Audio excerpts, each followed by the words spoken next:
Before we begin, we kindly request that all mobile phones be switched off or set to silent mode.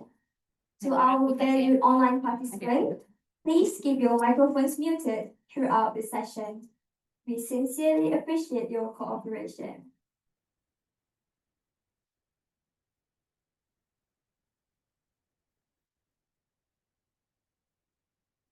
Ladies and gentlemen, may I now invite everyone to kindly rise for the national anthem of Malaysia, the God of Home.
Thank you. Please be seated.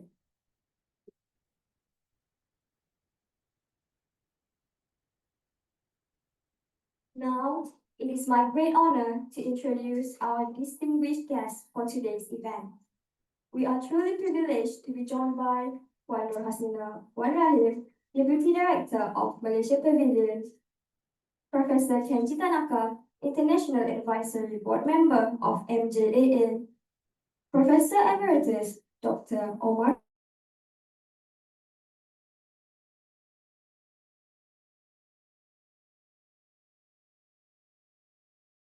Farouk, Professor Swish RD, Embassy of Malaysia, Tokyo, Assistant Professor Dr. Amy Bo Ailin, Founder and Director, Malaysia-Japan Academic Association, MJAA, and Professor Chong Fat Seng, Chair of MJAA Symposium 2025.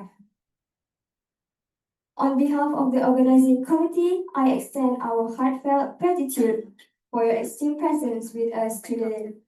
Ladies and gentlemen, please join me in giving them a warm round of applause.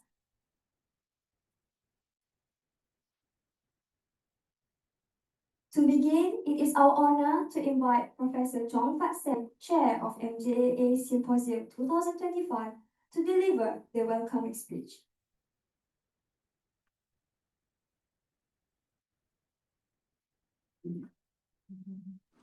I must not off my phone because I need to. Okay, selamat pagi. Good morning, everyone. Thank you for coming. I know that today we are not only participants here. We have a lot of participants from all over the world. I know you are looking at us. Thank you very much. Thank you for joining. And now I have to start my speech from here. Yeah, dear distinguished guests, colleagues, and friends, welcome to the crossroads where technology meets environmental stewardship. Today we stand at a pivotal moment in history. First and foremost, as chair of the World Expo Osaka 2025 MJAA Symposium, I would like to express my heartfelt gratitude to everyone who has made this event possible. My sincere thanks go to Talent Corp, the Embassy of Malaysia in Tokyo, the Ministry of Investment, Trade, Industry, MITI, and the energy students working group from Taylor University. I'm also deeply grateful to University Malaysia Pahang Al Sultan Abdullah Tunku Abdul Rahman University and University Kebangsaan Malaysia, University Malaya, the University of Tokyo, Osaka University, and Shobi University, as well as to the many committees members who have devoted their time, effort, and passion to this endeavor. And from here, I think I must add something new, which is not included in our program book. Yeah, I was struggling this morning whether I need to mention more about them. I was struggling because I worried that I will run out of my time in 5 minutes. But I, repeat my speech again and again with Dr. Emmy last night until midnight, 2 or 3 o'clock. Yeah, to make sure that I will not run out of my time. Okay. There are still a lot of hidden heroes who are not here with all of us today. But I must tell you that they really work very, very much. And I start to, I feel like I'm crying now. But they will say that, where is your tear? I cannot see your tear. Actually, my tears already dried up last night. Yeah, okay, again, I read my speech again. Lock already. Yeah. All right. Okay. Together, these institutions have formed a vibrant rainbow of wisdom, linking Malaysia and Japan. And for that, I offer my sincere appreciation. Now, this occasion allows me to highlight 3 key themes. The first, beyond the SDGs, years have passed since the SDGs were proclaimed. Today, the question is no longer what we aim for, but how we act. Okay. This symposium seeks fresh perspectives on that very how. At the heart of our exploration lies artificial intelligence. Will AI accelerate the SDGs or test our resolve? When cutting-edge technology and enlightened policy move linked twin wheels, sustainability transcends rhetoric and becomes measurable reality. In the second, 2 movements in harmony. At the morning sessions will view emerging solutions through a hard tech lens, while the afternoon section will focus on governance, education, and community synergy through a soft policy lens. Only the resonance of these 2 movements can propel us forward. And I look forward to exploring this harmony together. Finally, we must redefine investment in the future. For business, it's tomorrow's revenue. For society, it's a future benefit.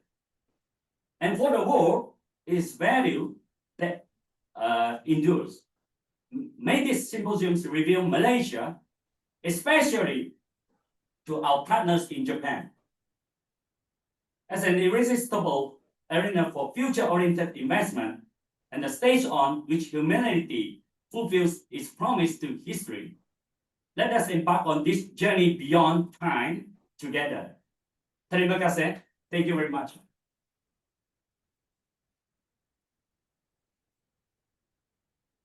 Thank you, Professor Chong.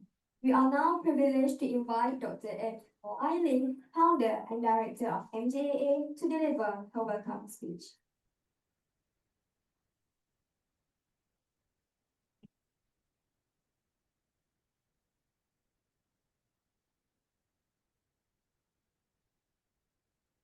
Good morning, everyone. I'm not as high-tech as Prof. Chong, so I use paper. So, yes, So good morning, distinguished guests, collaboration partner, dedicated committee members, and our visionary audience. So to our hybrid participant as well. As the founder and director of the Malaysia-Japan Academic Association, MJAA, it is my honor and pleasure to extend a very warm welcome to all of you, each and every one of you, to the MJAA Symposium. We are truly honored by the presence of our distinguished VIPs today. Please allow me to specifically acknowledge Puan Nur Haslinda Wan Rahim, the Deputy Director of Malaysia Pavilion, Mr. Thomas Matthew, Group Chief Executive Officer of Talent Corp and the Talent Corp representative, Mr. Imran Muso, Education Counselor, HRD, JPA, Professor Kenji Tanaka, International Advisory Board members of MJAA, Professor Emeritus Dr. Omar Farouk, Hiroshima City University, and Dr. Nur Shatila bin Abdulghani, the Vice Chair of Iman Japan, Professor Sugimoto from the Center for Research Malaysia Study, CMS of Soka University, Saudara Anas from the Malaysian Student Association, and Firdaus as well. And last but certainly not least, the driving force behind the event, Professor Chong Pat Singh, Chair of the MJAA Symposium. So this year, our symposium takes center stage as part of Malaysia's presence at the World Expo Osaka 2025. So championing this timely and vital theme, Malaysia's AI-driven sustainability discover the future when technology meets environmental stewardship. So this theme today perfectly encapsulate the MJAA's commitment to fostering academic cooperation and promoting impactful research collaboration between our two nations. The symposium is positioned to highlight Malaysia's progress and potential in artificial intelligence, the AI, the sustainable development and technological innovation, aiming to catalyze the meaningful partnership and investment aligning with global sustainability goals. So events of this magnitude are only possible through unwavering dedication and support. So allow me to take this opportunity to express my deepest gratitude to the chair of the symposium again, Prof. Chong, and every single member of our dedicated committee. You know who you are. So their tireless efforts, meticulous planning, and commitment has transformed our vision into this remarkable reality, especially our members who work behind the scene and support via hybrid distance away today and for the past 1 year. So we are also thankful for the strong support from our strategic partner. A special note of appreciation goes to Talent Corp for being steadfast strategic partner for supporting to provide the travel grant of 2,500 ringgit each for 4 distinguished Malaysian diaspora academicians to travel to attend symposium as an invited speakers. So they are Professor Lau, Professor Liu, Dr. Manikam, and Professor Nasir with the team. So, and also we would like to thank the Embassy of Malaysia in Japan for their continuous and unwavering support. So this year, in collaboration with the School of Media and Communications, Taylor's University, led by Dr. Manikam Govindaraju, and the student team from the University Malaysia Pahang Al Sultan Abdullah, led by Dr. Abdul Nasir, has brought MJAA Symposium 2025 to another height. So we express our gratitude also to UTM for sponsoring the name tag lanyard. And last but not least, we are utmost grateful to the Ministry of Investment, Trade and Industry and the Malaysian Pavilion, especially to Puan Haslinda, for your generous support of the 87 VIP fast pass entrance ticket to World Expo that make this MJAA Symposium a great So furthermore, it's a tremendous honor to have Professor Kenji Tanaka from the Department of Technology Management for Innovation, the University of Tokyo, join us today as our main keynote speaker. So Professor Tanaka, we are truly privileged to benefit from your expertise and your everlasting strong support to MJAA, especially given your very, very busy schedule. So your presence underscores the depth of academic collaboration we aspire to achieve. Yeah. So looking ahead, MJAA continue to build bridges and foster future leaders. So today, I am here and I'm very, very excited to announce that the Malaysian-Japan Visionary Conference MJBC 2026 will be held in the historic Hiroshima City University next summer. Yeah. So this upcoming conference will be a profoundly significant event as it will be held in conjunction with the 80th anniversary of the Pacific War and will include a special commemoration of Malaysian Hibaku students. And MJBC aims to curate the high quality papers and posters showcasing the latest research findings across a spectrum of disciplines and contributing to the academic discourse and providing practical insights of researchers, the industry, the government policy makers. So MJBC provides an exceptional delegate experience, networking possibilities, and conversation that leads to innovation and long-term partnership. Last, we envision that the discussion ignite here today will lead to transformative partnership and innovative research. So together, we nurture the next generation of visionary leaders who will shape a sustainable and technological advanced future for Malaysia, Japan, and global community. Thank you once again for your presence and participants. Let us embrace the opportunity for collaboration and innovation that lies ahead. Please enjoy the MJAA Symposium 2025. Thank you.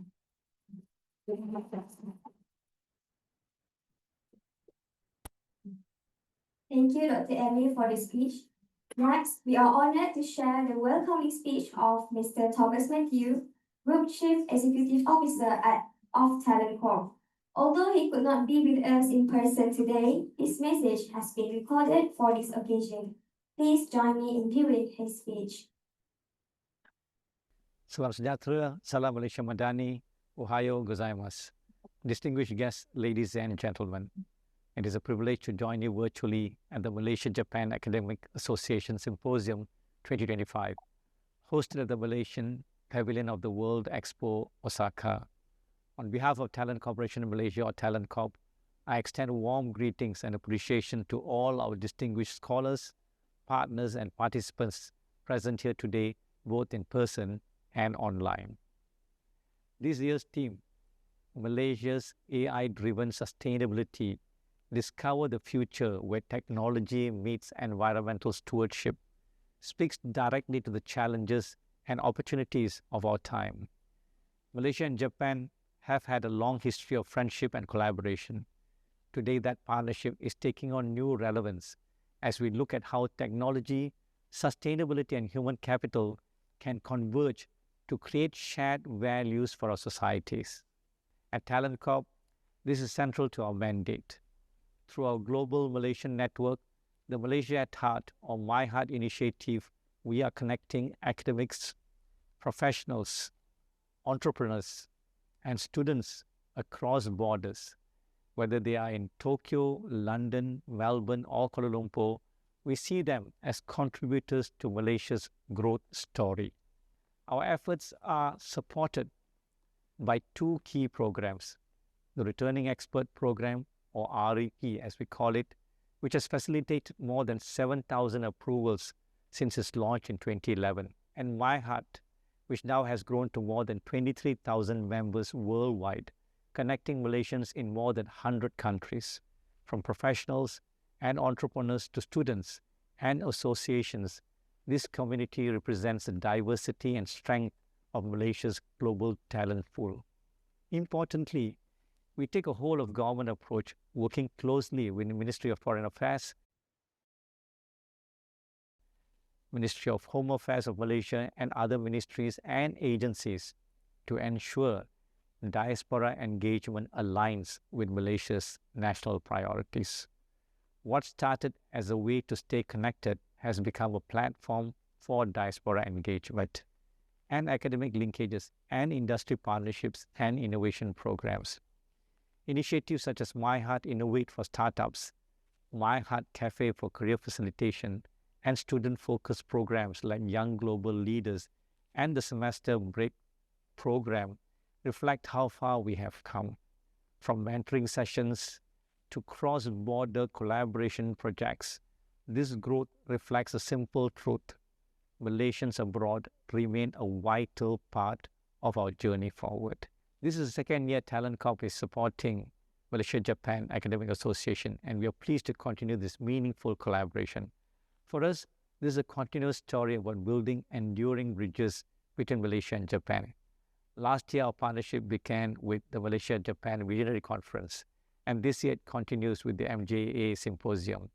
These bridges allow our scholars, professionals, and students to engage deeply with their counterparts here, generating knowledge and innovation that benefits both nations. Our work extends beyond professionals to include the next generation. We continue to engage actively with MSAJ, the Malaysian Students Association in Japan, as well as student leaders under the My Heart's YGL program. Through career fairs, leadership initiatives, and networking sessions, we ensure Malaysian youth abroad are equipped to thrive and contribute back to the nation. At the same time, Talent Corp is proud to champion campaigns that highlight diaspora contributions. This month, as we celebrate Hari Malaysia, we are running our 30 Days, 30 Diaspora Stories campaign to showcase Malaysians making an impact worldwide. And recently, we signed an MOU with L'Oreal under the Malaysia Menanti campaign, opening pathways for diaspora professionals in digital, e-commerce, marketing, and commercial roles. These initiatives reflect our commitment to celebrating and mobilizing Malaysian talents wherever they are globally. Ladies and gentlemen, borders no longer define collaboration. What matters is how we harness knowledge, skills, and networks for collective progress.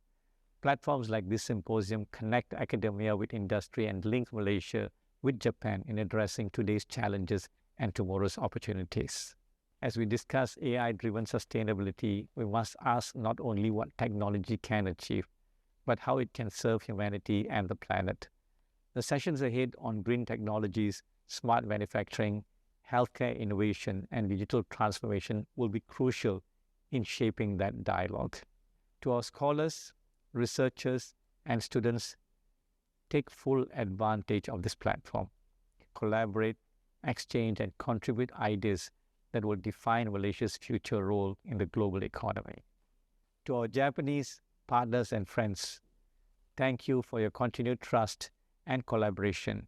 Together, we can chart new frontiers in research and innovation that extends beyond national boundaries and generations. Before I conclude, I wish to record my appreciation to Assistant Professor Dr. Amy Poh, who has become, in a way, a role model for Malaysians abroad, to Professor Chong Fat Singh and the MGA team for your tireless efforts in organizing this symposium. Your vision ensures this platform grows stronger every year. Let us reaffirm our shared commitment to build bridges across borders, to innovate with purpose, and to pursue sustainability with heart. Sekian terima kasih. Arigatou gozaimasu. Thank you once again.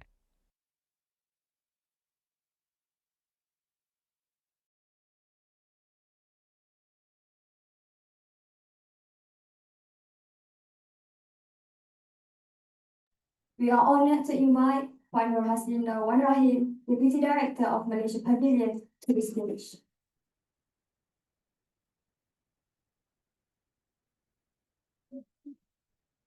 Thank you so much. Thank you so much for the wonderful welcoming remarks from Professor Dr. Chong, also Assistant Professor Dr. Amy.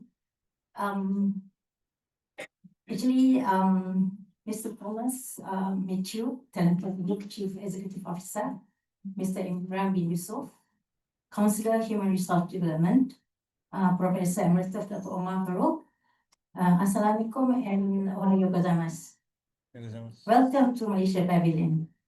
First and foremost, it is both an honor and a privilege for Malaysia Pavilion to host the Malaysia-Japan Academic Association, or we call it MJAA Symposium 2025, in imparting our shared commitment to strengthening education for long-term development of our future talents. I would say congratulations to MJAA for convening this meaningful symposium. Your efforts continue to strengthen the bridge of collaboration between Malaysia and Japan that span generations and disciplines. The Look is policy that has been the foundation to the everlasting two-way bilateral relations between Malaysia and Japan is embodied through various implementations since it was first introduced 42 years ago. In Malaysia, we believe that education is not merely a sector. It is the soul of nation building. It is the catalyze upon which we are cultivate talent, shape values, and prepare our people to meet the challenges of a rapidly evolving world. The Look is policy profoundly shaped Malaysia's educational landscape by fostering an ethos of excellence, discipline, and innovation in our future generations. Ladies and gentlemen, our approach here at the Malaysia Pavilion is not silo. I think one of the speakers already informed that it is a whole of government effort. From ministry to local institutions, from policymakers to practitioners, we are united in the belief that education must be inclusive, future-ready, and globally attuned. I was made to understand that today's symposium with hybrid participation from participants from Malaysia will touch on a range of educational themes, but allow me to highlight one area of particular promise between Malaysia and Japan, which is engineering. As Malaysia advances its industrial capabilities, and Japan, of course, continue to lead in precision and innovation, the synergy between our educational institution in this field is ripe for expansion. Joint research, students exchange, and of course, curriculum harmonizations are not just desirable. They are essential to cultivate the next generation of problem solvers and also innovators. This symposium is more than meeting of minds. It is a reaffirmation of our shared values and mutual respect. We hope that today's full day discussion will bear fruit, not only in ideas, but in actionable outcomes that enhance two-way educational flows. Let us envision a future where Malaysian and Japanese students continue to learn side by side, where our educators co-develop knowledge, and where our institution co-create solution for better world. In closing, let us remember that education is not just about imparting knowledge. It is about shaping character, building bridges, and inspiring hope. May today's dialogue be rich, reflective, and ultimately transformative. Thank you. Arigatou gozaimasu. Terima kasih.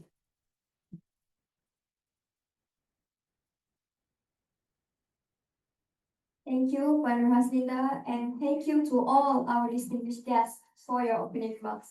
Let us give another round of warm applause for them.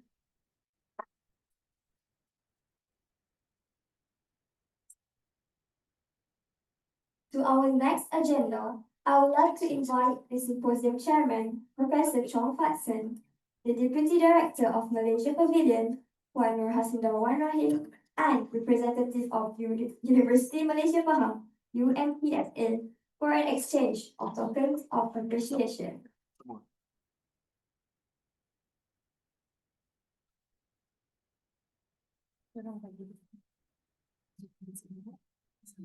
On behalf of MJAA to the Malaysia Pavilion,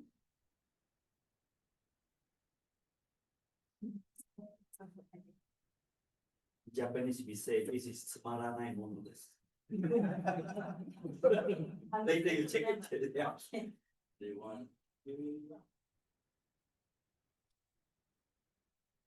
on behalf of UMPSA to the Malaysia Pavilion,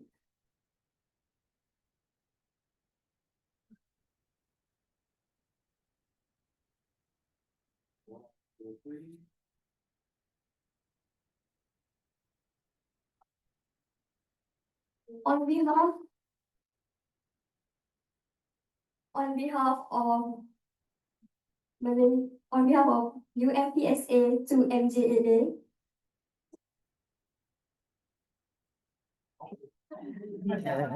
Is this smaranai?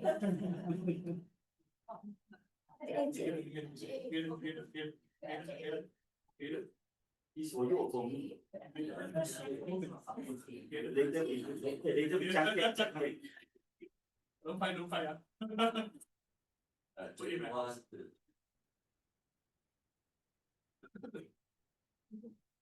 Okay, you have only one, right? Champion. and lastly from the Malaysia Pavilion to MJAA. Can share. One song.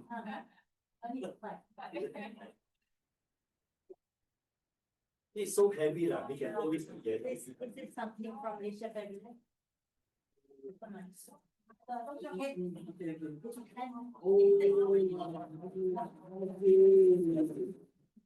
One, two.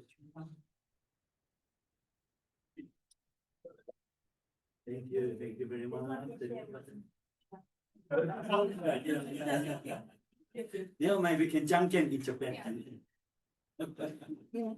UMP. Thank you, Professor Chong, Puan Haslinda, Dr. Amy, and Sorry, to UMP. We would like to give to UMP. so on behalf of Malaysia Pavilion to University Malaysia Pahang,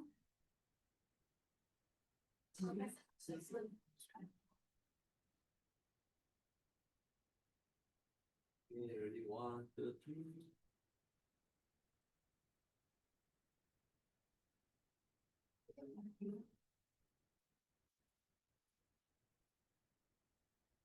thank you, Professor Chong, Puan Haslinda, Dr. Amy, and representative of UMPSA.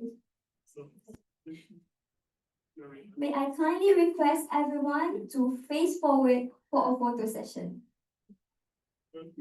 Photographers to the front. Seated. I can't remember. So the rest, you can stand at the back so you're in the photo. Yeah, you can fill up the seat, and his seat does not look nice, so you fill up the seat, and those who cannot fit, just stand at the back. Yeah, panggil your 4 team members, MC masuk. This is a commemorative photo. Yang di belakang boleh bangun. Tak nampak. Oh, yes. Invite all of your team members.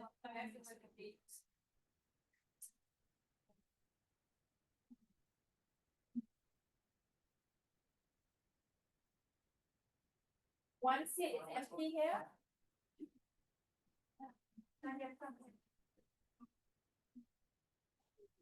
Ready? Okay. Okay, 1, 2, 3. 1, 2, 3. Please check it. I look good. Bamboo style. Cara. Oh yeah, the bamboo stand. Bamboo style. Malaysia Pavilion style. Yeah. This bamboo style is like this. Okay.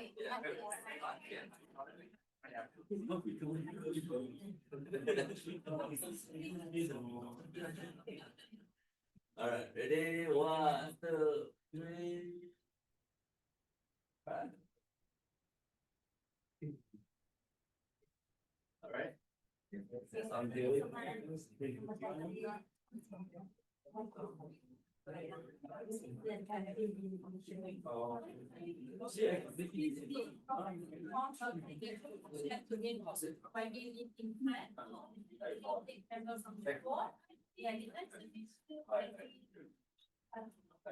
Great honor to you. Yeah.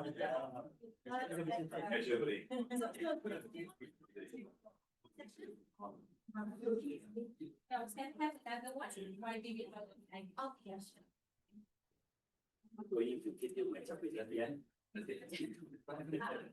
Yeah, so can I move the VIPs here? Now we're taking a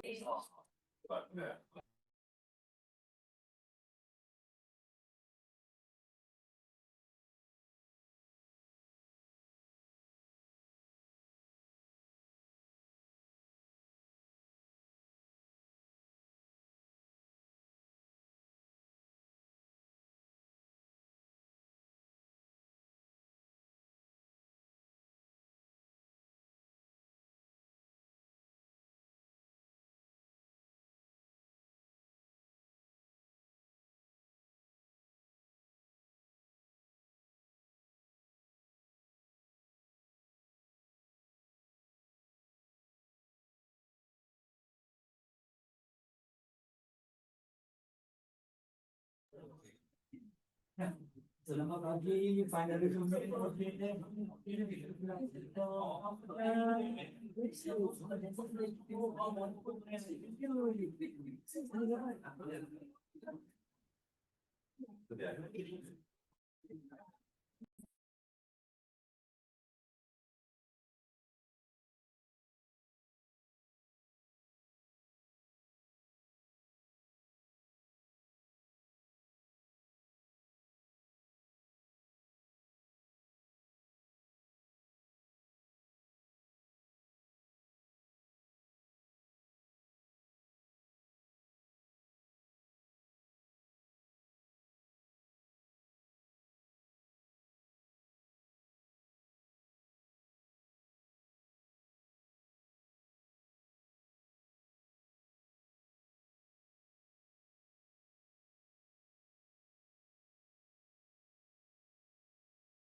I do hope that everyone could be seated down.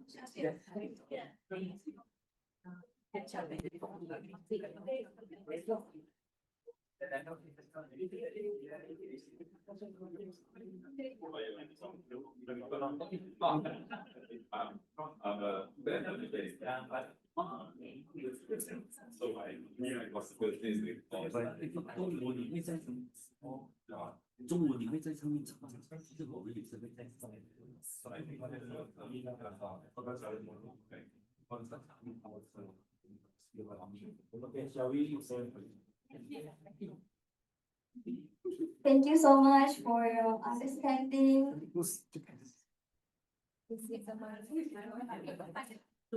To officially commence our symposium, I am honored to invite Dr. Liu to serve as the distinguished moderator for today's event. Please give him a round of applause.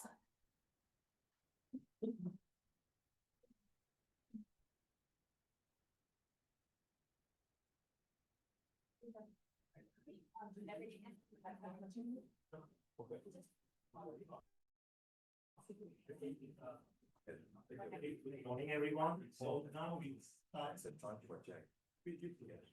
Now we'll start the first session. So today, the science and engineering.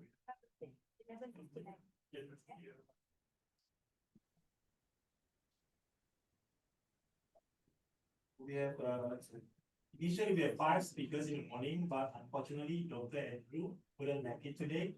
So we have 4 keynote speakers in the morning.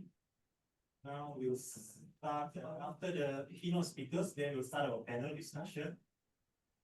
Okay, so first keynote speaker, we like to invite Associate Professor Dr. Abdul Nasir bin Abdullah from University of Malaysia-Japan, Al Sultan Abdullah.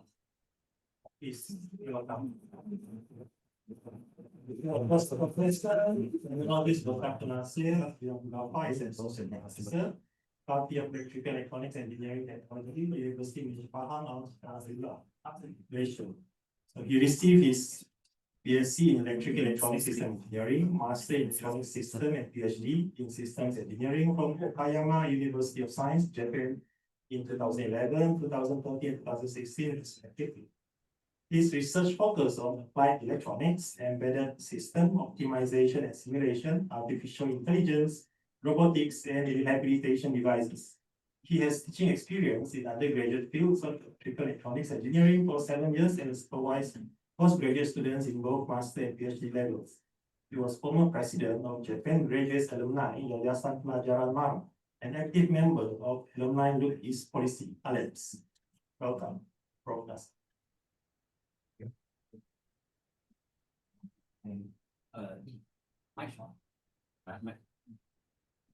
Hello. Okay.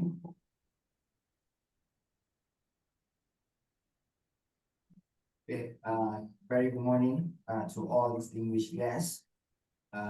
Special appreciation for MJAA committee members and also to all participants and especially my beloved students. Okay, very good. Okay, as I'm currently working as a lecturer, as a typical lecturer, before we start our session, I do have a very simple activity for all of you, but I will just count on to 10 seconds. Okay, so the question is, okay, this is very fast activities. I will promise you will be done in 10 seconds. Okay, assume we need to return to our home located at Namba Station. And what time is the last train we need to take from here, Umeshima Station? In 10 seconds, you can find the answer with any methods. Do I need to repeat the question? Okay, I repeat again. Assume we need to return to our home located at Namba Station tonight. Okay, so what time is the last train that we need to take from Umeshima Station? Cyber Malaysia. Ask ChatGPT. Okay, Prof already answered everything.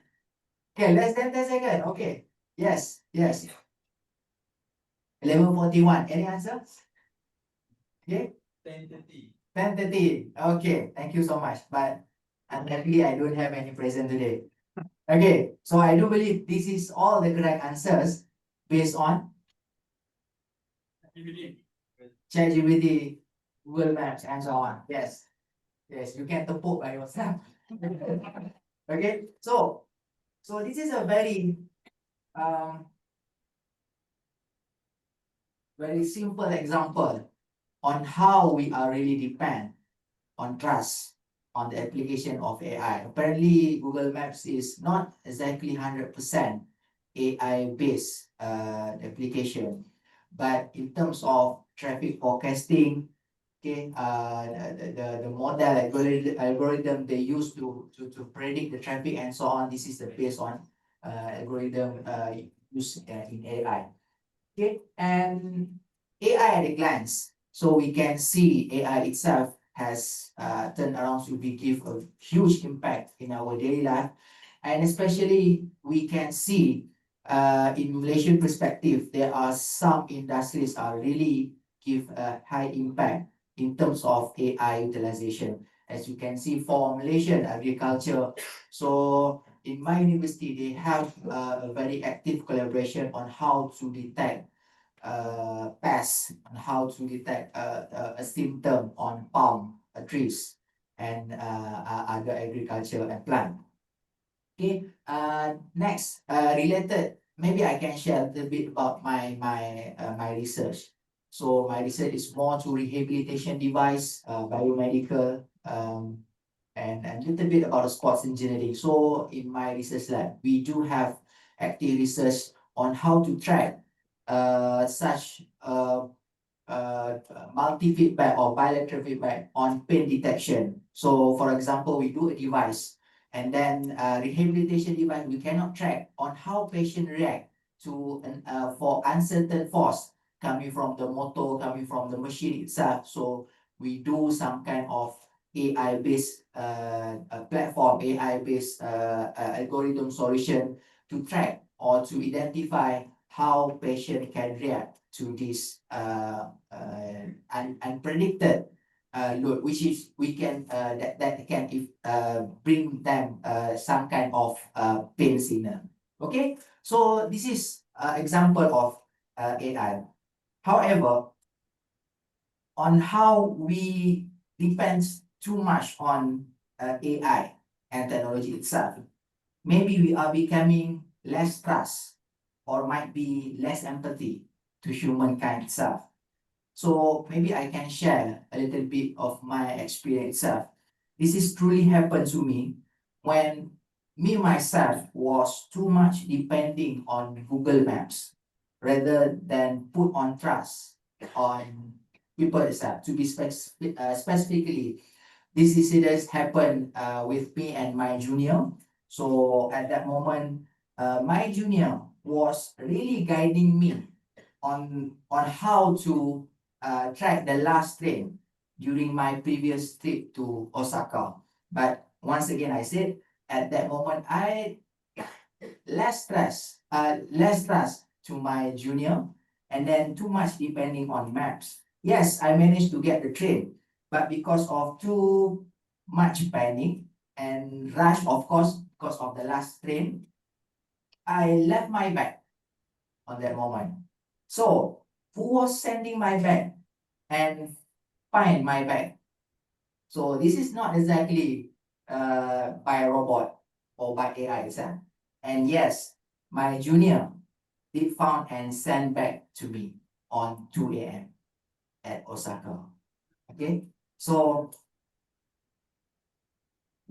regarding this incident or regarding this phenomenon, this is an active research done by other researchers on how AI itself might be as a threat to our brain. And if we expand this discussion onto the further research, it might be effect on our muscle itself. So this is one of the example research done by MIT students Okay, so I just summarize what is the output, not really onto the depth research. This is not an international conference. You will be extended to 2 hours to explain this output. So as you can see on this research, the finding is brain connectivity declines with AI use, and then as you can see, uh, by using AI too much, it will disrupt memory and learning pathway. Okay, just a very simple, like I do the first activities on the 10 seconds. So maybe you can find the solution, the answer very easy with Google Maps. But somehow if you close your phone again, maybe you cannot memorize what time or which train, and even you cannot predict how at what last time you need to go out from this hall. Okay, so this is the effect on too much depending on AI. Short-term gains, long-term cognitive. Yeah. Okay, and one of the most concern of AI itself is the gaps between them and us. Who is them? Who is us? Okay, so AI and our civilization, our citizenship, we cannot escape from the discussing about the case or about the lower middle income and when higher middle income. So this is the summary on how the risk and the effect if the AI implementation is not being fair for these two groups. So imagine that you have all the access, you have all the monies, you can buy a free, you can buy for a full version of ChatGPT. You can get all the answer, you can generate all the image, everything. But for the lower middle income, they cannot the paid version of ChatGPT, some fine. This is one of the example on how AI will discriminate between these two groups. Okay, and one more thing is AI itself. Do we really care, or even maybe we already forgot about the people with special needs, people with learning disabilities like autism, ADHD, dyslexia, that maybe these people really needs AI rather than us. For example, people with dyslexia, they cannot write the sentence in a proper way. So there is a intervention in terms of device, in terms of algorithm to correct the sentence. Okay, but how far this technology reach to them? Okay, I just want to show the left pictures. This is what we do in my universities. We collaborate with students with learning disabilities and even physical activities. We teach them coding, we teach them on how to use AI, apply sensor, and this coming October, they will represent Malaysia for global IT challenge in Korea. So this is all the student with learning disabilities and mental disabilities. Okay. And maybe this is my last slide. So on how we reach on believing humankind. Okay. So this is one of the example that I prompt onto the ChatGPT. Of course, this is not a very detailed prompt regarding my cases, bringing my students to Japan. Of course, they are very struggling to get the fund and so on. So as you can see in this ChatGPT, based on my case, the ChatGPT suggests my students shouldn't not come to this event. They are better participate online because less money, less headache for me as an advisor. Okay, but one thing I just want to share, one quote from the one of the inspired movies. You can watch the movies after this, which entitled Interstellar. So a machine doesn't improvise well because you can't program a fear of death. Our survival instinct is our single greatest source of inspiration. So I put my trust on my students. I put my trust on believing in humankind. And at the same time, I would not leave the utilization of technology and AI itself. How do we make it balance? So maybe this is on how we will discuss after this. So I put the Indian start right now. So hopefully the next speakers will solve my question marks after this. Thank you so much. And next, we have the second keynote speaker today, Associate Professor, Technologist Dr. Lim Seng Jo from University Kebangsaan Malaysia. So Professor Lim is an Associate Professor at the Department of Food Sciences, Faculty of Science and Technology, UKM. He is a registered food analyst and professional technologist, specializing in functional food analysis, and chemistry. He holds a Bachelor of Science and PhD from UKM and currently leads the Center of Excellence Innovation Centers for Confectionery Technology, MANIS. He also served as editor for Science Malaysia. Dr. Lim received Erasmus Mandate 2015, Asia Uninet scholarships, supporting postdoctoral work at Bangkok, Austria. He was visiting professor at Queen's of Songkla University, Ifu University, and is currently a professor at Universitas Airlangga. Recognized as a top 1% peer reviewer by Pavilion, he is active in activities including Young Scientists and World Academy of Sciences Malaysia, National Codex Committee, and the National Food Analyst Council. His accolades include the National Young Scientist Award 2024, Myra Excellence Award, Commercialization Award FSP UKM, and several innovation competitions win. To date, he has a H index of 36 with 6 patents, 1 utility innovation, 32 copyrights, 2 trade secrets, and 2 trademarks in his intellectual property profile. His research, particularly on edible bird's nest, has been successfully commercialized and recognized by UKM as a blockbuster project. Welcome, Prof. Lim. Thank you very much. Thank you to the moderator. I didn't expect him to read everything. It was a bit long. But anyway, so Dr. Pronase has started the session very well on AI and started our brain moving a little bit. But now, as our brain is moving, right, we need to get some energy, right? So how do you get your energy? Is from food intake. So I'm a food scientist by training. I'm talking a lot about sustainability and today, not so much on AI. But let's join me in my presentation today on functional food. Okay, from kombu to kombucha. So I was made to understand this kombucha has different meaning in Japan and around the world. Okay, the kombucha that I know is a fermented tea. Okay, whereas the kombucha, if a direct translation in Japanese will be seaweed tea. Okay, but I'm talking about the kombu is really the seaweed. I work a lot on seaweed. Kombucha is a fermented tea, a totally different thing. But why this topic? Because it rhymes. And yes, pronunciation I use ChatGPT to come up with this catchy topic. So as mentioned, I'm from the National University of Malaysia, UKM. And moving forward, I want to start like Prof. Nasir as well. Ask you a question. Why do we eat? You need energy, you need nutrition, you need to grow, hopefully taller, not wider. And then Oishi. Oishi, yes. Yesterday we had a very good ramen with Prof. Chong and Dr. Lu.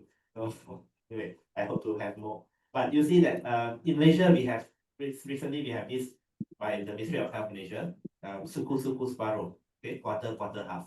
Okay, you should take quarter of carbohydrate, quarter protein, and half plate of vegetable and fruits. So that is the because this plate is easier for people to understand rather than the old pyramid. Okay, pyramid is good, but it is too descriptive. In Japan, I found that you have this what they call reverse pyramid.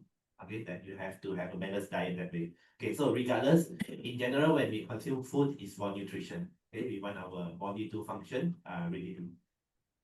So what is functional food? Okay, so this image is actually comparing food and functional food.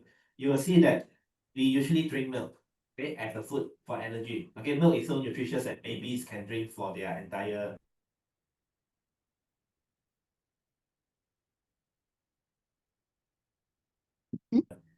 their life, their life to babies. They take actually for the function. Okay, we don't take yogurt. Okay.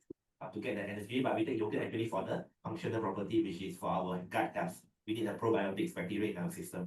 So these are the major differences between food and functional food. All right. So moving forward, I have come into a few definitions. In Japan, there is this foshu. You have this foshu label in your products that shows that it is a food for functional specific health use, which is equals to functional food. But I think to put it simply, right, the one at the bottom by British Nutrition Foundation is very clear. This one. Functional food delivers additional or enhanced benefits over and above their basic nutritional value. So we take food for nutrition, functional food, and for over and above that nutritional value. You need a health function. All right, so moving forward, today I'm going to share you with my journey on the research that I've done over the last decade. Sea, sky, and land. So we cover everything from the sea, deep down in the sea, all the way to the land, and all the way to the sky. So let's get into that. Okay, first seaweed, the kombu that I was talking about. Okay, so kombu, I'd like to show you some statistics. Okay, so Malaysia is one of the major producers of seaweed in the world. Okay, we produce over 200,000 metric tons, worth $22 million in 2023. Okay, the seventh largest producer, and it is specifically named as one of the high value commodities under the National Agro-Food Policy 2.0. However, the value of the Malaysian seaweed industry is still relatively small. If you compare to Japan, Japan is the sixth largest producer, okay, about 33% more in the metric ton production. But you look at the value, Japanese value is about 46-fold more than Malaysian. So why is it so different? We produce seaweed, Japanese produce seaweed. Why is Japanese seaweed is 46-fold more? Okay, one of the major reasons is that we in Malaysia produce seaweed as a raw seaweed itself without no value adding in. Japanese is different. The seaweed is produced, harvested, and produced into other products as a value-added product. That's why the industry is so huge. Okay, so this is our major problem statement. Okay, why is it so low in value? So then that's why we need to do research, perform research to enhance the value of Japanese Malaysian seaweed. Okay, to match that of Japanese. So what happens? This was one of the many research that we have done. This is a brown seaweed. Brown seaweed is the kombu is actually a brown seaweed, but it's not this particular one. But just that kombu rhymes with kombucha, I use it. But actually,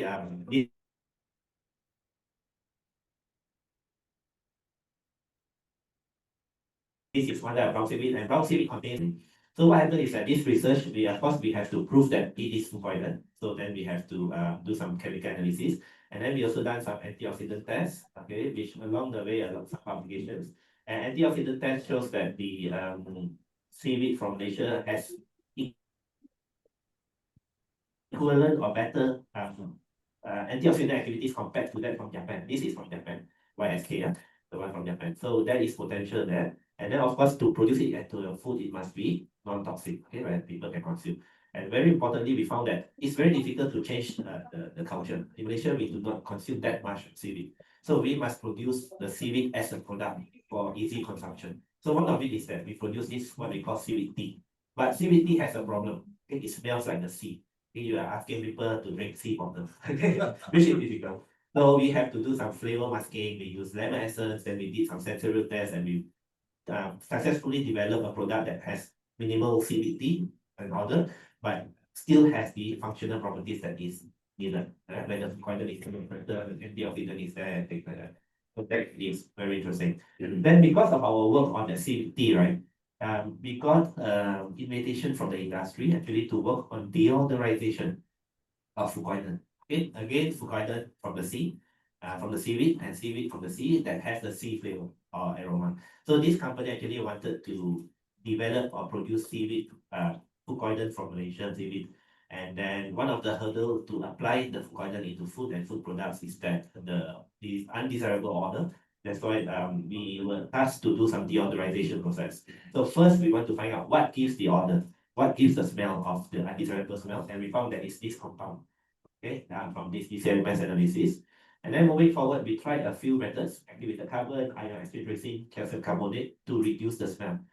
After that, we do sensory evaluation, people smell. Okay, when we smell, we found that activated carbon was actually very, very efficient or effective to remove the odor. But what is important, if we remove the order, we need to make sure that the functional properties remains. Okay, we just want to remove the bad orders, but the good activity antioxidant should remain. Okay, and we found that all similar, except that the order is lower, much lower now. Okay, that became a product mechanism. All right. So moving forward, we are also working on the bioplastic development. Okay, bioplastic from seaweed. So what happens is that again from another type of seaweed, then we produce deodorization and sterilization. Then we produce the using deodorization using this method. Okay, and we found that the deodorization is effective. The green one is the one that using activated carbon. All right, and then now we are in the process of bioplastic production. We already have a small prototype, but I have not put it into a presentation yet because it's not published yet. Okay, next, the sky. Okay, I have 5 minutes left, so I will move very fast now. So sky. Sky is edible bird nest.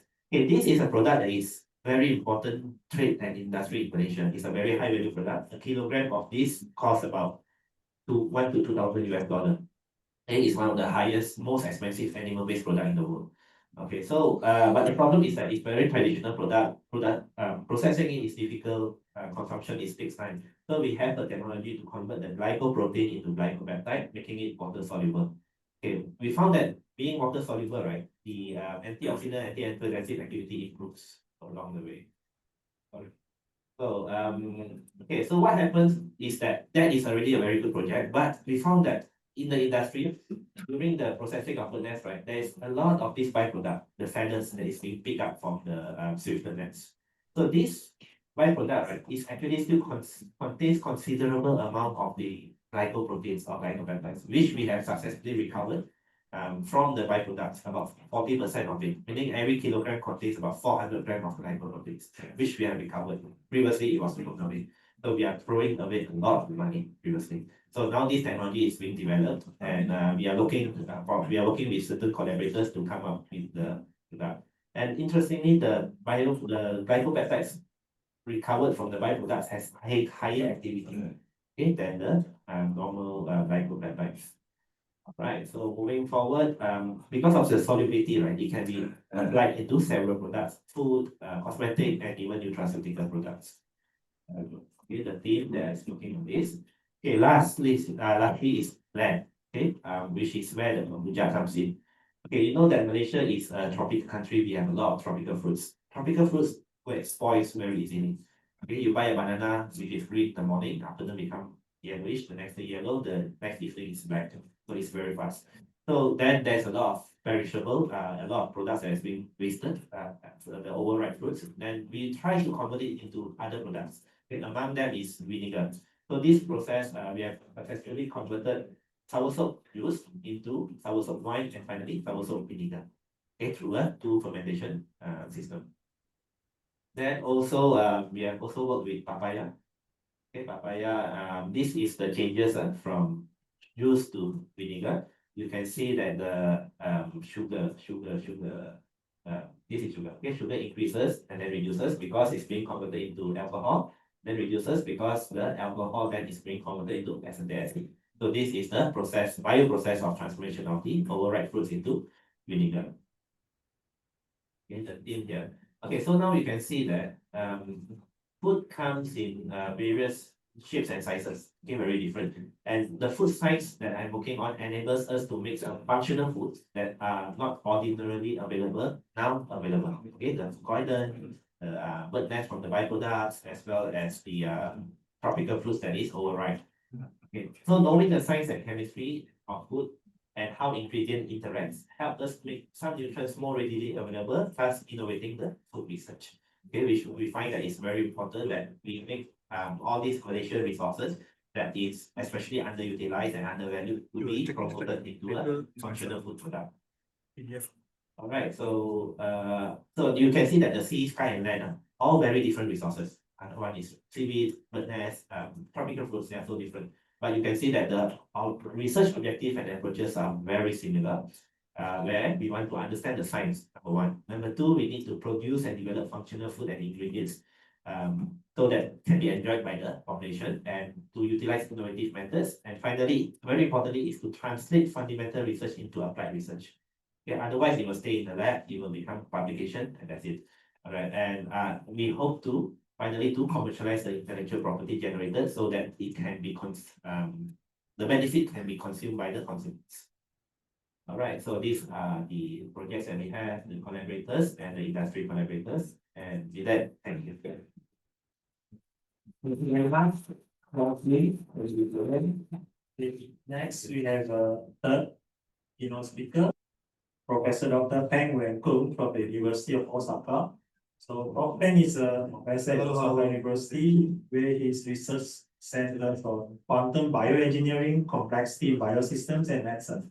Before joining Osaka University, he served as a research scientist at BioSimSmart, Massachusetts Institute of Technology, and later as group leader at the International Iberian Nanotechnology Laboratory in Portugal. In 2014, Prof. Peng was recognized as one of foreign policy's 100 leading global thinkers for his team's pioneering disruptive technology.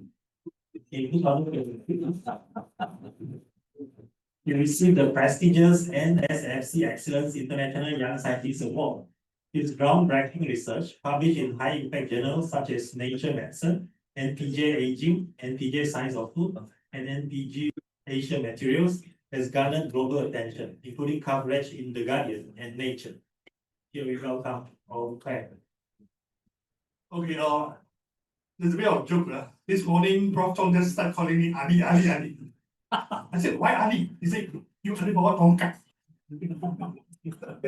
Tongkat Ali.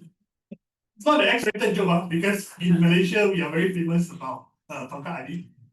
Since probably talk about food, I just use this joke. Okay. Okay, the second joke is that if people, I would like people to call me YP. They say, what is YP? Shock. Yes, saya yang berhemat. I performing works for you. Not the yang berhormat. Cut the whole body. Okay, all right. Joke aside. Okay, today I'm going to talk about how we have driven AI-driven precision medicine, how we have gone this far. And I'm in a verge of how to bridge information science into medical sciences. As you know, that information science has got the clue from when you use a telephone, there's a telecommunication engineering, right? So the goal is to transfer the information from one side to another side without a losing channel.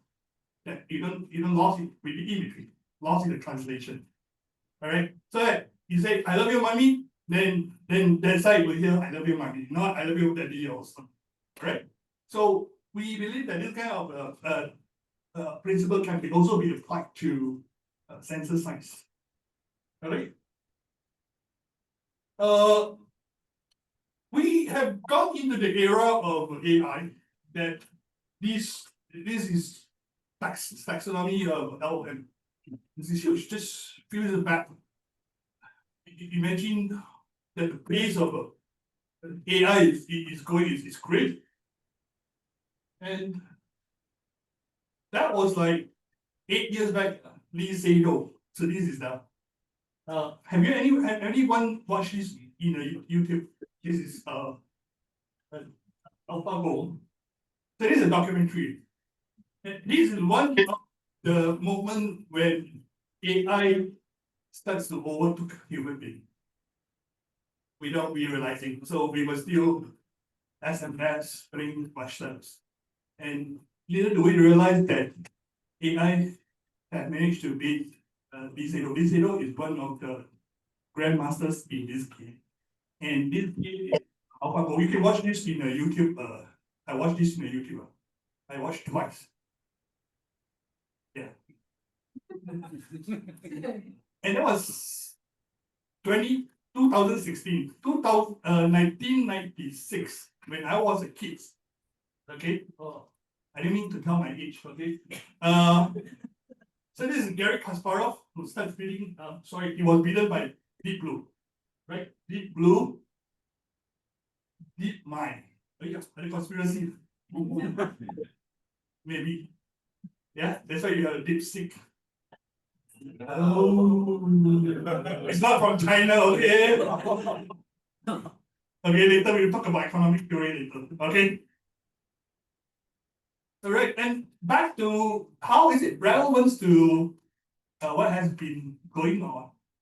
It's before AI was become a buzzword, so we actually have these moral laws. When I was a student, yeah.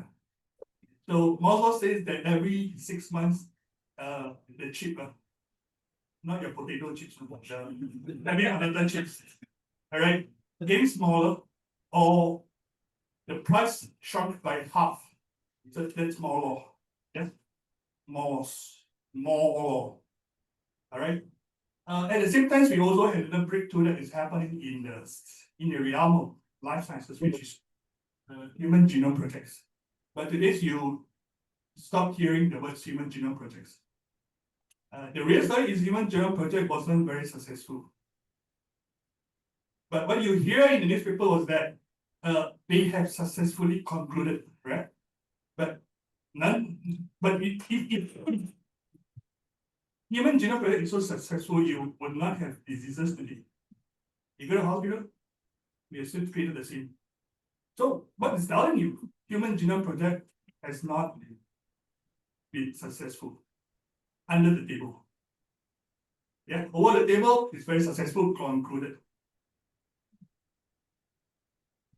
At the same time, we have engineering, we have bioinformatics people, so we have two clash of titans. One trying to take over another one in terms of economy. So can we build a country with biomedical work? At the same time, can we have engineering without talking about biomedical, which is quite difficult because every now and then we are still fall sick. And that inspiration came from a very simple pictures. What can you see from these pictures? Can somebody answer me, the students? Hari ini saya tak bawa gula-gula. Okay, this is Beijing before sandstorms and sandstorms. Okay, so assuming that the same people who live there before sandstorm and they see a lot of cases of hospitalization after sandstorm, which is trying to tell you that the sandstorm is actually affecting human beings, despite them having the same genetics. So which means that I don't care what genetics you have, but what you live in, what you live on, what you are eating every day will have very high weightage about human health. All right. So you can only say that the gene loads the gun, but it is the environmental that pulls the trigger. Okay. Everyone has seen the MRI machine, right? So MRI machine is so big, and there's only two pieces of chunk aluminium, and the one part is very expensive, which is the big round sphere, which is the SPC. The reason why it's so big is because we need to push it around.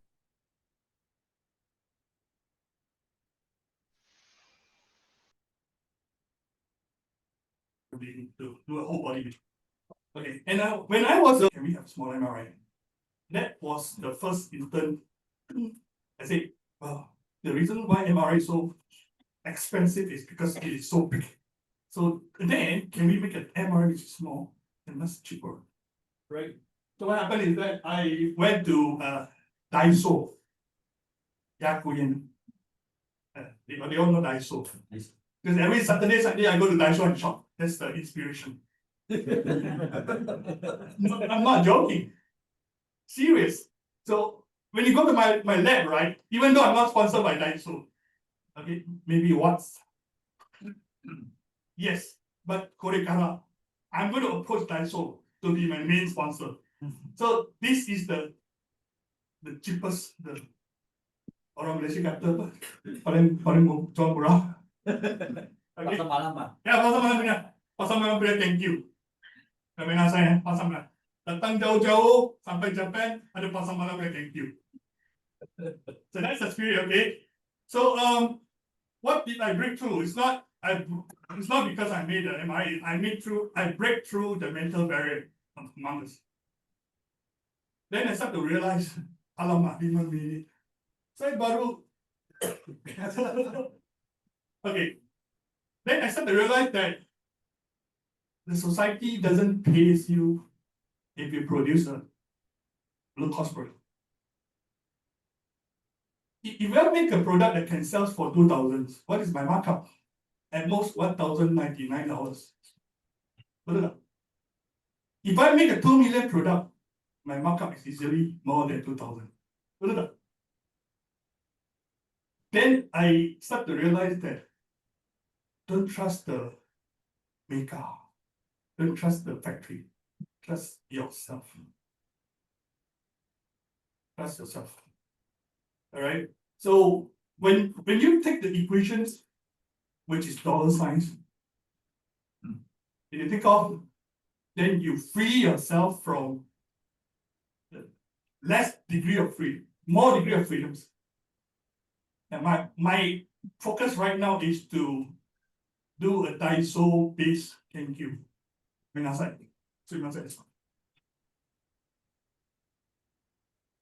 Okay. Okay, this is can you see the purple color? Okay, this is my real hand. My hand is still here, so which means that the product is safe. Can you see a drop of blood? This is also my blood. So I use my sweat and also my blood. Next time I will use my tear. What's wrong? Yeah, I tried already, my dear. Yes, this morning he gave me an inspiration. You can use tear too. So there's a lot of information that contains in this. What we call this a less invasive marker. Yeah. The fourth candidate is pergi toilet lah. Pergi toilet. Yeah. They come up with the toilet. This is the big. This is not a joke. Not a joke. There's a huge thank you on this. They call it microbiome, which is the gut. And the belief is that if your gut is good, then you are safe. And yes, and a lot of diseases come from the gut. And this MIT is already doing this. Well, I always see it in the toilet last time when I was in MIT, so I know what they're doing.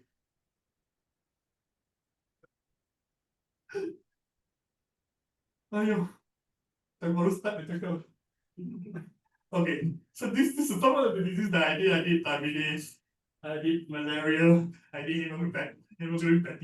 If you want to know the details, please read my paper. Okay, so this is a bit more interesting because instead of just going down measurements up and down, we were able to do a scan. So this is the first scanning of human blood. So I always call this a QR code.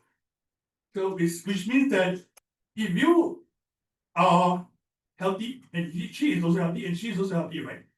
So supposedly there's some signals which stays there, but one signal and one signal will never be the same. Then we realize in this world, there is no single thing in this world will never be the same. So these are fundamental truths. We catch the fundamental truth. If you want to know more, you can talk to Amma.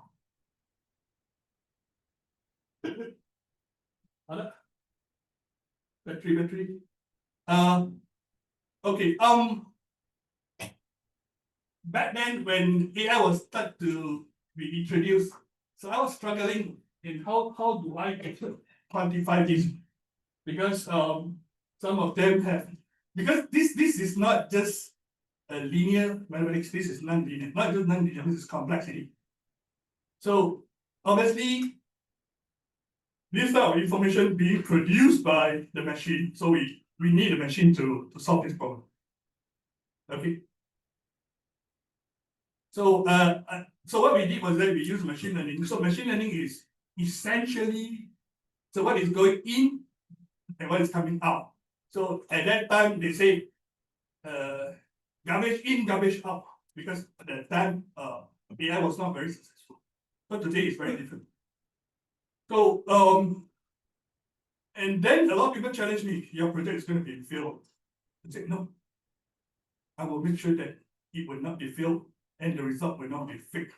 Because what I did was that I get people with diseases. So in front, let's say in front of this row is disease, this front of row is non-disease, healthy. So then I compare their signals. So there's no reason to fail. With the help of AI, so we overturned the questions of research. Amazing, right? Thanks to Daiso. Okay, and then I started to play with this. Wow, peanuts. Peanuts. So what's the story? So when I was in China, so I was inspired by, he said, what's the shape of the peanuts? Can somebody tell me what's the shape of the peanuts? It's not round. American football. Yeah. This sounds like shape. Then I said, wow, 20 years I've been studying and I still cannot tell what is the shape of it. Is it round? Is it rectangular? 10 minutes, thank you. So I start to do, you use machine learning to do this research. Because machine learning will help us to sort the shape. It's just tiny differences of the shape.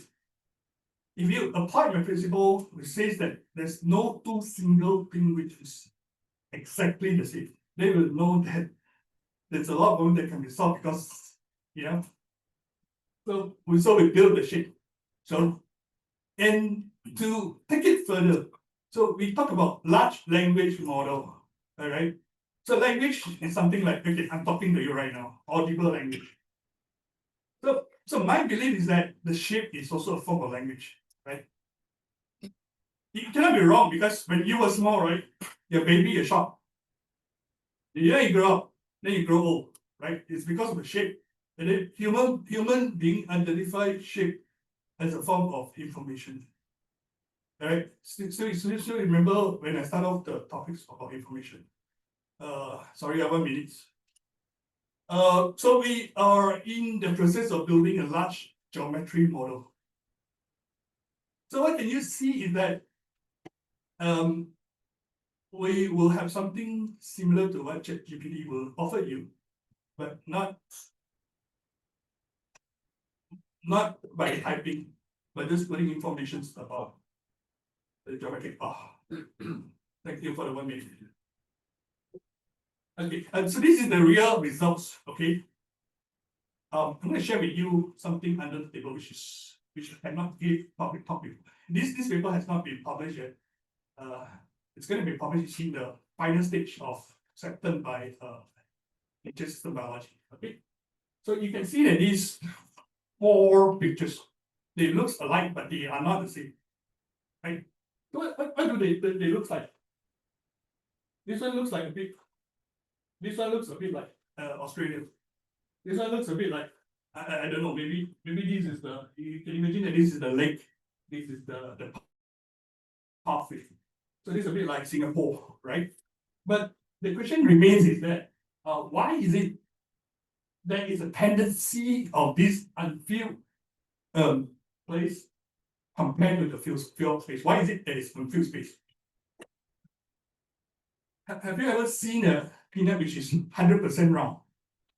No, right? So because the chances of them appearing 100% round is almost zero, but not zero. Have you ever seen a peanut which is 100% rectangular? No, right? So these are the shape that is telling us that will never appear in that crops land, even a certain genetics. So this is a huge thing. If you talk to a botanic, this is a huge thing. I just haven't talked to them, but I know this is a huge thing. Blah blah. Give me your money. we start to understand, we want to understand this in a more analytical way, more scientific way, not pasar malam style. So imagine that this shape is growing. So each shape, each curve represents a variable. So if you take a rectangular, triangular, n equals to 4, polynomial n equals to 5, and you increase this, you will see that by n equals to 200, a rectangular will almost shape like a round. So this is our geometry, right? So when I was a kid, I was always play with geometry. Don't call me Dr. Ali. Okay, and then I was also inspired by this Taylor series. So Taylor series say that yesterday I told them about the Taylor series. Okay, sudah lupa. So it tells you that f equals to 1 variables, 2, s equals to 3, s equals to 3, and s equals to 4, s equals to 5. So this has got very closely to why this is complicated shape. So I start to be the first person to call this the complex geometry. All right. So another thing that I tell the student is that when you touch this, when you touch all this, right? Why is it smooth? When you touch the table, why is it smooth? When you touch nature, when you touch a leaf, why is it not smooth? Because these are tables, chairs, are human-made products. So because to make their life easy, so they just everything smooth. So whenever you see something smooth, it's more likely made by you. So when you touch what nature gave you, it will never be smooth.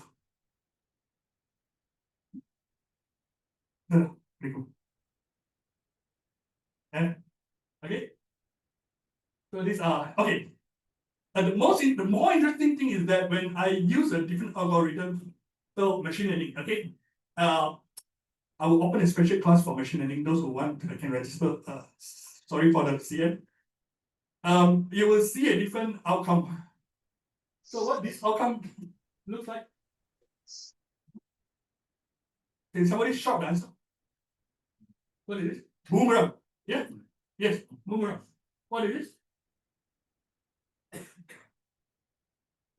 Oh. What is this? Yeah. Lobster. Okay. So what has peanut got to do with lobsters? What now? It's all my curiosity. It's all because of my curiosity. I'm not joking. When I saw this, what peanut has got to do? You guys are peanuts. You're not lobsters. Then I start to understand one thing. If one peanut cannot talk to you, a bunch of peanuts, when they go through a certain filter, they have certain geometry. And the geometry happens to be lobster. Lobster. We all know it's lobster is because there is a real lobster. Okay, this is what Natuku Dekiru, okay? Natuku Dekina, you know what? If you see something, sorry, 5 more minutes. If you see something, I won't play before. I know what I'm guys. Okay, if you see something which is not human being recognizable, it doesn't mean what? It doesn't mean it's just that human is not recognizing, it doesn't mean that it is not there. So this tells us that, when you talk to electrical engineer, they talk signals and noise. So human understand as noise. It could be panda, could be crab, crappy noise. The noise has certain treatment. So my next research is to challenge to understand noise. Okay, who wants to join me the journey? Okay, thank you very much.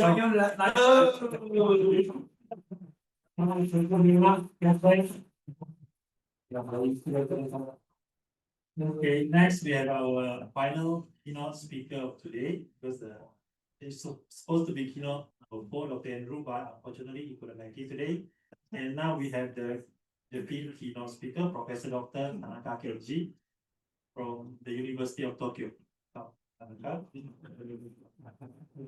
Tanaka Kyoji is a professor at the University of Tokyo's Graduate School of Engineering, specializing in technology management strategy. His academic journey, highlighted by a Doctor of Engineering from the University of Tokyo, is complemented by the rich professional experiences at McKinsey and Company and Japan Industrial Partners Incorporation. These roles have deeply informed his expertise in bridging the gap between technological innovation and strategic management. In his initiative since 2017, Prof. Tanaka has been at the forefront of the IOE Internet of Energy social cooperation program driving research and education in technology management. His contributions extend beyond academia, serving as a policy advisor and technical committee member in various prestigious organizations, reflecting his significant impact on the field of technology management and policy. So, Prof. Tanaka. Thank you for your introduction. So, hi, I'm Kenji Tanaka from the University of Tokyo. So, yeah, thank you for inviting me to this meeting. And I'm very surprised to hear the discussion and atmosphere is very well, how to say, well, heartwarming and also well commented. So I will talk about the designing sustainability with technology today. But before, so I talk about the impression of AI. So my difficulties at present is how to score the student report of the lecture.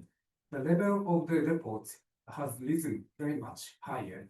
So yeah, every student submits very high level report based on the ChatGPT or AI based report. So it's very much hard to how to say score the level of the report. But when we read deeply, so we can recognize the difference. At the same time, so other things I was surprised with the 2024 May. So our university entrance exam is very famous for its difficulty for students. The mathematics problem, small one or two problems. So ChatGPT, GPT solved small 1 or 2 points. So that was very surprising to us faculty members. But the more surprising thing is 10 months later, only 10 months later. So 5 out of 6 problems are solved kind of perfectly with the newer version of LLM. So only 10 months. So makes how do I say, from the bottom level to the level of the past. So what I'm talking is the speed of AI development. So so we cannot avoid, how do I say, we can avoid the speed developing of the AI. So why not we can collaborate, we can incorporate with the that kind of AI technology to many industries. That is my proposal. Okay. Today I will talk about how we design sustainable society system with AI technology. So I think we believe a combination of industry technologies, hardware technologies, and the digital technologies make some more good features. So this is Malaysia's R&D progress from grid to converter integrated infrastructure, mapping high efficiency innovation Malaysia EV transition. So yeah, there are some combination of technical words, but yeah, I will talk about how it happens. So yeah, hopefully I have 4 contents today, but yeah, hopefully within 15 minutes.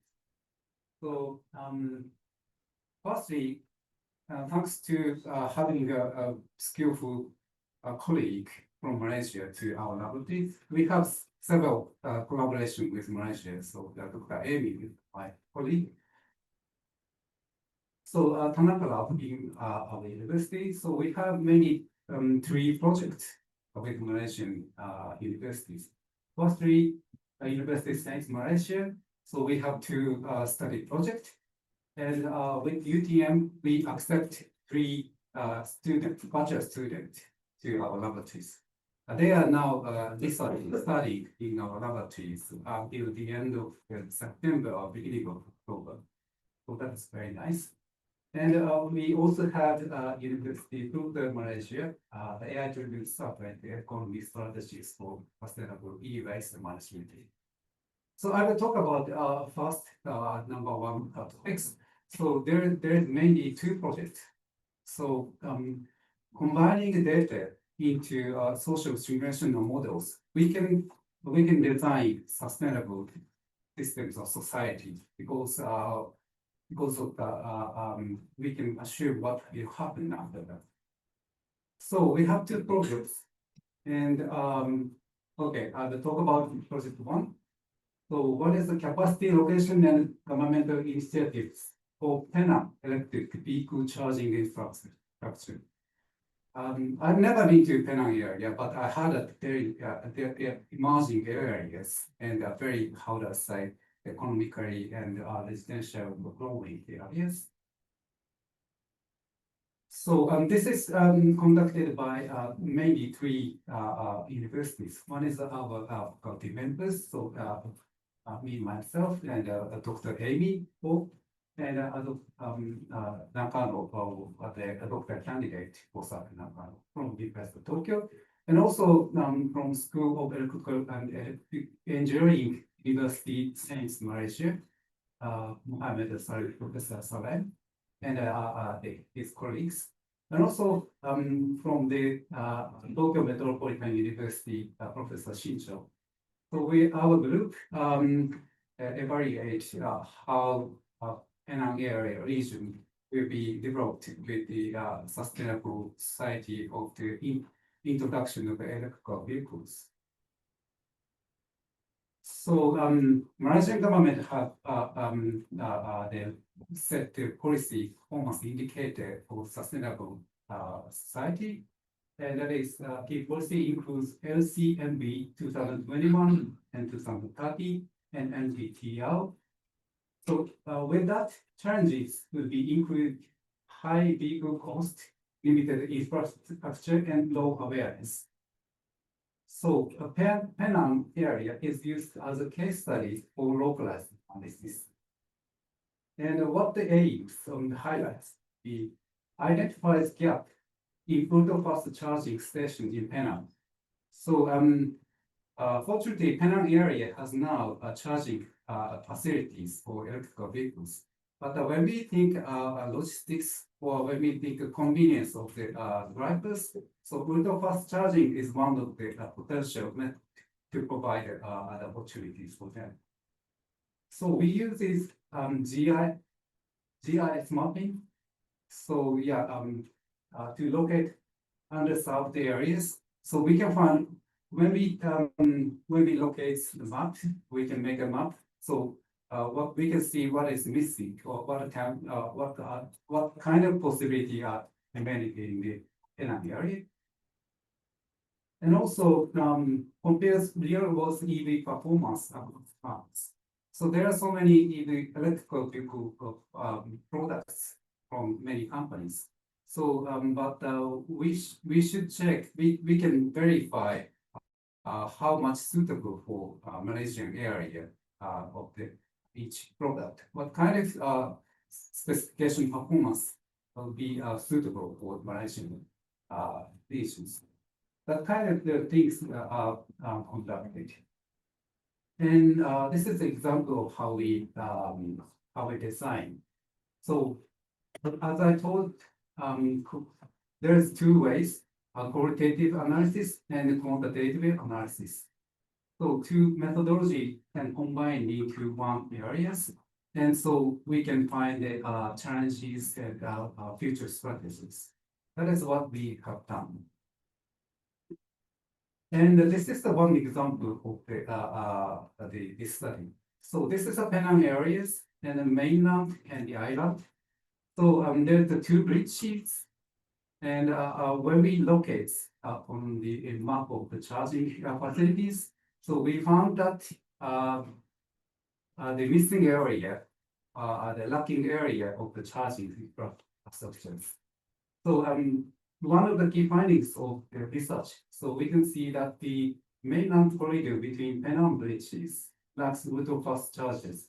So maybe this kind of things can be obtained from the analysis based on the AI based or database modeling analysis. So yeah, we can discuss how it works based on the dataset models. And another key findings could be the one series of the suitable specification of the electrical vehicles for the Malaysian areas. So when we make a model, we can search how it works, and then we can find the one series, one set of the setting of the electrical vehicles, for example. That kind of things can be obtained from the analysis. And this is the one analysis of the one result of the Penang areas. So this is capacity, how fast the charger is.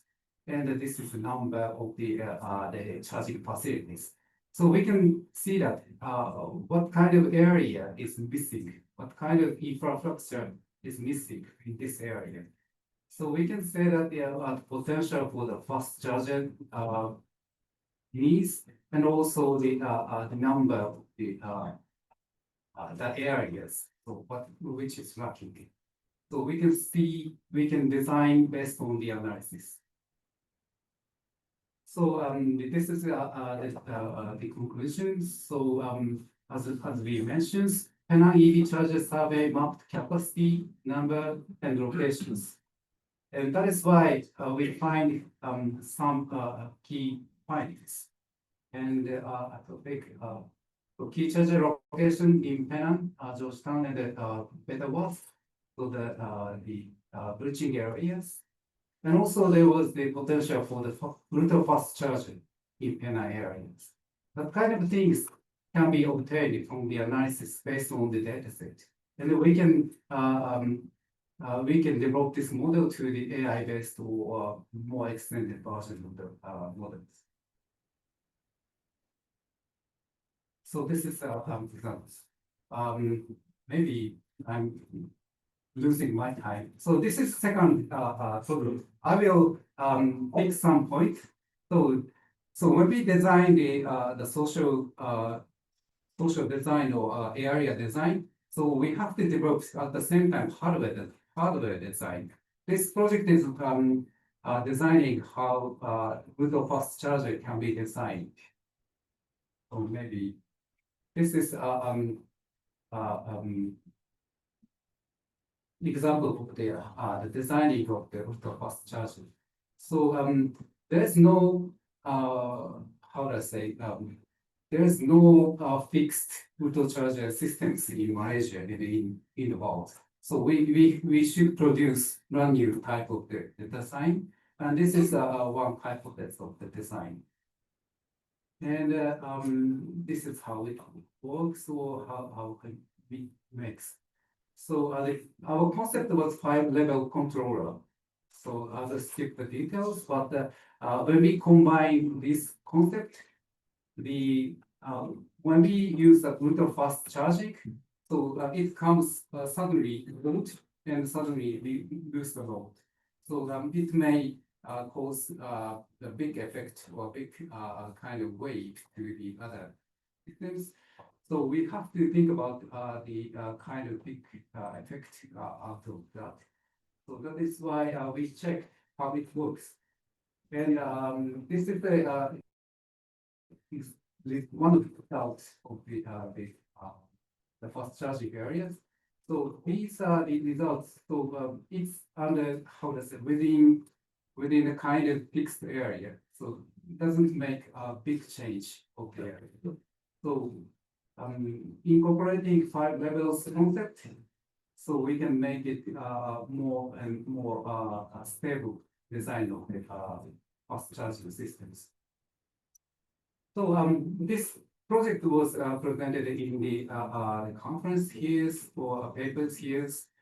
So what I'm talking about is we can make a model to produce sustainable system, and so which is not existing. So we can assume what will happen after introduction of the electrical vehicles or other facilities where we have models. And then AI can make us enable us to extended version of the searching the policies or introducing technologies. That is very nice. And the Asia company, so including Japan and Malaysia, has the hardware, or we have some how to say knowledge or intelligence about the hardware, and hardware industry and the combination of the digital technology will be make it more and more how to say the good future. That is a big potential for the relationship Japan and Malaysia. Thank you for your listening today. Thank you, Mr. Tanaka, for your keynote speech. And now we have finished all the 4 keynote speeches, and we'll move into the panel discussion. And we invite Prof. Nasir, Prof. Salim, Prof. Peng, and Prof. Tanaka to the front to the panel discussion. Hello, to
Do the introduction. Before we say it. Invite Zah.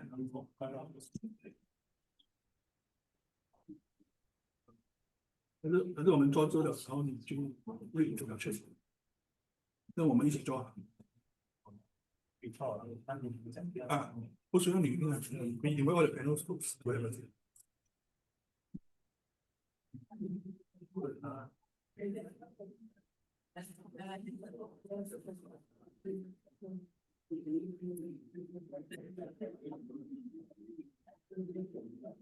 Thank you for the arrangement.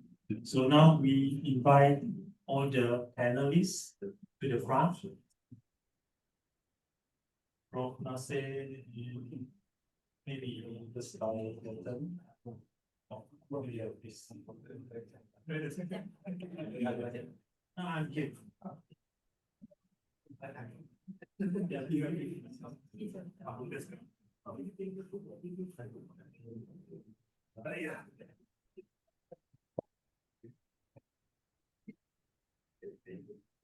you everyone for joining us in the session 1, Science and Technology, Science and Engineering panel discussion.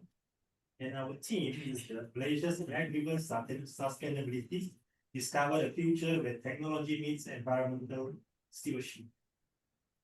We are very happy to have esteemed speakers beside me. On my left, Professor Lee from UKM, Professor Tanaka from University of Tokyo, Prof. Nasir from University of MJAA, and Prof. Peng from the University of Osaka.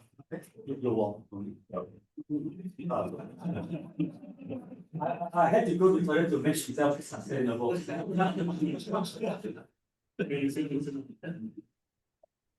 And we already heard the very interesting talks by the 4 speakers just now regarding their expertise in various fields, sciences, engineering, the movies, engineering also, programs, the biomedicine, quantum engineering. So okay, let's start with some.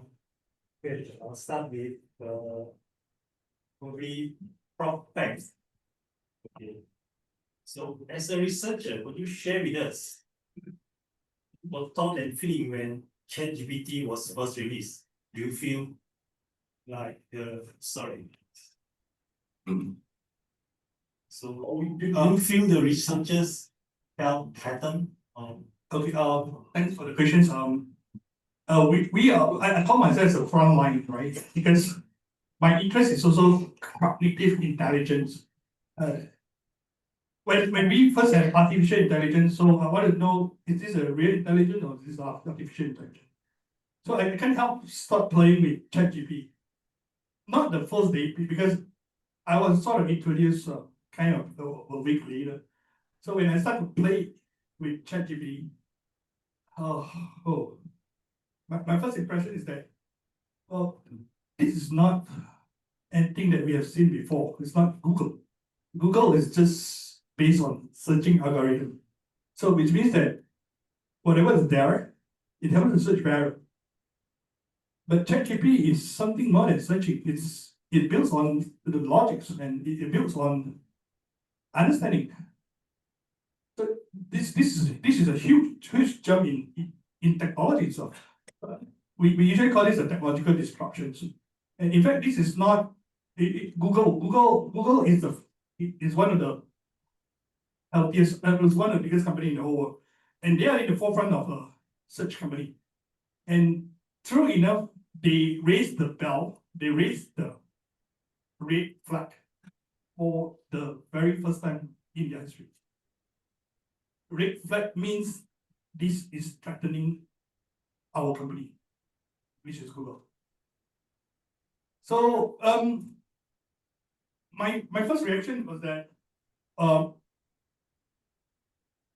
I asked the questions. So as I explained to you, right, this is more than intelligence. So the second question is that when I want to know how intelligent it is. So I asked my research questions. So presumably, I'm the only one who know the answer, right? And I asked ChatGPT, and guess what? Any guess? The answer is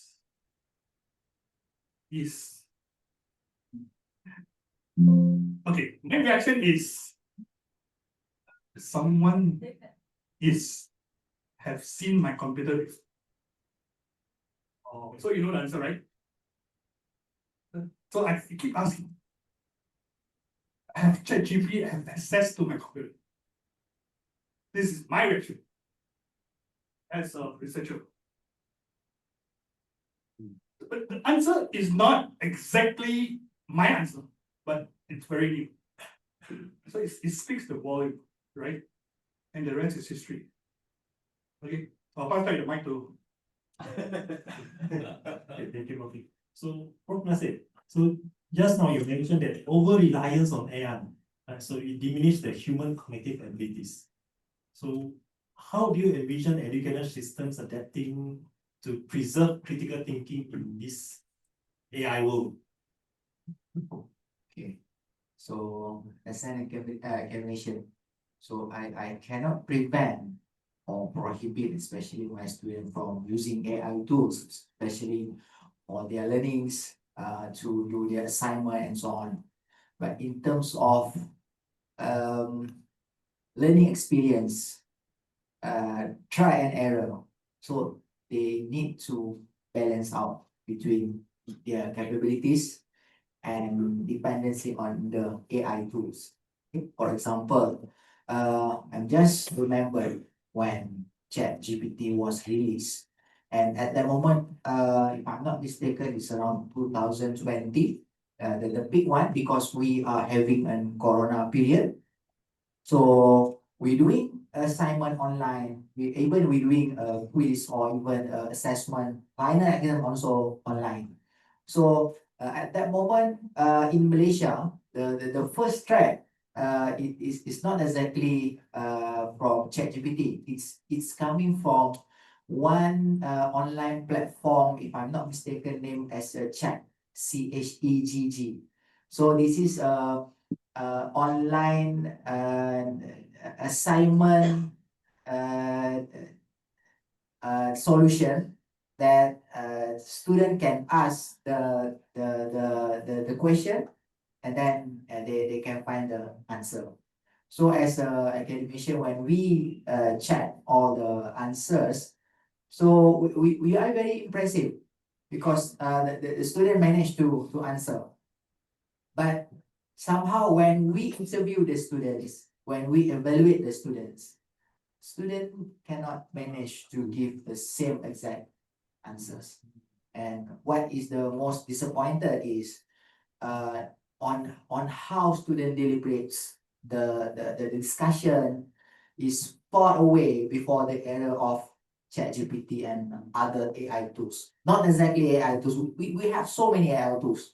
So for example, let's say if you want to design something, we use Canva, we use Adobe application and so on.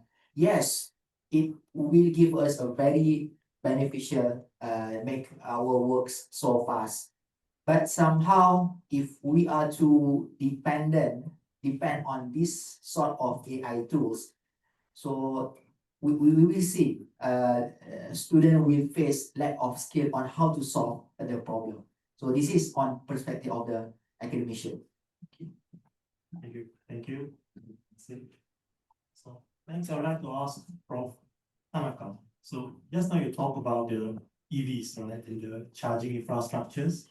So I believe also probably you have used some AI in your solutions, and how can you share with us how do we manage to the whole system and the risk management of the EV infrastructure, or the risk management, let's say in Japan, we have probably more natural disaster compared to Malaysia. So in that case, how do they cope with this risk management? And Okay, thank you. Yeah, when we make a model of simulation, how it happens after EV introduction, and so that model can simulate at the same time disaster scenarios after disaster or kind of. So the combination, usually we use the macro model, but at the same time, so we are now developing it at the same time with the technology development. We are kind of combination of each driver's behavior, of the accumulated driver's behavior. So, and there are the combination of the disaster scenario and what kind of driver will behave after disaster makes we can foresee what happened after disaster.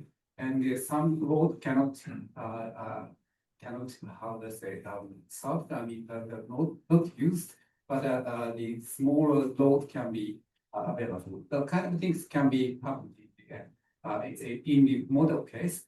So we can assume the several or many scenarios and try to find how we fix it. So before that, so we can prepare for that. So for example, so we cannot use the trucks, but we can use the boat or ships, and at the same time, so the power grid can not be available. So we can provide electricity of the battery. So that kind of thing can be used. But at the same time, the model is a kind of not AI highly related, but the assuming a disaster scenario or assuming the model algorithm, but that can be observed by the observation of the real driver's behavior. So those things we can utilize AI, should I say. Yeah, I'm sorry, I don't answer that fully, but yeah, that is kind of a trial. yes, thank you very much. Okay. So next I would like to ask Professor Liu. So yeah, it's a very interesting, you're very kombu and kombucha. So you talk a lot about sustainability just now. So sustainability challenges are complex and often require solutions that cross-discipline. Now we have a very cross-discipline members here. Alright, so how can scientists or researchers from very different fields, yeah, also we have really very different fields here, collaborate to address this issue? And could you also define your definition of sustainability? Okay, thank you for the question. So maybe I start with the definition of sustainability. All right, so because like right now we are in the era that we are a lot of people in the world, okay, but we have very limited resources. We have only so much to give, okay, but there are so much people consuming. And worst of all is that there are so many wasting, so much wasting. You throw away foods, overripe, like in a buffet, then you kind of finish and you throw away. So these are like one of the biggest issue of sustainability. All right, so moving forward, right? The interdisciplinary approach in solving this problem is very important. Okay, number one, of course, like what I've shown in the slides, in my talk is that use technology to convert certain products into certain products that is more beneficial. And number two, that is what food scientists do. Okay, but then now in the lab is working, we need to bring it into the industry. Then we need engineers to design processing lines, processing material, processing materials like that to make it work. And then we also need things like people from the economics, okay, to look into how do we do all these things. People from the social sciences to look at the demographic.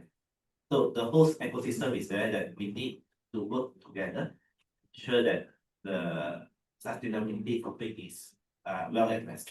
If you look at SDG, Sustainable Development Goals, it covers entirely of everything that we work on. Okay, but it is so wide that there are 17, right? 17 goals all together. The UN SDG. Yeah, UN SDG. There are 17 goals all together. And it shows that how important for everyone in every field and no matter what field, not only sciences, arts, humanities, social sciences, needs to work together so that we can achieve the sustainability goal that we want to. Yeah, so that is my response. Thank you. So actually AI is very interesting in our opinion. So I have a baby, 6 years old.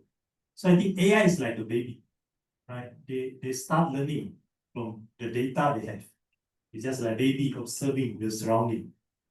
They learn slowly from the data. That we feed to them. And they learn fast, right? They learn very fast. In some models, maybe hours or days. But what about if there is some cases that is very low frequency, but very critical? The AI might fail to respond or responds wrongly. So in such cases, so any one of you have any comment regarding this? Okay. The mic is on. Okay, the question is that what happens if it's wrong? Okay, if it's wrong, it's wrong. No choice. We human beings, we also make mistakes. What happens if it's wrong? You wouldn't be realized. So this is number one.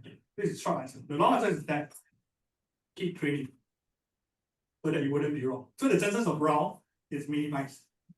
Just a human being, right? We make mistakes. We make the mistake. The worst is that we don't know we are making mistakes. This is how science progresses, right? So we have to overthrow the past knowledge in order for new knowledge to come. Right? I always tell the students. So they say, this is physics, this is bio, or this is economics. I say they're all the same. Who's the one who built these partitions? Human being, right? It's not by God, right? Human being. Yeah, so we should be throwing away all these partitions. So once we throw away all these partitions that tells what physics is, what economy is, then you have you see another big possibility that we humankind have never seen before. Yeah, but I have some concern where if AI makes some critical error, Yes. right? Let's say we have autonomous driving, right? only one error maybe can cause a severe consequence, maybe a loss of life. Right? So, and of course, the companies, including ChatGPT, Tesla's, they try to push their products out as soon as possible to disrupt the industry, to disrupt the world. Yeah, but yeah, so just want to comment, what if some critical errors happens and what are the ethics behind this?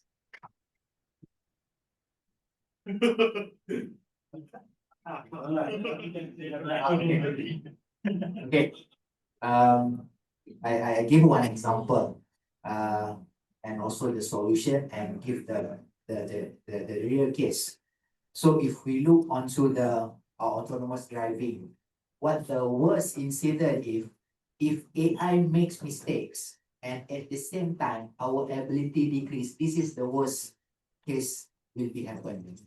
Okay, please imagine now you are driving with a very common car. I mean, last 10 years or 20 years car. Okay, just give a name, Honda Civics, Honda Accord. This is not a autonomous car. So me myself, when I'm driving, if the car gives some symptom of problem, I still can detect like a problem with the tire, sounds coming from the rear bushing, something over temperature over the radiator. So this is a very common ability of a normal driver. Oversteer. Okay, when it comes to autonomous drive, it will give you a tracking assistant and then some alerts and so on. So might be human become less sensitive. And that moment, you cannot find this sort of signal. So this is a bad incident when we are very depend on autonomous 100% and at the same time our sensory decrease. So I don't have any clear indication what we can balance this kind of incidents. So So problem will continue. Do you know aeroplane is driven by computer Yeah, and has less, yes, and has less accidents than car drivers? yes. Do you have the answer now? So which means that we really need to train so that they become very powerful. Because when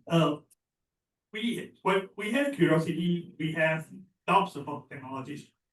But sometimes technologies can perform much better than human beings because they can be very fatigue again, right? So that's answer your questions preliminary. Thank you.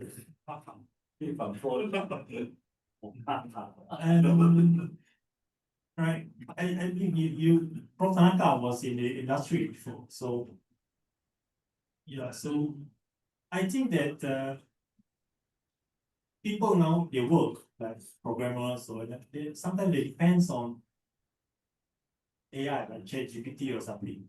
So let's say we have a senior employee and a junior employee, right?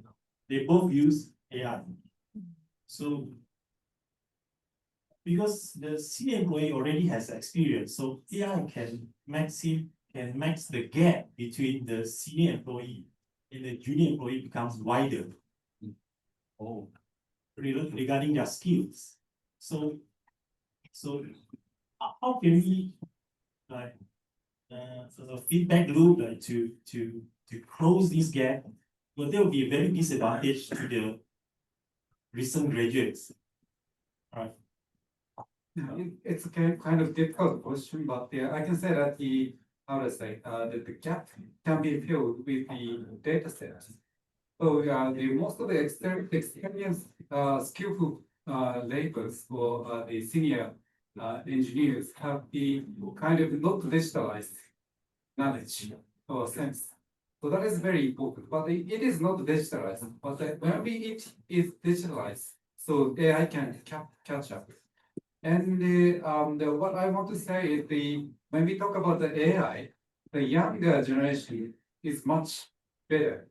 I mean, so there's no the starting point is at the same time for senior engineer and a younger engineer. when we talk about the industrial experience, it takes more than 10 years to catch up the senior engineer. But when we talk about AI, so the start point is physically, calendar day is the same. And the flexibility skills, a younger engineer is much more better than the senior engineers. I can say that so younger engineer can put more resource on AI to catch up experience skills for the senior engineers in the future. Not now, not ready now, but in the future. Nice. So then I think that is a very good news for the students here. So you can catch up with the senior employees and from the floor. So we have maybe we have one more sustainable question because there's a lot of AI questions here. These are questions from Yeah. the floor. From the floor, Yeah. any reaction from the floor? From my, Asia. Yeah, so any questions? Yeah, so we have can we have a mic? Because the virtual participant cannot hear. Hello everyone, I'm Maria. Good afternoon. And it's a very interesting talk, so thank you very much. And I'm happy to be here today. So my name is Yasmin, and I would like to ask this question to Professor Pang. So I'm very interested with your presentations about geometry modeling, which is very new to me. So I'm just wondering, what is your view for this system to be used to understand, for example, cancer cells? Yeah, if you can answer. Talk about 1 hour. Okay, the fact that we talk about language, right? Language is human created. Okay, you have BM, you have English, right? So there's a lot of loophole in language itself. So before language was invented, so how do human beings interact with it? There is a reason to believe that they are interacting with each other without language, which is telepathy, or some other form, which is more native. Okay, geometry is the neatest form. Okay, you can use geometry to talk to alien one day. Agree or disagree? Because it's the universal and most native form. So I put all my money into geometry. Regarding your cancers, regarding your research cancers, I invite you to join me, and you give the answer to them in future. All right? Because I don't have 1 hour to talk about it. Okay, thank you, Prof. Frank. So do you have any questions from the floor? Okay, we have many questions from the floor. Hello, thank you for your interesting talk. My name is Akmal. Also in the field of information science. So I'm working on human factors, mainly human modeling. So I have a question to maybe Professor Nasir and also maybe Professor Frank also. So I do want to know, it's quite similar to the talk we just talked about autonomous driving and how we don't have this technology yet in the world, but we do have our things like autonomously, right? So I think mainly the problem is that because of human stochastic behavior and also human uncertainty, this behavior that it is so nonlinear, so difficult to model, difficult to express or present in terms of vertical numbers or that. So, but I see AI in terms of AI having a very fast, very fast rate. So I'm wondering in the future, will this problem be solved and we will have can human stochastic behavior ever be solved? Even using AI or maybe an deterministic model. Do you have any insight into that? You answer first. Diplomatic answer. Okay, so we have Prof. Nasir. Will answer with a simple answer. Generally, non-linearity is interesting, so we cannot predict what's in future will be, especially how human will be adapt with the changes of the technology. AI intervention. We, as an education, we have a proper syllabus, but for AI intervention, we don't have any proper syllabus. So this is the missing that we need to consider. If we didn't consider, so it might affect this non-linearity. That's all. I have one more question for Flynn. So how can we ensure that, because you talk about sustainability, I'm also very interested in sustainability. So how can we ensure that sustainability research benefits not only the big players, the industries, the governments, right? The big players, but also us as a local communities and peoples in everyday lives.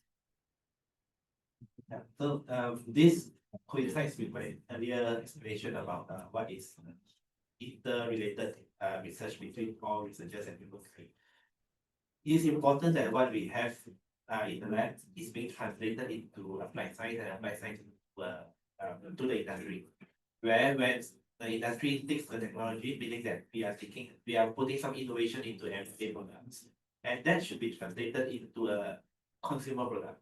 Okay, for example, my research on edible bird nest, for example. Okay, edible bird nest is something very highly valuable. Not everyone can afford it. Now we are working on the byproducts, which reduces the cost tremendously. So if that product from the byproduct is being applied to another consumer product, then the wider population cannot enjoy the benefit of the edible bird nest. Same goes to kombucha, same goes to the seaweed and things like that. What the biggest problem now is that the accessibility of certain products to the wider population. Once we put in innovation, innovation doesn't really mean that it will increase the cost. What we are going to do is to reduce the cost. And we put innovation, we reduce the cost, and we can mass produce it to the wider population, then everyone will be able to enjoy the science, the output of the science in terms of benefits to the consumer. Yeah, this is very similar to what Prof. says, that we reduce the cost, do the Dyson model. We can have one last very short question from the floor. Anyone? Okay, yes, there. Gentlemen, you can have the mic. Alright, hi, my name is Hadi Ibrahim from Malaysia Pavilion. Okay, my question is actually simple. Because I'm currently studying in infrastructure management. So I understand we are achieving into a sustainable city and a sustainable era. So my question is, does AI need to be utilized in every scope to achieve the sustainable to achieve sustainable city or the sustainable development, that sustainable development? Does AI need to be utilized in every scope? Or because as you have said, the moderator have said, there are some times where AI will misread for certain data. So does it will affect for upcoming, and does it really need improvement or something else? That's Thank you. So does AI needs to be in every scope of our daily life? So in order to maintain the sustainability. So any answers from the panel? Okay, so Prof. Okay. Okay, AI is not my expertise, but I use it almost every day. Okay, but the thing is that I find right now AI is important. If I cannot tell my students not to use, then they will use up, they must use it. But the thing is that it's a tool. Okay, it's like 10 years ago what Google Translate is a tool. Okay, you do not use it, copy everything, paste into your book or whatnot. Okay, you use it as a tool to help you in your everyday life. So if the AI, if AI can give you the solution, you use it, but you have to use it wisely. Because like what Prof. Nasir mentioned in his presentation earlier, if you were to use AI, then you would be here today, right? So it's the human intervention that is necessary. The human intervention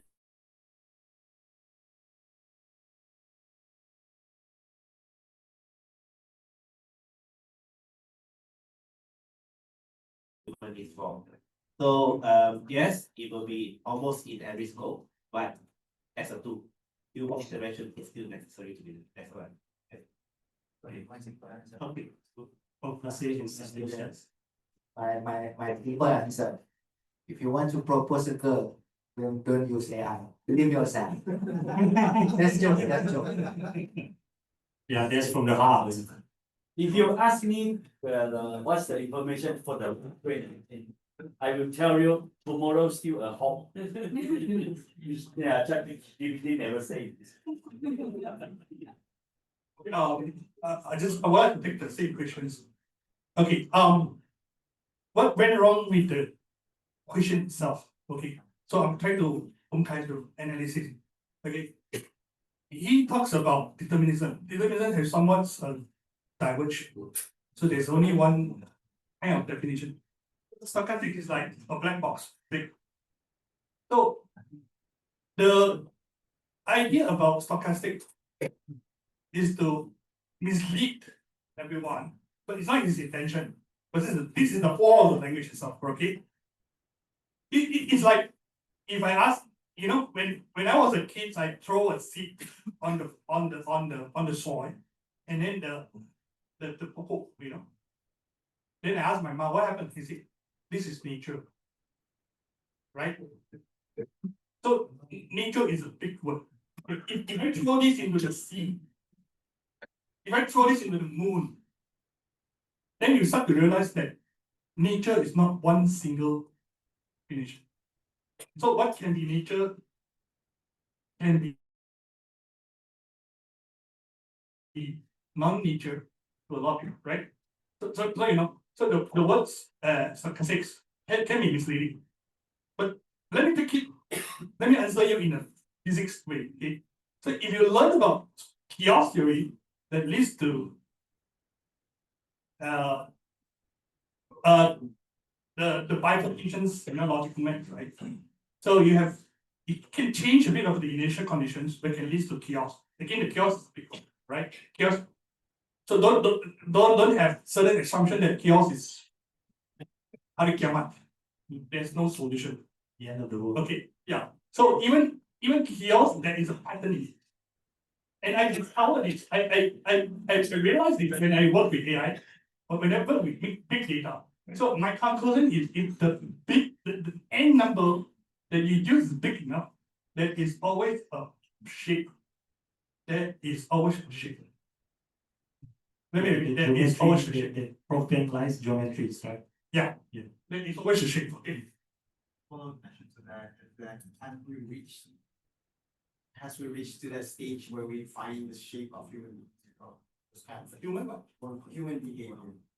So my question is about the stochasticness of the human behavior. So how random my behavior is very different from you. How do you so that's kind of thing. So you say that nature there was also a shape. I believe that's also I actually agree with you, but in terms of human behavior, how do we model human behavior? What any types of human behavior? Model. Yeah. Not my interest. Your interest? Yeah, this not my interest. I don't like so I think this discussion, I think we'll take offline. Yeah. So I think we can take offline for this discussion. So okay, we have the most experience here in the Prof Tanaka. So and we are many students here. So one last question for you. So what courses in the university when you were a student that you did not regret taking? What courses in university that you did not regret taking? Means you still use it until now. The knowledge from the course that you take in the university. We have many students.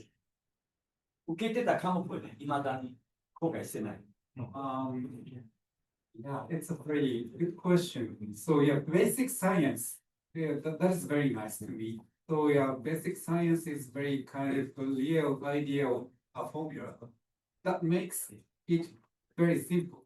So keep it simple is very good to me. But at the same time, knowledge to the society is very convenient. So I prefer the science. The ideal science is always common to the. We can apply those ideas to the rest of the system. So that would be very nice. Yeah, we should follow up the AI technology related things. At the same time, we should pursue the ideal of pure science. Thank you. I think that will be a very nice advice to the students.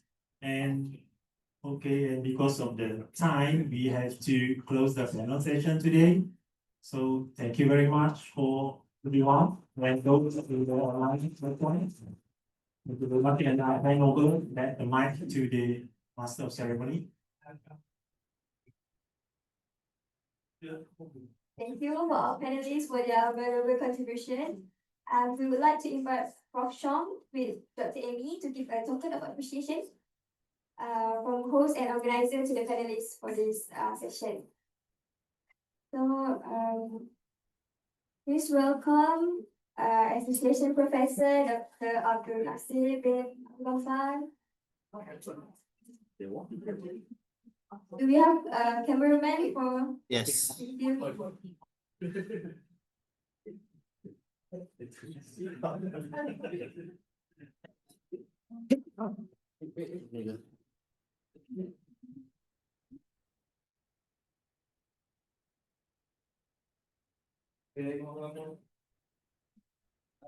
you. Next, Association Professor Dr. Lim Senjo.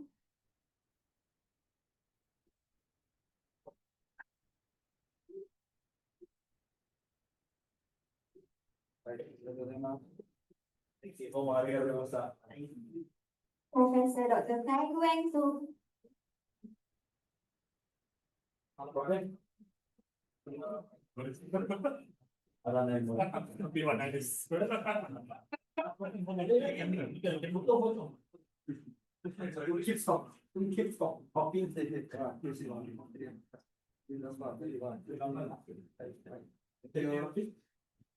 And Professor Dr. Tanaka Kenji.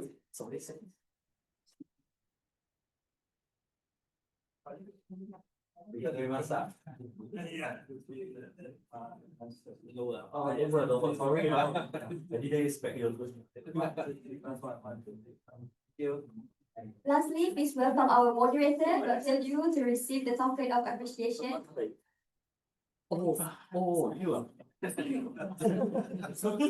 Saya ikut tangan juga. We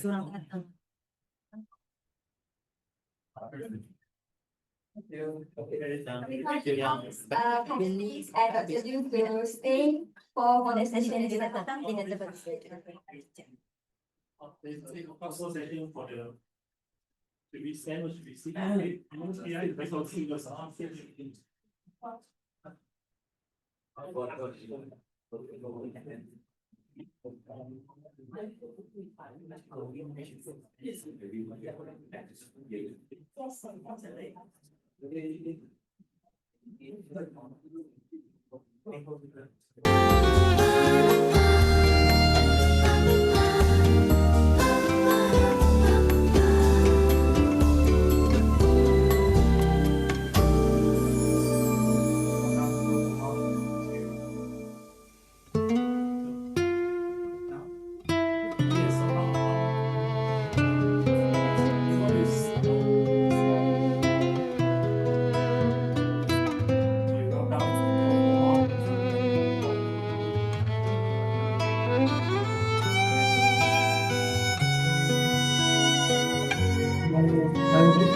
Introduction, Dr. Oma. So Professor Oma has a master's degrees and external methods, marked by significant academic.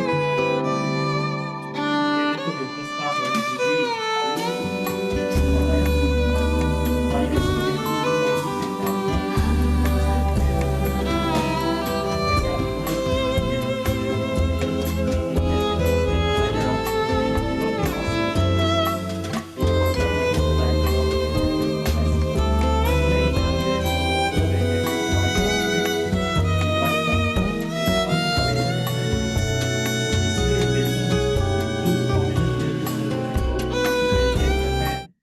Additionally, he has served as an adjunct and visiting professor at several prestigious universities. His accolades encompass numerous research grants and awards, including the Ford Foundation Servization Fellowship, Asian Foundation, Momukagasha Research Grant, Toyota Foundation, and the Japan Foundation. So Professor Emeritus Omafaro has also made substantial contributions to international election observation, academic editorial roles, and has an extensive list of publications to his name. He has also participated in collective research in several countries. So we welcome Professor Omafaro. The floor is yours.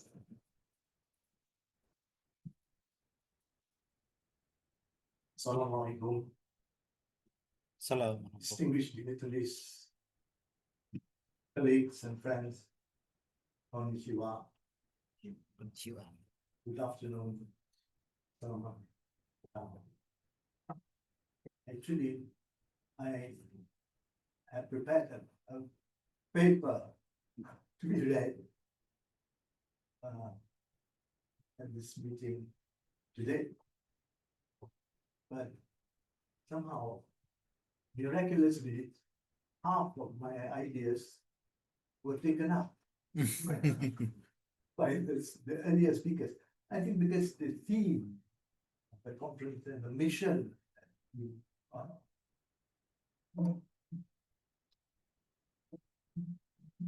the mission that you are on are so critical and relevant to all of us that there is this excitement on wanting to be a part of this program of global collaboration, making friends with AI, and making sure that we will have a better world to live in. So you will find many of the things that I highlight to be nothing new. But if that is the case, it is a reassertion of my commitment to working together with other scholars and research institutions to produce a better environment so that we will have a good future. The whole world stands in awe of AI, mesmerized by what it can do. At the same time, some people are also terrified of AI replacing them or taking over, making them irrelevant. Yes, AI is fantastic. It has done so much already and promises even more. But there is the human element, the Manania element that may be missing. We must not forget this, especially in Malaysia, where much has been achieved since independence. Malaysian companies have made great progress cumulatively over time. Our institutions have shown resilience and capacity over decades. Yet there remains a lingering uncertainty. What cannot be done, what can be done, and what lies in between. The possibilities are vast. That is why such a symposium as today's is vital. It gives us space to open up communication, to begin scratching the surface of this vast iceberg of possibilities. AI at its heart represents possibilities. That is thrilling. But we must also be forewarned. Technology can inspire us, but it can also unsettle us. This is why we must complement AI with values, with humanity. Research on AI in Malaysia is not far behind. But it is not simply the robotic aspect of AI that should concern us. What we need to develop in the coming decades are technologies infused with humanity. That is the challenge before us. Academics, companies, governments, technicians, and research institutions working together to ensure AI serves human progress, not just technical progress. Allow me now to step back in history to Osaka Expo 1970. Its theme was progress and harmony for mankind. Even then, Japan was envisioning its role as a leader, not only in science and technology, but also in the ethics of technology. Malaysia was there as well, represented humbly by a traditional Minangkabau kampung house here in Papu area, very close to where we are right now. And yet, it was warmly welcomed by different Japanese visitors who came in their thousands to understand and to connect. This is 1970. I would like to share a personal anecdote from that expo. A Japanese lady working with the expo organizing committee on her way home noticed that someone had dropped a pencil. She picked it up and handed it over. It belonged to a staff member of the Malaysia Pavilion. That small gesture led to a conversation. The conversation led to friendship. Soon, she was invited to help at the pavilion's souvenir booth. From there, her life changed. She eventually married a Malaysian gentleman and built a life shaped by that unexpected encounter. This is just one story, but there were probably many other stories. This story reminds us of a deeper truth. Sometimes it is not technology alone that changes the world, but small human gestures that open doors across nations. Now, as we are coming to the end of Osaka Expo 2025, Japan once again stands ready to showcase progress. But this time, we must carry forward not only technology, but also conscience. Malaysia too is reimagining its character through Madania. The integration of good governance, cultural balance, and human values. Together, Malaysia and Japan can show that the future of AI and sustainability is not only about algorithms, machines, and data alone, but also about people's values. Let us remember the story of that pencil. I'm not sure how many more pencils were dropped and retrieved, but I know for sure that many people-to-people bonds have been forged. As we reflect today, may we also see Osaka Expo 2025 and this symposium as an opportunity to reshape a future where Malaysia and Japan, side by side, can remind the world that progress without humanity is flawed. Also, as we consider where to host our next conference, we should not overlook Hiroshima, a city that embodies both history and innovation.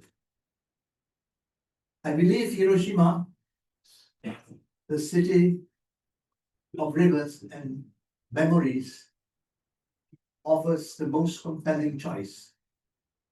It is a city that remembers over 80 years since the end of the Pacific War, and a place where we may honor the Malaysian students among the Bapusham.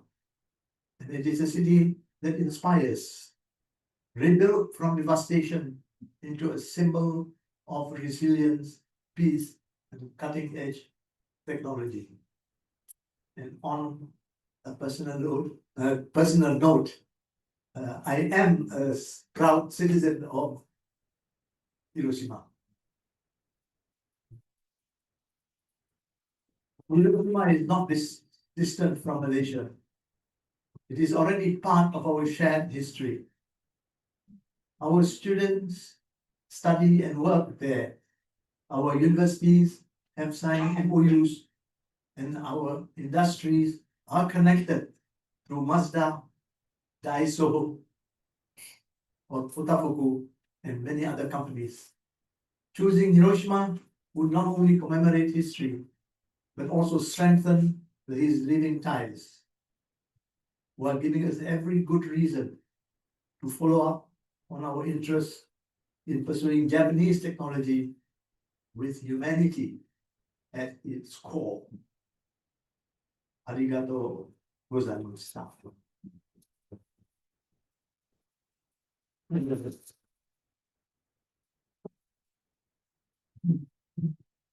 You in Hiroshima. A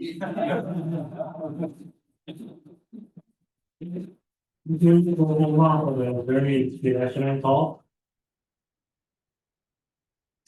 Hiroshima Jin. Hiroshima, yes. Yeah, so see you in 2026. You're from Malaysia. Visit Malaysia 26.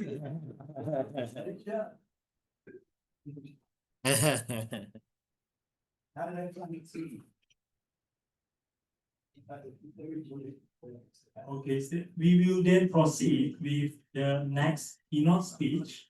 So the keynote number 6 is from our symposium chair, Professor Dr. Chong Pat Seng from Shobi University.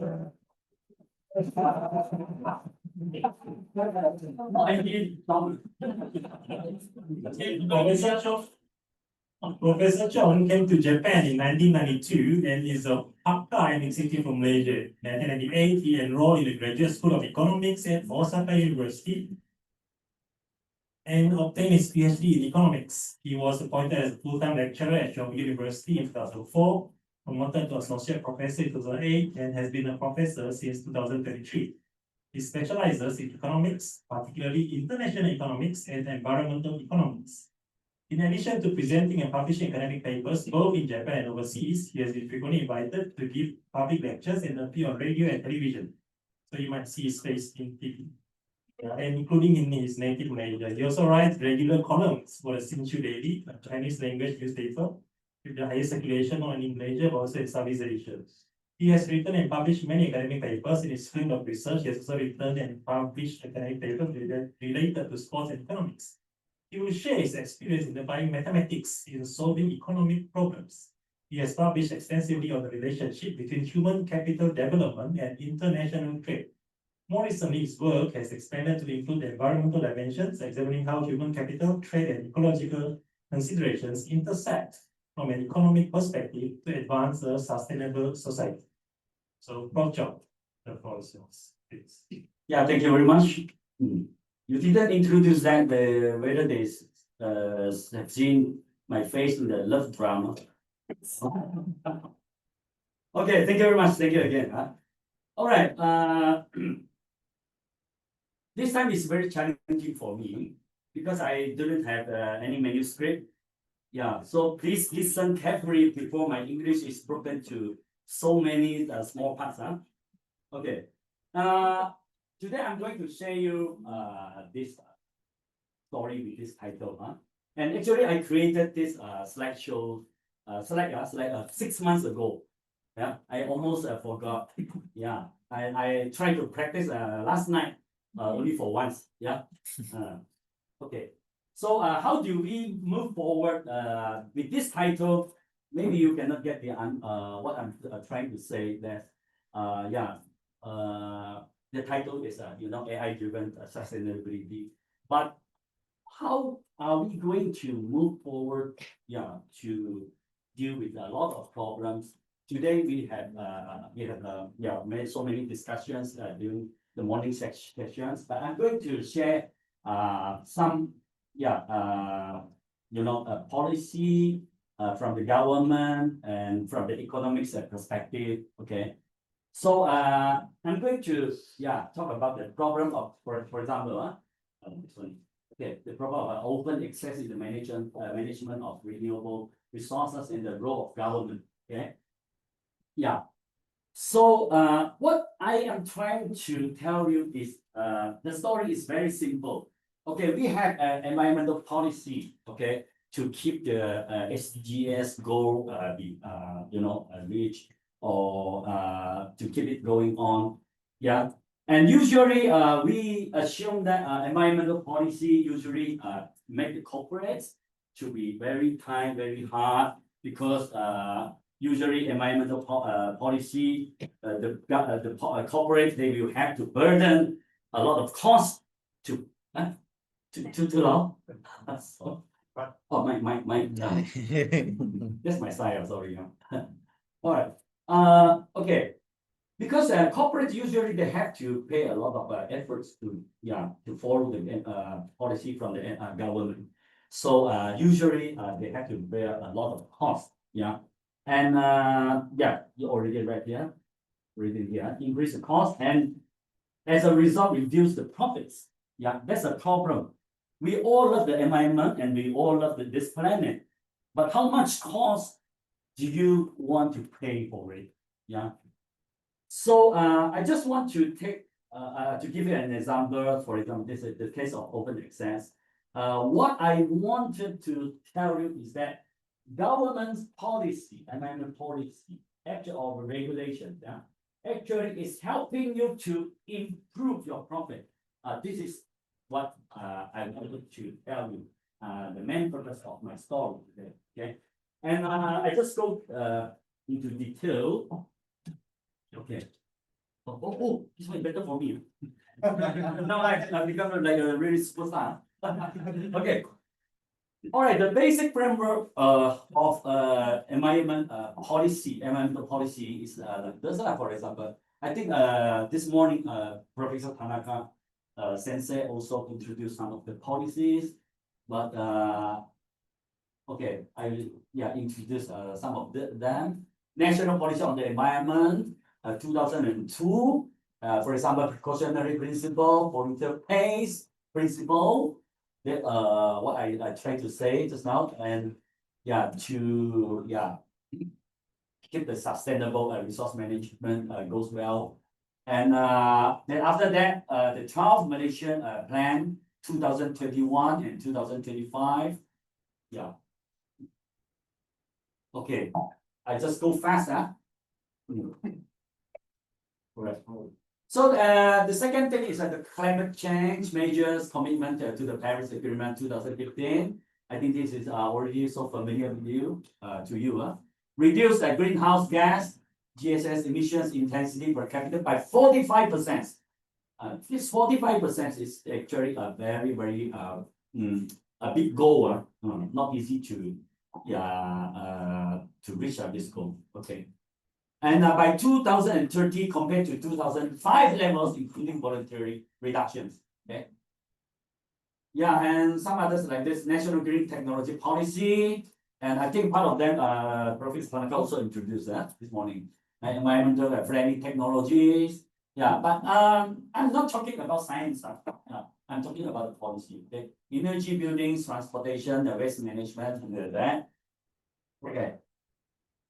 Yeah, but one thing we must know that is that we are always facing one problem, the problem of open access in the management of renewable resources and the role of government, how to prevent the problem, how to solve the problem of this kind of problem. Yeah, for example, the 12th Malaysian Plan 2025 the goal is sustainable and inclusive development. And then to realize the goal of carbon neutral society, and we have 3 policies, for example, like this. Okay, increasing the share of renewable energy, okay, to 31% by 2025, and promoting green investment, which requires a lot of help from our very good partner, Japan. Yeah. And the third one is to maintain the maintenance of the forest cover. Currently, about 55% of the country's land area. All right. Okay. This is our next question.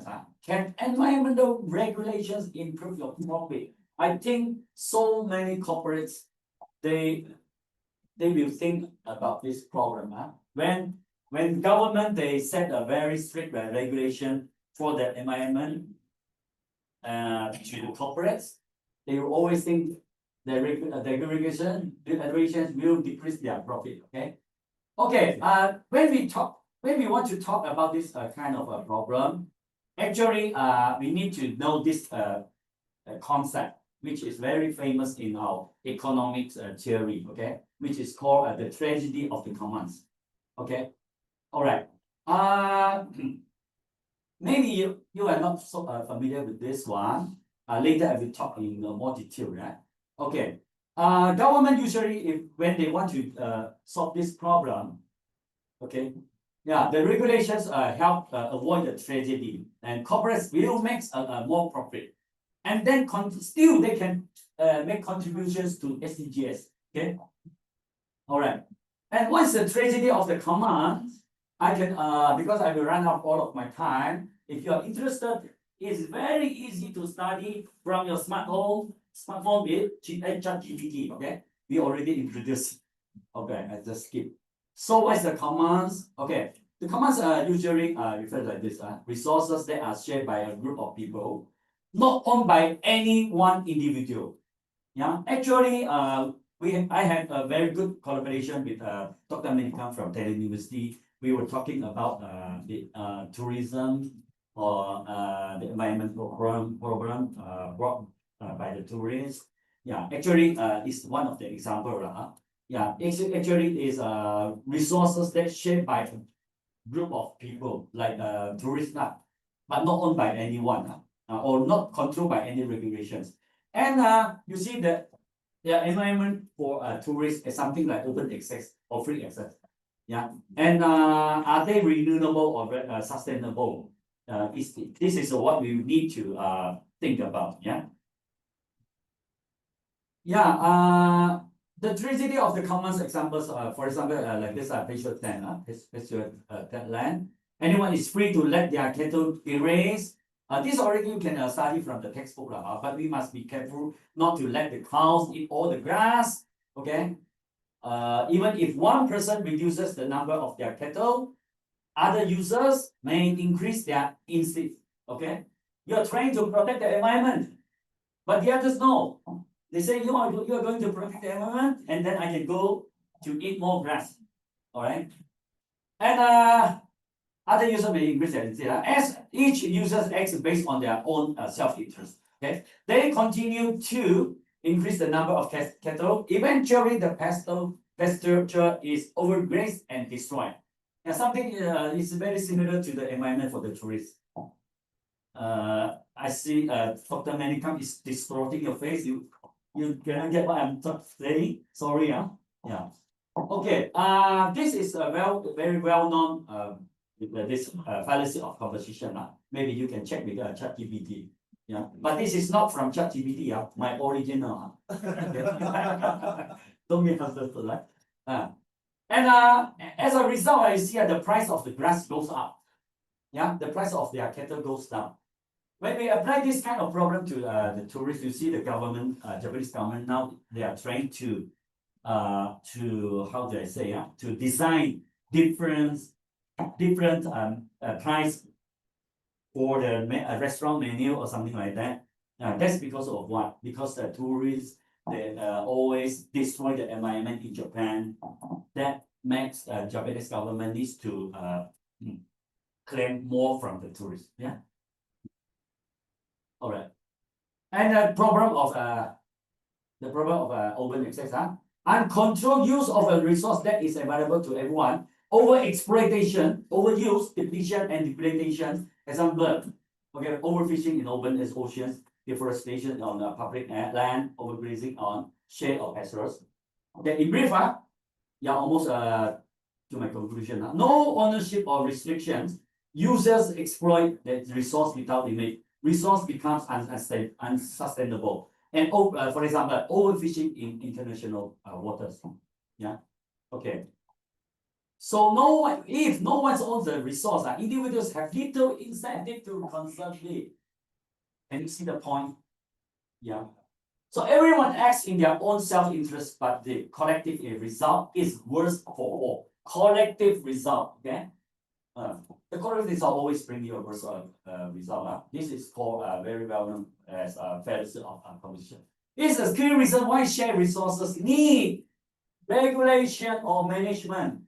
So government is going to help you, okay, with the regulation or management. Okay. So example in Malaysia, I will go fast now. Sorry, I'm overfishing in Malaysia and the others like this. Malaysia waters, Okay. So overfishing in Malaysia waters are issue coastal and offshore fishery are heavily exploited, particularly in the Straits of Malacca or South China Sea, with enforcement open access cost for local and foreign vessels and illegal unreported and unregulated fishing, something like that. The impact declining fish stocks, reduced income for traditional fishermen, and ecological imbalance. Let's take this as case example. Yeah. Okay, we skip this. Okay. From here, actually, my story actually is finished here. I think it takes another 30 minutes for me to explain my study like this. Actually, when we need to do this kind of problem, we need to study a lot of economics theory, even with a lot of mathematics skills, including Taylor's series, which was introduced by Professor Bang. Are you listening, Professor Bang? Are you listening? Okay. So this is what I did lah. Yeah, okay. But I'm not going to introduce you, but I just wanted to tell you if you want to deal with this kind of problem, you need to apply a lot of mathematics skills like this. Yeah. So finally, I wanted to tell you that the role of government, okay, open or poorly regulated access to natural resources in Malaysia leads to environmental degradation and harming both the ecology and the well-being of local communities. Okay, the government's environmental regulations help not only promote sustainability but also improve your profit. So, people in Malaysia, rakyat Malaysia, you have to request the Malaysian government always whether you want improve our profit and still can promote the sustainability. This is what the message I wanted to deliver to you. Thank you very much.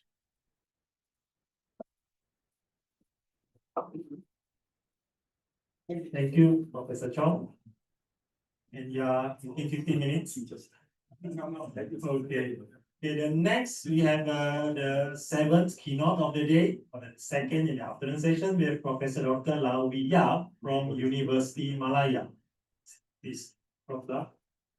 Professor Lau is a professor in Faculty of Business and Economics and an academic board member of the Asia-Europe Institute, University Malaya. He was a Max Scholar at University of Osaka, where he received his PhD in economics with a dissertation in financial economics. He was a visiting scholar at the Risk Management Institute, National University of Singapore, AUA scholar at the UAE University, and a visiting scholar under the National Taiwan Library Fellowship. He has attended an executive education program at the Vietnam Center for Finance, Princeton University.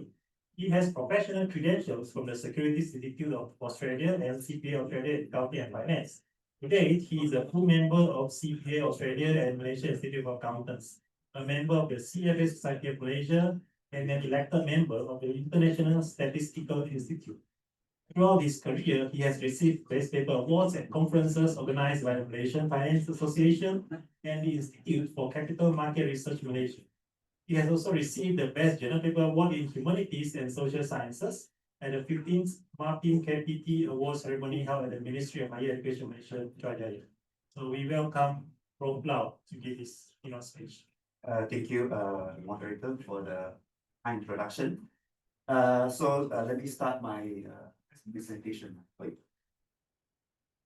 Okay, so the topic of my presentation this afternoon is sustainable finance in Malaysian fund management industry. Okay, I think my topic is a bit different from the rest of the speaker. Okay, let me. Okay, so very quick, I'll talk about a bit of basic concepts, then a bit of application, and what next being something for you to. So. Okay, basically, very quick. I think fund management. I think I actually try to make my presentation as easy as possible. I think and what is fund management? You can see on the right. We have this K to the SP. We have the COP is the for the government pension scheme. And also we have the PND, and also we have the Federation of Investment Managers in Asia. So basically, previously we in the earlier study, a lot of work is on the mutual fund, right, or the unit trust fund. And of course, we also have recently the ETF and things like that. And of course, not to forget our pension fund as well, right? I mean, every one of us eventually will need to have pension fund, right? Okay, so basically, what is return on investment, right? I think this one, let's go through quickly. And I actually doing some quiz, but unfortunately there's no prize for you. So anyway, this is more for the student, right? I think. So how do we measure the performance of fund, basically? What do you think? How do we measure the performance fund? So we invest the money. Then how do we evaluate whether the manager is good or not? Can someone like to try? Profit, okay, thank you. It's written there, profit. But actually, when we from the finance literature, where we want to evaluate the performance, we basically try to use some sort of index, or we call the benchmark. Okay, the benchmark, or sometimes we have the market benchmark like Nikkei 225, like KLCI, you know.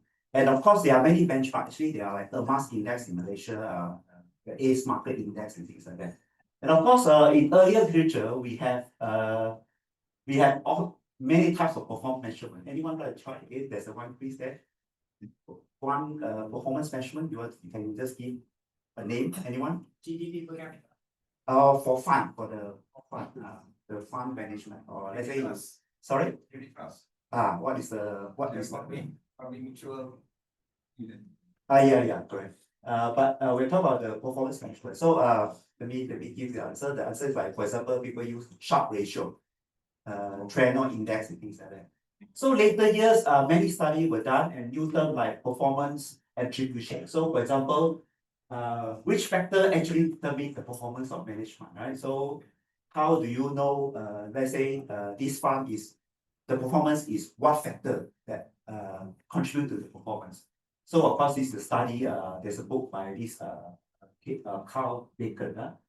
Okay, so the answers, let me go quickly since we don't have much time. So one of the landmark study done by Brinson, Hood, and DeVoe in 1986, actually the answer is that nearly 90% of portfolio return variation is driven by the asset allocation. So it's what we say the Bunsan, how to put it, asset allocation, I think in Japanese, English asset allocation. And of course, in subsequent study, she highlighted a series of studies. These are quite famous study done. And the three keywords, of course, is asset allocation, market timing, and also security selection. That means what security, I mean what kind of stock you buy. The fund manager need to, for example, now people, the popular one will be like NVIDIA, right? People buy NVIDIA, people buy TSMC. For example, 2 days ago, I think the ETF Taiwan was listed in Tokyo Stock Exchange. Case of you may not be aware. So what kind of stocks you buy is very important. Because also when you enter the market, when you go out the market, this is called the market timing, right? And asset allocation means how many percent you put inside your stock, how many percent you put inside your bonds, and how many percent you take as a cash. Okay. So now I want to go to one new concept called investment stock, right? So basically we have growth stock and value stock. And of course, if you look at the bottom there, you can see there's a graph, right? So actually this graph is these two value stock and growth stock. Actually, it's in statistics, we call this as time series data. Okay, GK is time series data. And then of course, if you learn time series, you can do many wonders with the data, right? And on the right, actually, this is taken from the book just now. This is the evolution of the attribution methodologies. So I put it. You see this one? Okay. So you can see the name Sharp is there, William Sharp.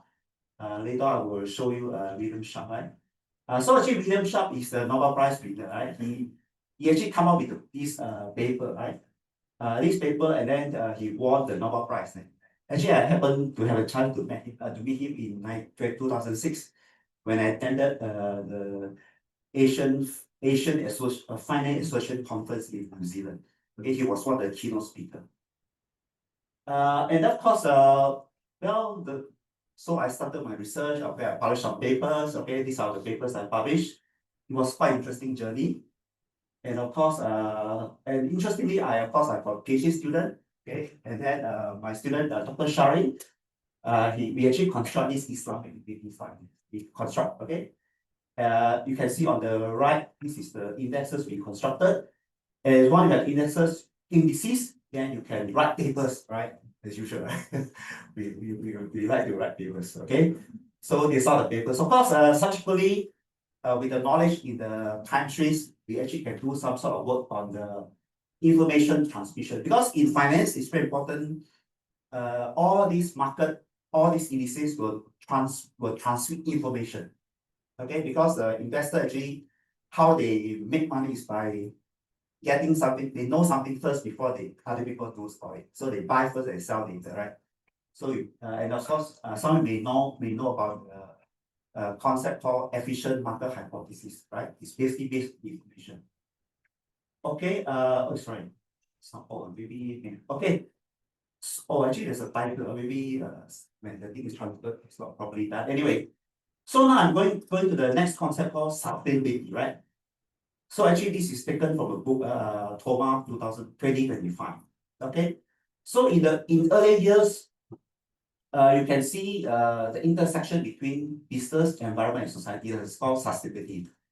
But the new concept is now you notice that the business is under the society, and basically you have the macro environment, right? Okay, so I think we need to change how we do our business, right? Because we need to be more aware of the environment, right? And of course, some paper, this one the paper I took up. Of course, is one of my master students. And we actually done some paper. I mean, a lot of people do a lot of papers, right? So we actually started this ESG paper in 2023, and it's very lucky we submitted to one of the call for paper by Institute Capital Market Research, and won one award. Okay. And of course, the next thing we also look into the portfolio pension fund, and here we look into the KWAB crop portfolio. Okay, the next question, the last part of my presentation is what's next. So is ESG an investment style? These some things still need to be answered. Okay, which so far I don't really see a very concrete answer from the research. Okay, so I think some of you know about this ESG, and okay, ESG investing help. And so far, if you look into the Google, I mean, you search like Google, this is how we actually have limited funds for ESG. So this is how the funds, and probably this is the next project and next thing that I plan to do, right? And of course, if you Google further, you can see all this. I think I won't go through, right? So these are some of the information on the what is this ESG investment, what is this SRI and things like that. Okay, so I think currently these are the in thing in the market. These are what the fund manager are looking at. Try to go into this. I mean, they're already in, just that the next level. That's the next. Yeah, I think basically that's all. Thank you very much. Thank you. Thank you very much, Mr. Lau. Next, we have the 8th keynote of the day, Dr. Manikam Govindaraju from Talis University. Let's welcome Dr. Manikam. Dr. Manikam is a senior lecturer and researcher in public relations and communication studies at the School of Media and Communication, Talis University. Holding a PhD from the University of Malaya, her field of research spans through framing theory, multicultural communication, and media discourse in crisis and CSR. So Dr. Manikam is also an accredited PR practitioner by IPRM and an associate member of PRCA. Bronze Award recipient in the category of Best PR Practitioner at the 4th Asian PR Excellence Award. She continues to win national and international awards for her campaigns. She mentioned as well as gold and silver awards at International University Carnival of E-Learning for innovative pedagogy since 2022. Dr. Manikam's contribution extends to curriculum innovation and mentoring future PR practitioners equipped to engage diverse, multicultural, and digital audiences. Welcome, Dr. Manikam. Thank you, Dr. Liu. A very good afternoon to everyone. So I'm sure all of you have been listening to wonderful presentations and very meaningful information for yourself about AI, sustainability, and so forth. And we also had talk on ethics of AI usage. So my contribution in terms of AI and sustainability is in education as well as ethics. So a little bit of introduction about me.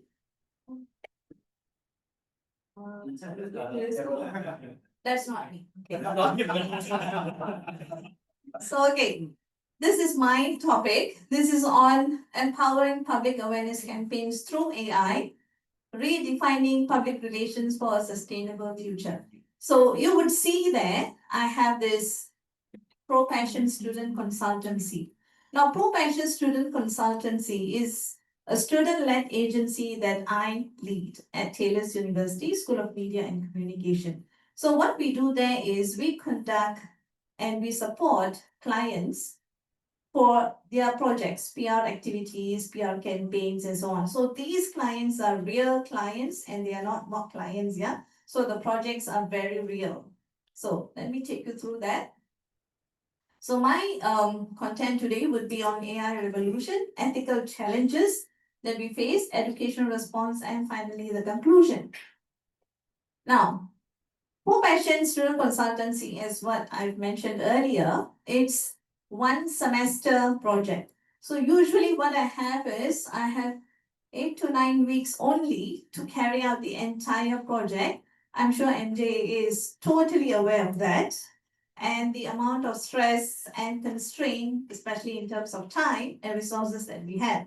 And we would normally have about 8 to 30 students per semester. So the least student I would have is 8, and the max I would have had is about 30 students. These are final year public relations major students, yeah? So you see, in public relations students, we have to come up with authentic campaigns that are meant for NGOs, corporate, as well as government. And we drive awareness creations in terms of coming up with behavioral changes, fundraising, which we did for MJAA, promotion initiatives through strategic campaign development and the execution.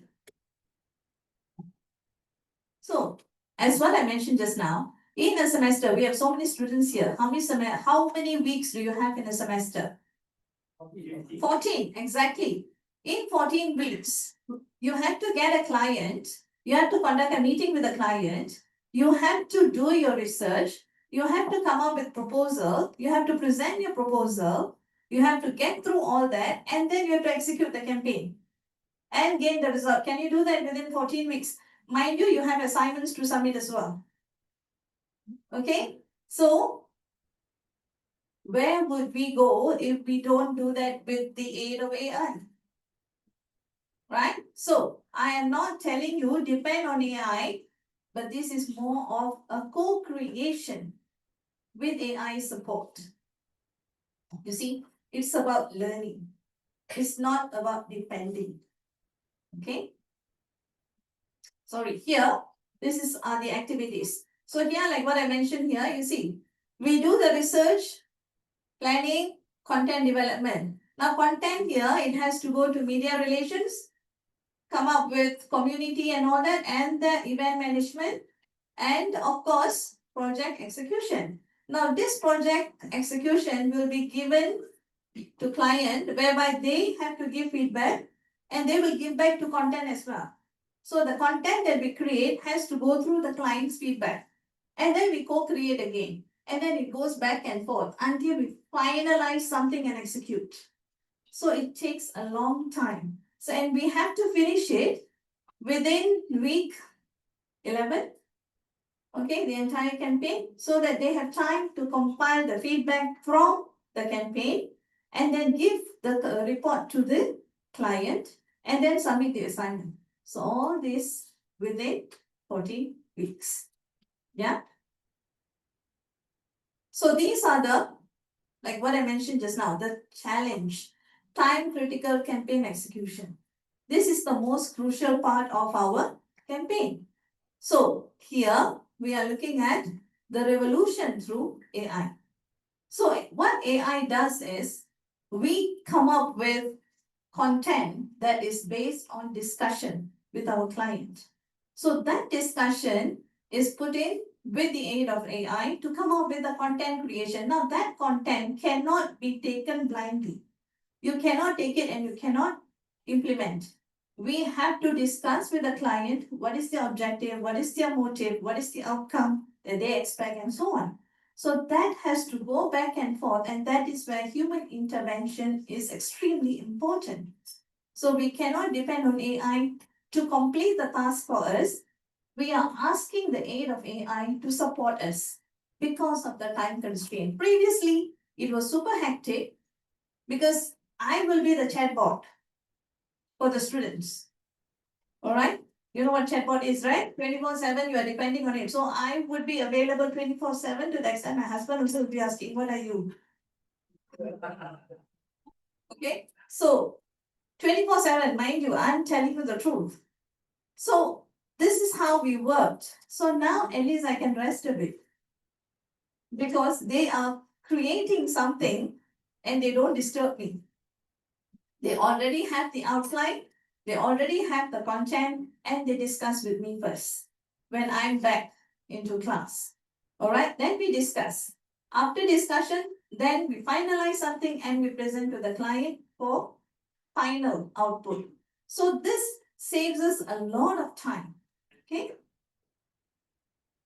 So this is what I mean by project-based learning, where we engage in real AI communication projects with ethical consideration. Now, this is what I'm trying to emphasize here. We have to educate the students to practice using AI ethically, responsibly, not to take everything as per what AI is giving you, right? Now, let me tell you something about AI. AI, everyone say AI is your friend. I would say AI is more like a clown.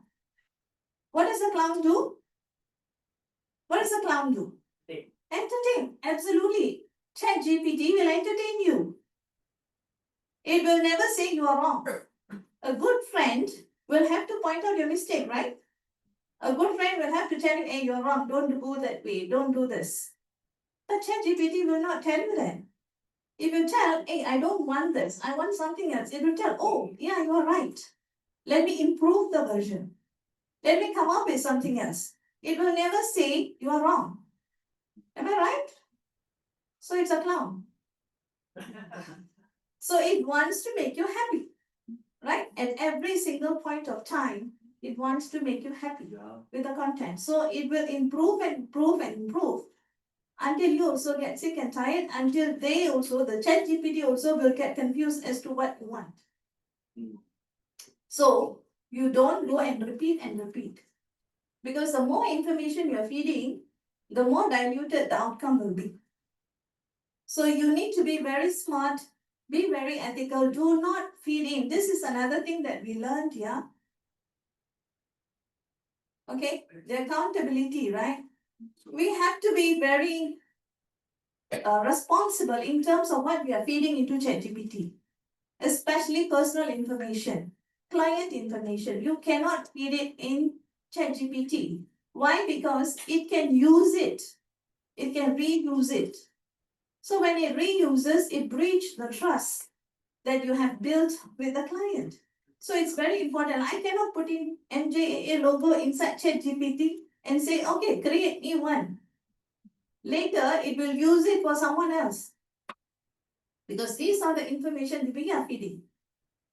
So information can get saturated at one point and everything until ChatGPT don't know what to give. It will start repeating. All right. So be very ethical in terms of using ChatGPT, and this is what I teach my students. All right, ethical use of AI. Check with the client as to what you can use, what you can't use in terms of AI, and also any other tools that they're using. Of course, we use Canva, we use Adobe, we use, because it helps, it supports, but not depend. All right, our creativity is more important. So yeah, the performance impact, of course, it reduced the planning time. All right, it improved message consistency because it helps you to target, all right, whom you want to target.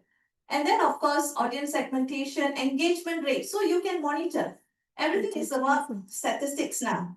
You want to go and tell your client, hey, the post that we did for you, it reached the mass. What's the percentage? How many likes? How many shares? Everything is about statistics, right? So we can do that through this. All right, so monitoring, prediction to make on terms of social media posts, it can help you. Okay, what type of post that can help? So, like what I mentioned just now, for future professionals, literacy and ethical responsibility is totally important. Moral compass, all right? It's very important to have that moral compass, sustain that moral compass in every student. And of course, social responsibility. So my job here as an educator is to prepare communicators who prioritize societal well-being alongside with innovation. So based on all that, these are some of the sharings that I have. We won actually for Rainforest World Music Festival. We won National Award, Silver Award last year. And this year, we won Asia Pacific Regional Award for Jom Lenggong Campaign, Gold Award. Now, let me end with one small takeaway. You see, I did a research on Scopus, yeah? We all are researchers, so we did on Scopus. You see, when I put the title on AI in Malaysia, 34 documents found. Ethical use of artificial intelligence in Malaysia, 1 document. Ethical use of AI in Malaysia academia, 0. So this is something that we have to think about. All right, everybody talks about AI. The Malaysian policy talks about ethical use in AI, but research in terms of ethical use of AI still lacking. All right. So in short, AI enhances efficiency, but integrity and values remain distinctly human responsibilities. Thank you. And I would like to, before I end, I would like to say thank you very much to Talent Corp for supporting the speakers from Malaysia and for providing that grant. So I would really love to take this opportunity to thank you. So with that, thank you very much for listening to my presentation.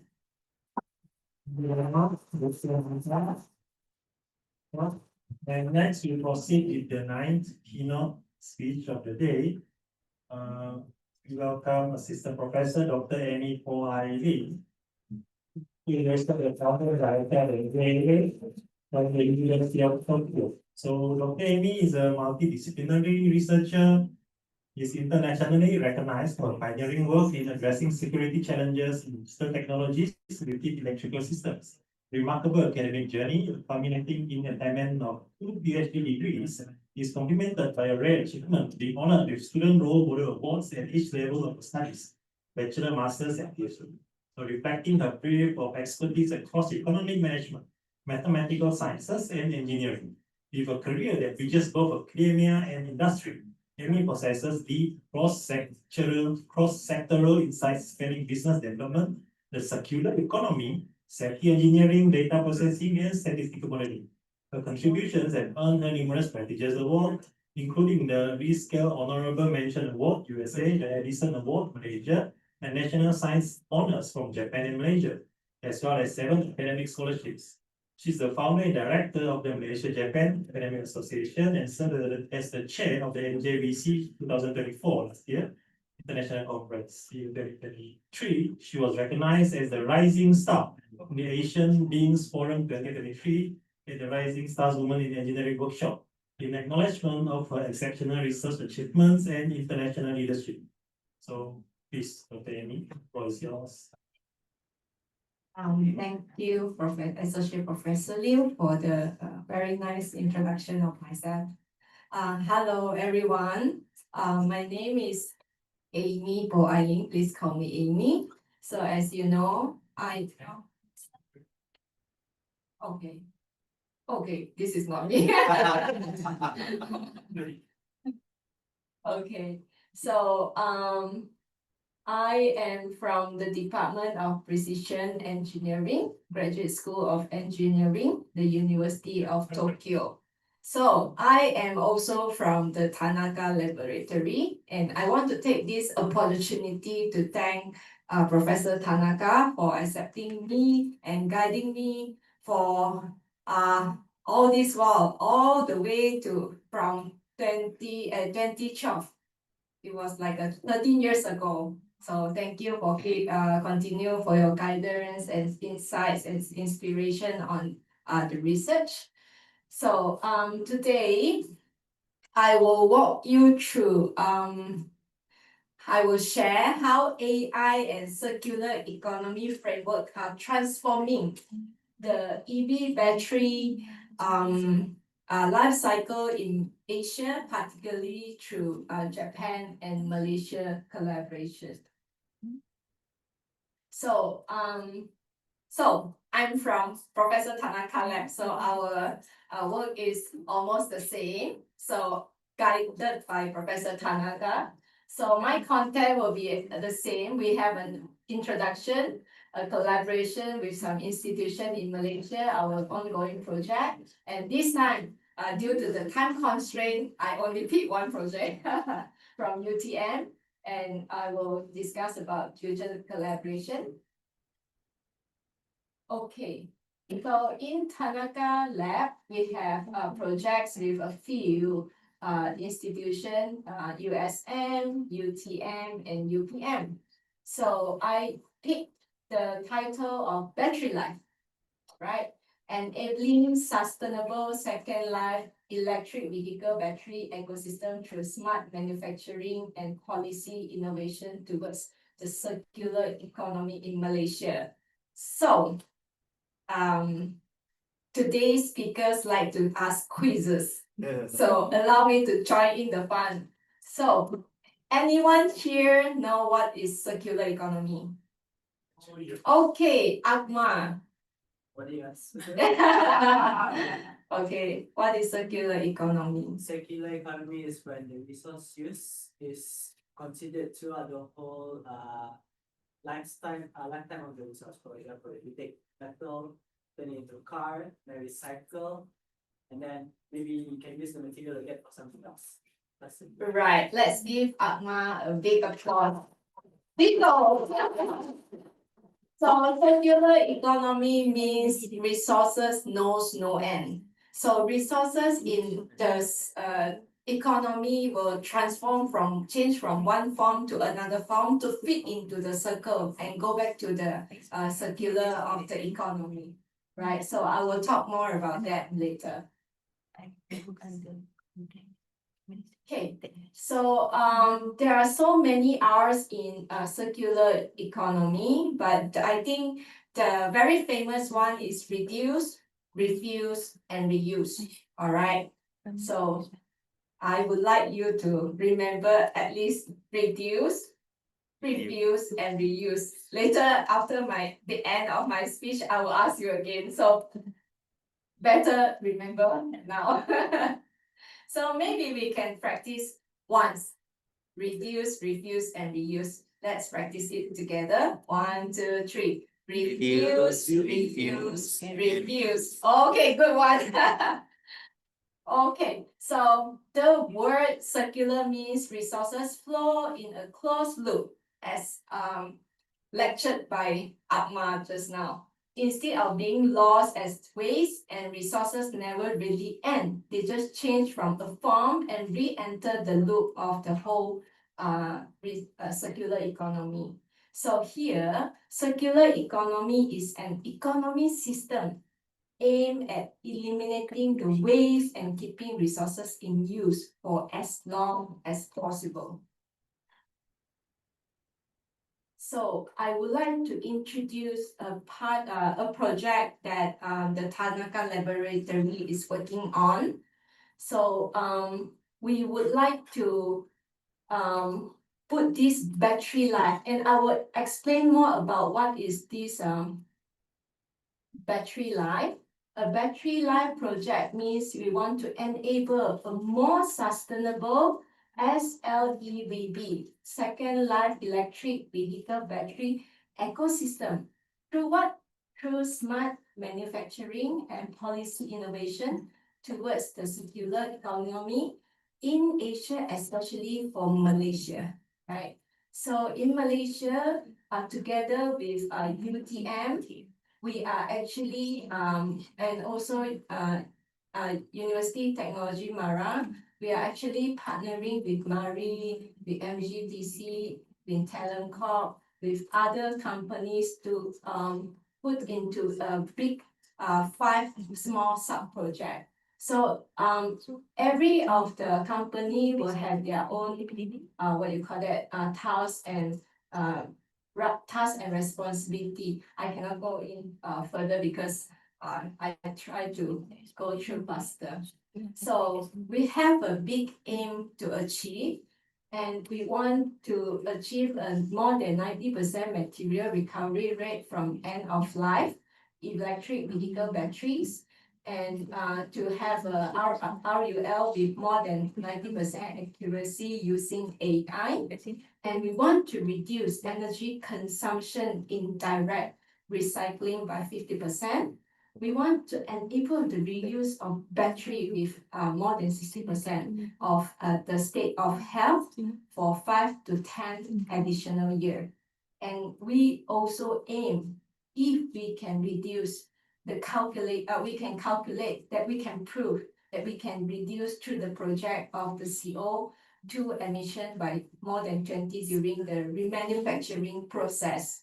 And we want to also aim to deliver a second life storage system at less than at a very reasonable cost, and also to integrate a cloud-based battery life dashboard. I will introduce more about the dashboard.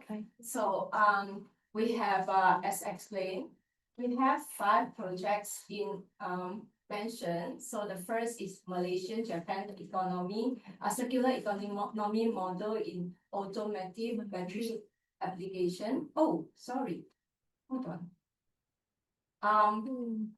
So this model is actually created by the Tanaka Laboratory host UTM internship student, Ms. Aiman, Ms. Rabani, and Arshad. So they are with Tanaka Laboratory for 3 months, and this is the model. They had fun building this model together. Sure. Yeah. So I want to praise these 3 students because they really work hard, and the name tag that you have, they printed, they cut, and they wrote your name on it. So yeah, so these 3 students really work crazy. Yeah, so sorry. So come back to the project title. We have a sustainable remanufacturing of the EOL, electric vehicle battery for second life stationary energy application through smart diagnostic and additive manufacturing. Process optimization of lithium battery recycle for sustainable material recovery. The 4th is to establish cloud-based battery life application. 4 is to have a strategic policy framework being developed for valuable change of the SLEVB application. So this is a very big group that I have been enjoy working with through different universities in our list. So what we do is actually we go through the 5 projects, and each project we partner with companies and the university. So for the first project, we aim to develop Japan-Malaysia circular economy model for automotive batteries and EV, promoting sustainable resource utilization and cross-border collaboration. For the second, we want to focus more on remanufacturing of the end-of-life EV batteries. And the third one, we want to optimize the lithium-ion battery recycling for sustainable material recovery. The fourth is here. So the battery life AI cloud-based system that we are aiming to develop. I will show you more later. And the 5 is the purple one, this area. That is to develop a strategic framework and policy recommendation for optimizing the value chain for second life electric battery application in Malaysia. So Stepan UNESCO is stepping in, supporting the policy framework of this project. So as we say, we have a big target, and we also has like the welcome.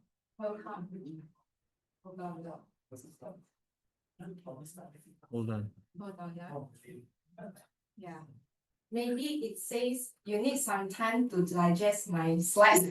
So you have 30 seconds rest. Okay, so I will just go through very quickly for this slide. So we have an overall goal that is to create a strategic framework for a sustainable value chain. And we want to develop a sustainable automotive battery solution through the 6R strategy that enable more than 90% material recovery, the extended battery use, the more than 20% CO2 reduction, and developing national SLEVP policy for the industrial adoption. Right. So this is the description of the whole project. So it will start with the Japan EV Circular, our first project, and then come with a little bit link with the 5th project. And this is the combine of the project 2 and 3. And it gives always is like a flow. And how do the SOH, what you call that, analysis, the RUL, the physical appearance, that will bring our decision to whether the electric battery need recover, or it needs to go through the reduce, or redesign, and if the battery has a potential for the application assessment before it will go through remanufacture, standard operation, and the rest comes in. All right, so this is a battery life model that, okay, thank you, that we foresee that our team will sure be able to develop. All right. So this is a circular model for Malaysia EV's battery. So we take back, we do some grading and evaluation. We want to create a traceability, what we call it a battery life, what we call dashboard system, and we want to repurpose the car so that it comes back to the same loop. Okay, so in conclusion, the project contribute to AI and sustainability in Malaysia by developing machine learning modules for the battery health diagnostic and RU prediction. We want to integrate the real-time data into the cloud-based BRMS for life cycle tracking, safety labeling, and the performance analytic. We also want to embed the AI into the design, the remanufacturing, and the policy decision-making for sustainable battery management. So a part of that, Talent Cup actually came in, want to help train Malaysian researcher and industry players in AI, data analytics, and smart remanufacturing that we think is a good take for our project. So we also aim to support green jobs, SME development, and sustainable industry practice. And last but not least, on the environmental impact, we aim to reduce the hazardous waste, increasing resource efficiency, and we want to lowering the carbon. Right. So the battery life project position Malaysia as a test bed and innovation hub for cross-border R&D collaboration with Japan, the University of Tokyo, RIKEN, ASE, and etc. The technology transfer and localization of best practice from Japan's circular economy model. So here, what is circular economy again? The 3 R's. Anyone still remember? Okay, let's practice. 1, 2, 3. Use. Okay, give yourself a good. Okay, I will end my speech here. All of you have did a very good job. So I hope you leave this room remembering your responsibility. The least you can do with the circular economy start from your daily life. Thank you so much. For talk. And we now have our last speaker of the day, the keynote number 10, Mr. Muhammad Zahida Ismail. Mr. Zahida is the Agricultural Counselor of the Office of the Agricultural University of Malaysia, Tokyo. So where he coordinates Malaysia's agricultural market, access to Japan, and promotes Malaysian products with more than 20 years of service in the Malaysian government. He has held roles in the Ministry of Domestic Trade and Consumerism, Ministry of Tourism, Ministry of the International Trade and Industry, and the Ministry of Foreign Affairs, focusing on international relations, trade negotiations, and policy development. He holds a Master of Business Administration from Putra Business School, UPN, a diploma in diplomacy, a diploma in public management, and a Bachelor in Business Administration from Kagawa University, Japan. Recognized for his contributions, he has received awards for outstanding service at MITI and KPDN. Welcome, Mr. Zahida, and voice. Thank you, Dr. Liu. Okay. Assalamualaikum warahmatullahi wabarakatuh and konnichiwa. My name is Muhammad Zahili bin Ismail, and I'm the Agriculture Consular Office in Tokyo. Now I'm with the Ministry of Agriculture and Food Security, Malaysia. So basically my title today is about the AI in the agriculture industry, what we promote right now. The global challenge, I do believe we already touched here and there from this morning. Sorry, I didn't manage to join. So about the climate change, sustainability, balance, population growth. The most interesting point for me is on the population growth. The average of the world population growth is 1% per year, which is from to the 2024 is around 8 billion, is going to grow in 2040 around 10.8 billion. For Malaysia as well, we have a population growth rate of 1%, and that's not happening in Japan, which is 0.4% negative. So, Tanaka Sensei, moto gambaran lagi ya.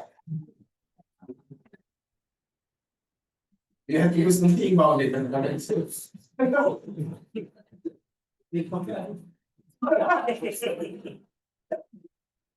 Because now the Japanese are losing the Japanese is more than 800,000 Japanese per year. Okay, what are climate change? As you can see, is a big problem for the agriculture. That's what happened in Malaysia last year. We don't have enough rice because during that time our imported rice also quite expensive. So that's when our fellow Malaysian looking for our white locally produced rice. Because prior to that, all the imported rice was very cheap compared to the one we produce on our own. Sustainability balance, reconciling productivity with ecological integrity preservation. So academic words, but I'm the only non-academician today for the keynote speakers. So I cannot explain in details academically, but basically that's what's happening now. How we want to do the more productivity on the food, at the same time to keep the sustainability of the environment. And then we have to find one innovative solutions to face this kind of global challenges. Okay, for our Malaysia strategic visions, as mentioned all about the SDGs, the one is under my ministry, Ministry of Agriculture. We basically focus on these 4 SDGs, and then the SDG Zero Hunger, of course, for the food security, which we try to promote to take up the productivity of the rice production in Malaysia. Then responsible production, sort of the circular economy. We have to do everything and then not to waste anything. And then climate action through the smart technology integration and life below water. Like Prof. Andila mentioned about the fish, our fishing. We have to conserve our marine ecosystem and ensure sustainable fisheries. So it's now SDGs everywhere.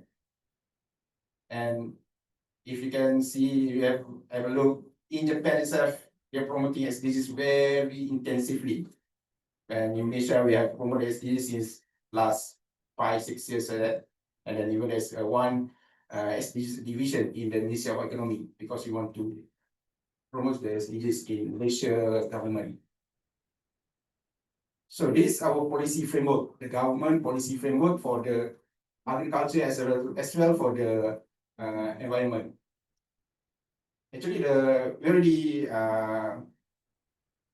officiate the 13th Malaysia plan, which has been tabled in the parliament last month, or early this month. Is 2026 until 2030, which is for the agriculture. We focus more on the smart farming. We focus more on talents for the agriculture industry. And then they come the National Agro-Food Policy 2.0. Again, everywhere you see, you can promote the smart farming. And then because of the challenges we're having with the weather right now, all the extreme weather, we work together with all the researchers. The agency under us is the MARDI, and we also work with JIRCAS, NARU, Japan, to produce more resilient seeds for the challenge the weather. And then the environment is a Green Technology Master Plan, quite long, 2017-2030, for low carbon growth, green innovation, and resource efficiency. We have to balance everything. We want to have developed countries, at the same time we have to sustain our environment. This is what we have now, AI applications across sectors. Precision agriculture. So with this precision agriculture, will do the farming based on data driven, which we have to know when the best time to yield, the best amount for the fertilizers, and then from the weather forecast, we have to know the right time to start the planting. And then because we use the right amount of fertilizer, that's by 2030, we're targeting to reduce 30% of using the chemical fertilizers.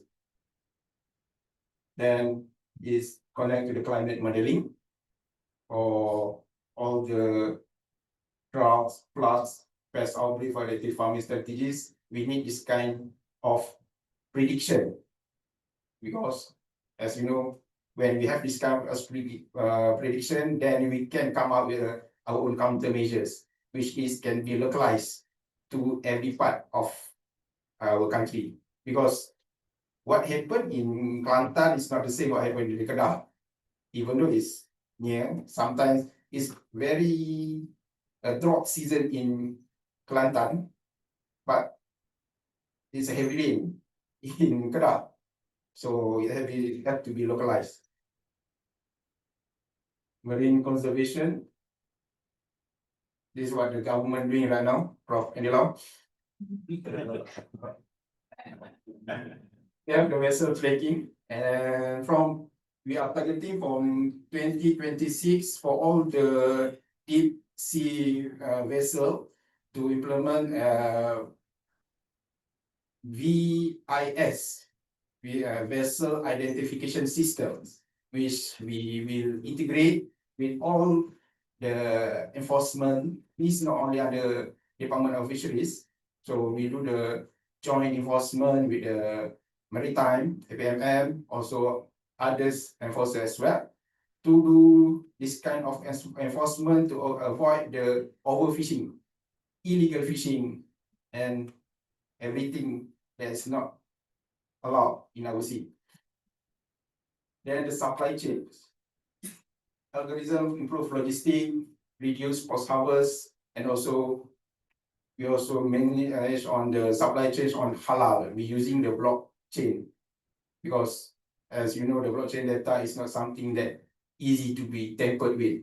So I'll explain more about this later. See, this is the what among the success story that we have in Malaysia, that what we use the integration of AI, integration of the modernization agriculture in Malaysia, that we have in Smart Padi in Kedah. You already know the Smart SBB in Sekinchan as well. The Smart Padi is not only because we're using the modern technologies, not only because we're using the AI for the data decision making, but also combination of a human as well. This cannot be done by a traditional farmer.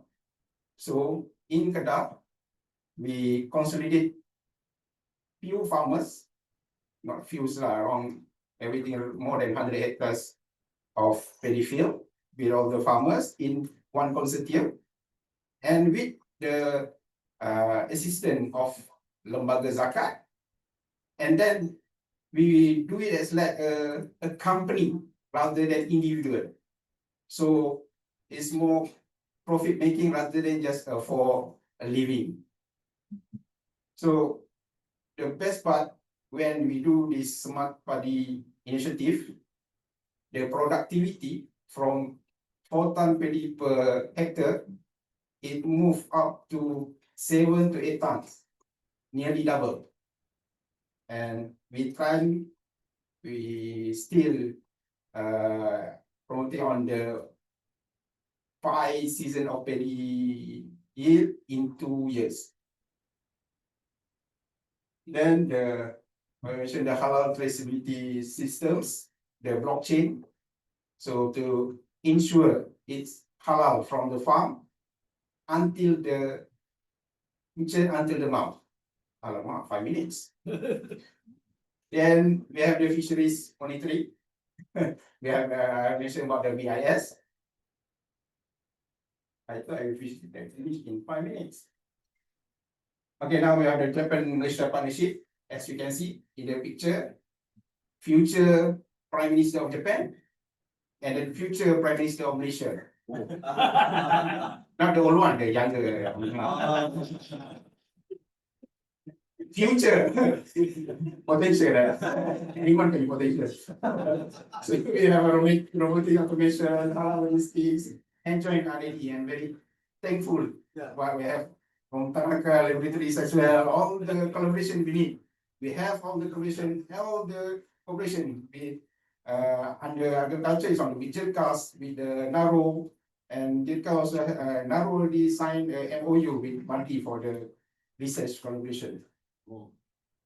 Investment ecosystem, yeah, we have everything for the invite all the investors to Malaysia, and we have Pharma, we have MIDA, we have Department of Agriculture to assist on the market access, to assist on the technical in Malaysia. Having said that, where like Prof. Omar have mentioned, I forgot the word. Progress without humanity is a flaw. So it must have governance for the AI. And like from America said, is ChatGPT is not your friend, it's a clown. But for me, it's my slave.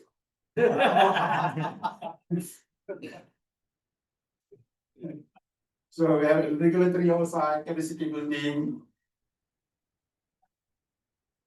essential consideration to ensure AI enhance sustainability rather than undermining them.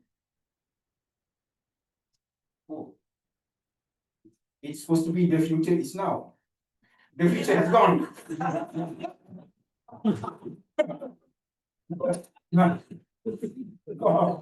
I don't know how to say about the is now. It's supposed to be the future is now. The future is among ourselves, is how we want to counterbalance it.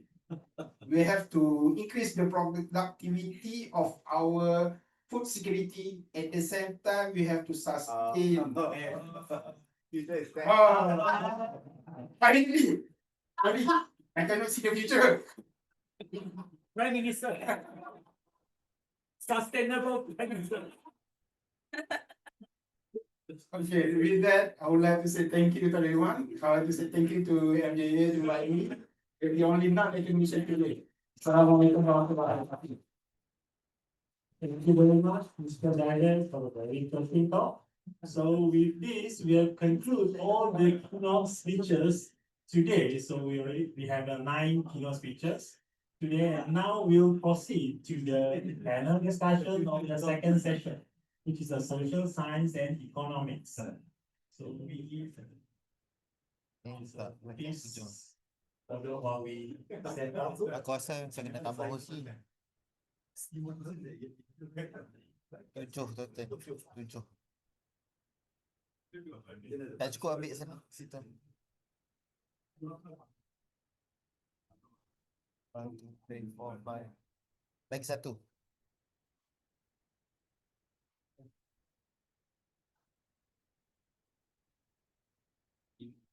Let's invite all the panels, starting from Prof. Chong, Ted Riley, Dr. Amy. I have no time to talk about Dr.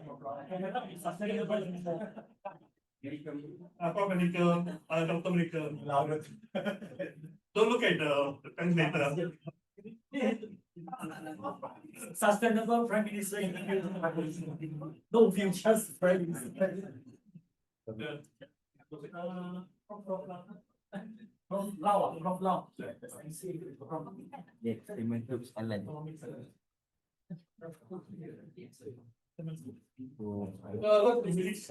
My background is things.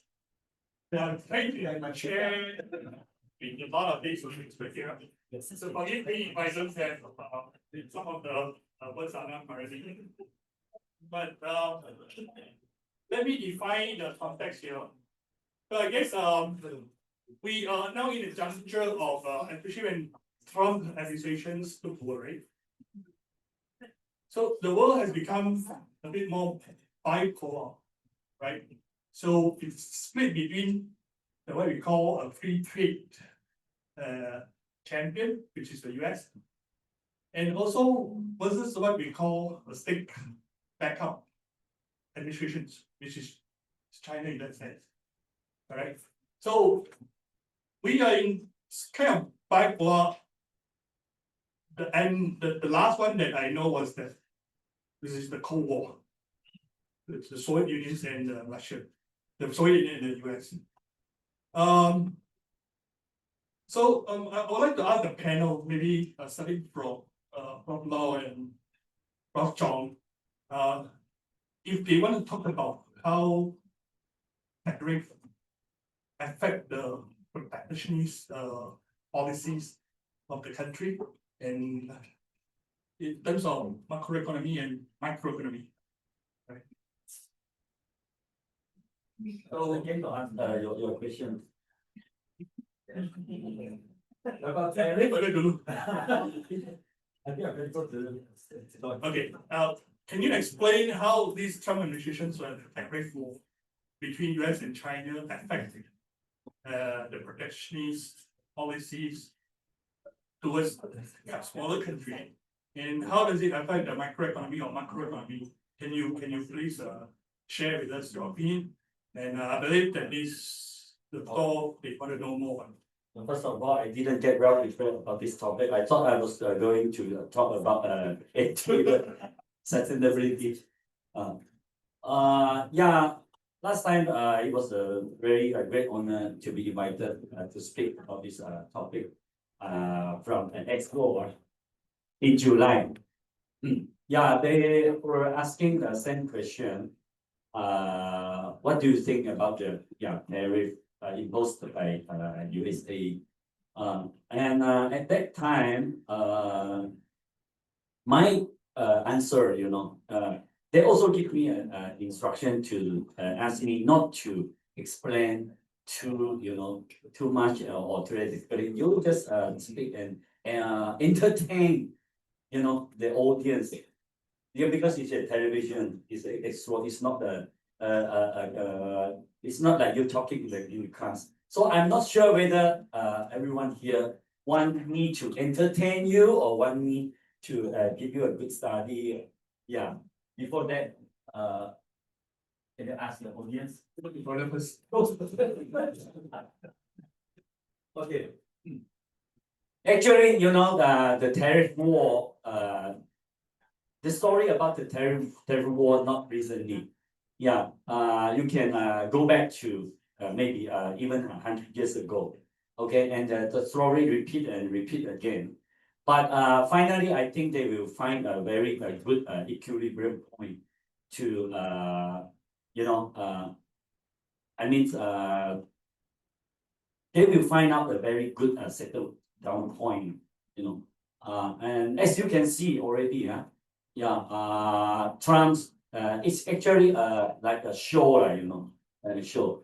And now as you can see the price, the stock price in Japan breaks the record almost every week, okay. And actually the tariff, the level of the tariff actually is much higher than before. You know what I mean? Yeah, maybe I need to record the accurate numbers of tariff. Before that, less than 10%. Okay, less than 10%, and after that, Trump raised up until 25, something like that. Okay, and the price, the stock price, plunged very low level, and then after that, he returned back to 15%, something like that, right?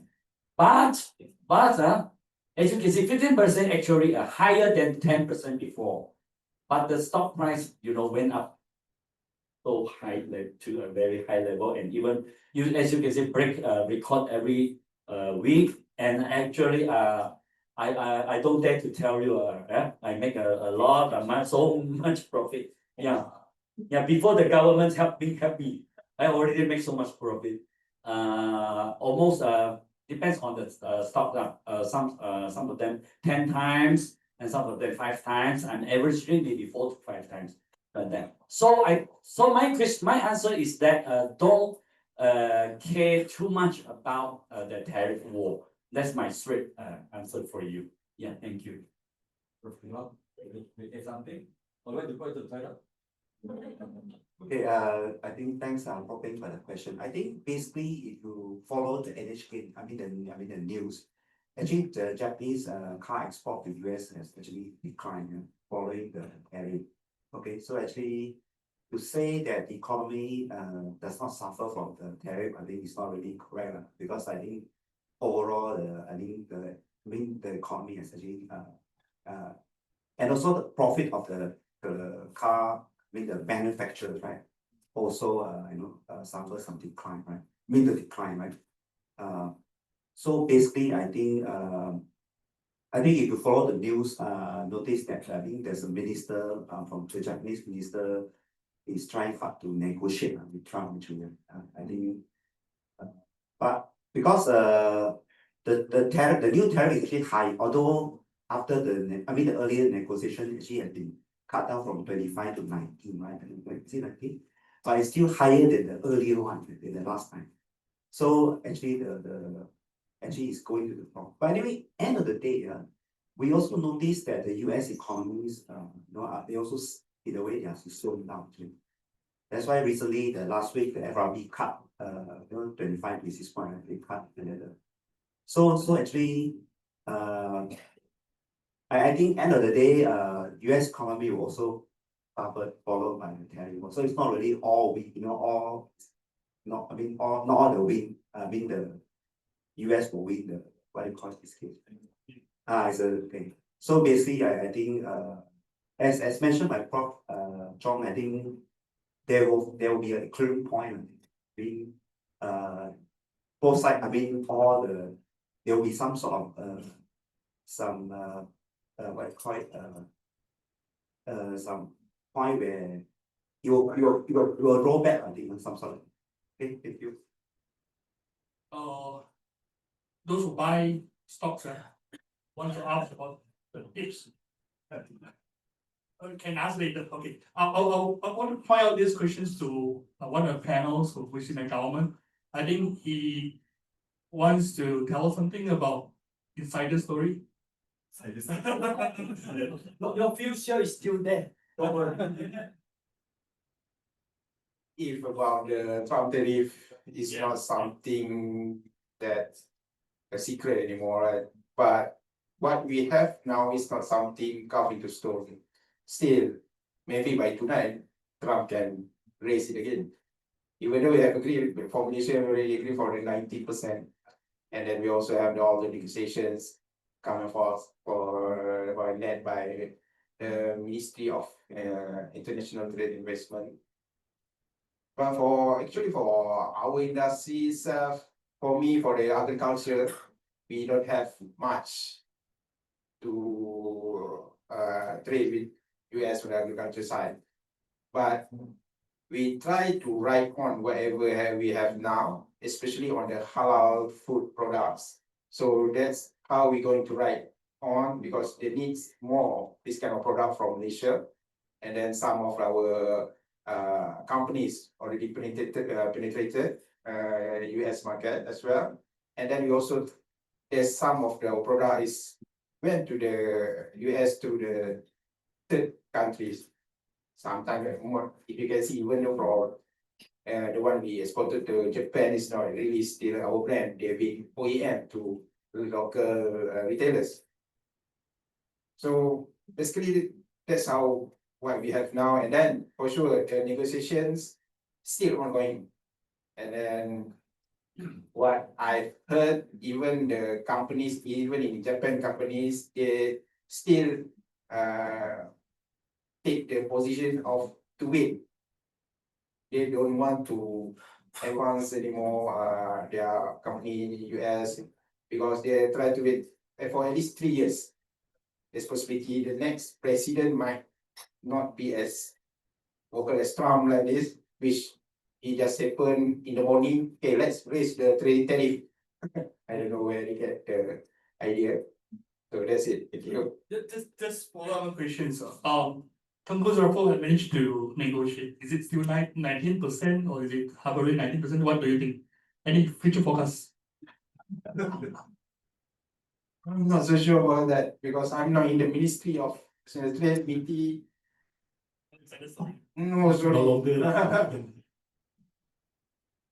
I don't want Prof. Saidi to lose his job. The future is now.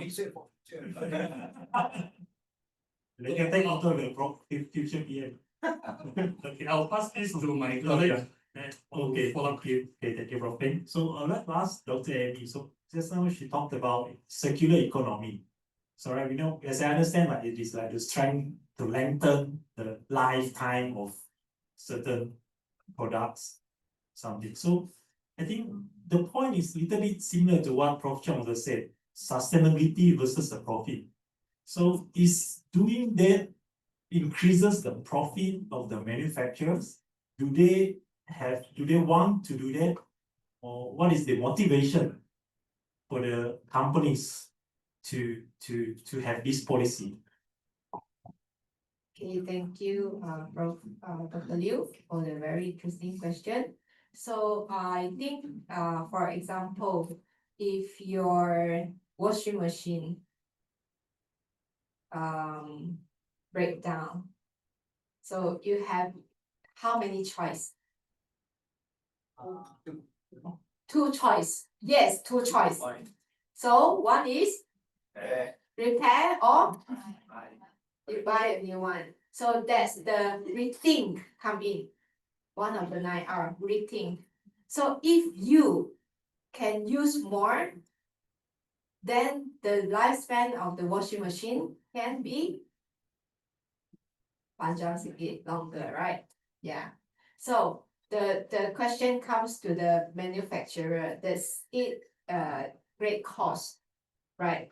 So Professor Tanaka Kenji through the Tanaka Laboratory initiative, we are actually working with the Mitsubishi Electric, and where Professor Tanaka is one of the leader heading one of the circular economy in the project.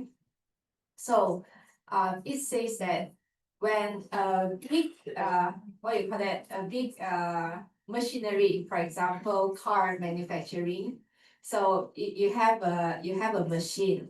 So when the machine breaks down, you bring it for maintenance, right? So how many maintenance you bring? So one machine, a manufacturer, when it produce a machine, so it sells to the user. So how many user, how many years does the machine, the lifespan of the machine count? And how many times the machine actually bring for repair? And how many costs actually every repair does brings for the machine? That is the cost that brings to the who? The manufacturer or the user? The user, right?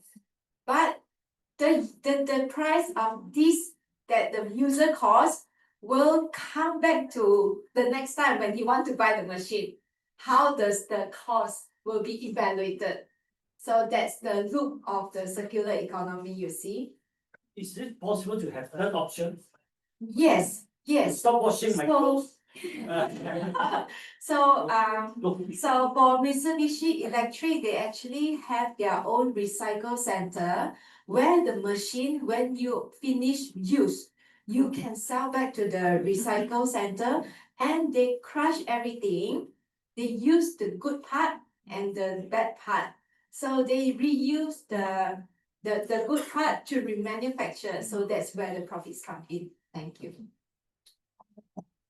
Okay, thank you, Dr. Eddie, for the explanation. So next, I'd like to ask Dr. Manikam. So Dr. Manikam just now talks a lot about the ethics of AI. Right? She also talked about there is a little academics research on the ethics of AI. So okay, so instead of research, so what do you think about the policy, right? Prof. Chong also, they talk about a lot of government policies. Since I just talk about government policies. So do you have any comment on or envision what kind of policies, government policies or international policies regarding the AI ethics?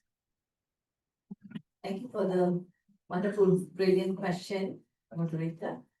Okay, policies are there. Actually, there are policies that govern use of AI. And it looks into, we have MCMC that looks into how, fake news are created, the contents and so forth. We have them. The issue here is whether there is enforcement.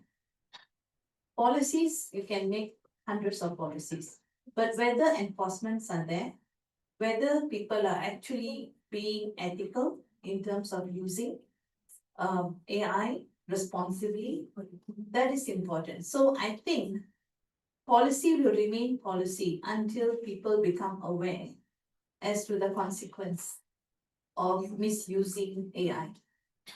So that is my take. AI is a friend. For him, it's a slave. No, clown. AI can actually be a slave too. It depends on how you use it. That's why when I say use it ethically, it is a slave. Friends can point out what is your pet.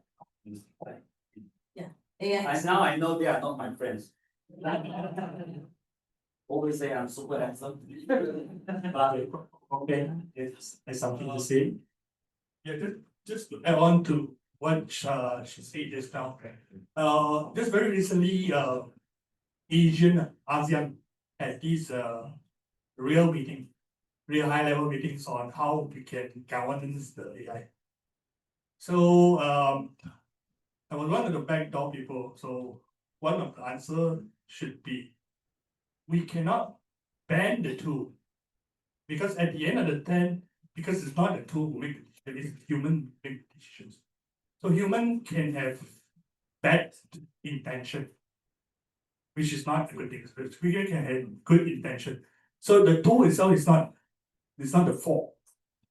But having said this, we can ban certain usage, but we cannot ban the tool itself. So that's the conclusion that I shared to the whole panel. Okay, thank you very much. Yeah, that's a very interesting take. But let's say that the autonomous driving, the manufacturer always blames the user for not holding the steering. So that is another case, maybe like some ethical policy. So yeah, Prof Job. So just now you talked about the sustainability and profit. So is there any quantitative measurement that we can?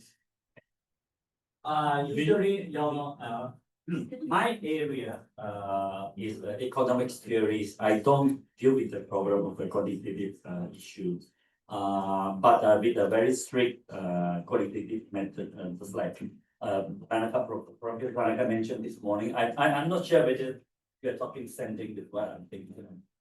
Yeah, and with a lot of mathematics skills, like Taylor series.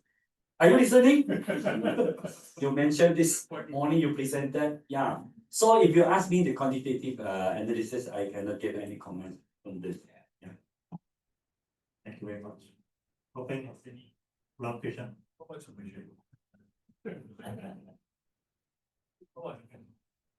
The quantitative measurement about the policies, sustainability versus the profit.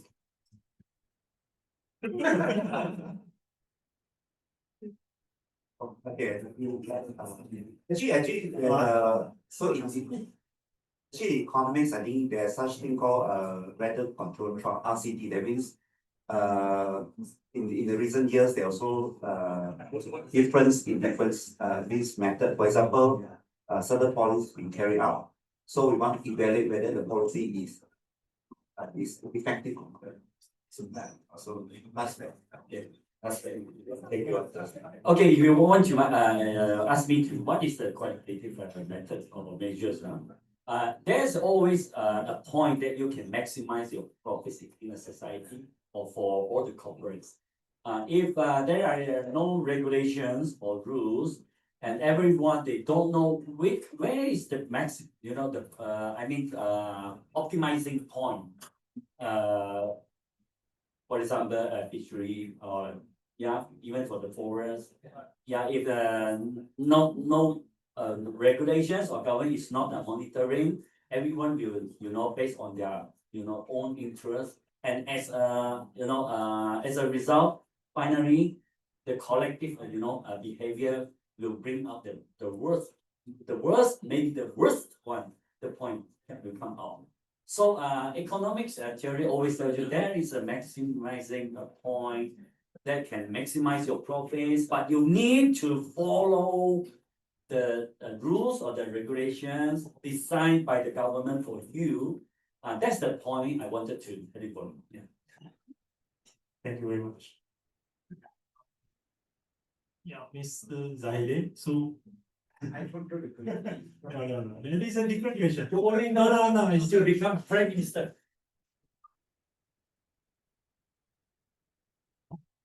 Mr. Zahide, just now you talk about the climate modeling. So is that under the jurisdiction of Ministry of Agriculture, or do you work with the Ministry of Natural Resources? And so actually, how do this inter-ministry collaboration or work done in the background? Or, yeah, can you let us know? Well, regarding the climate, is not something that Ministry of Agriculture can work in silo. We don't have the technologies, we don't have the knowledge.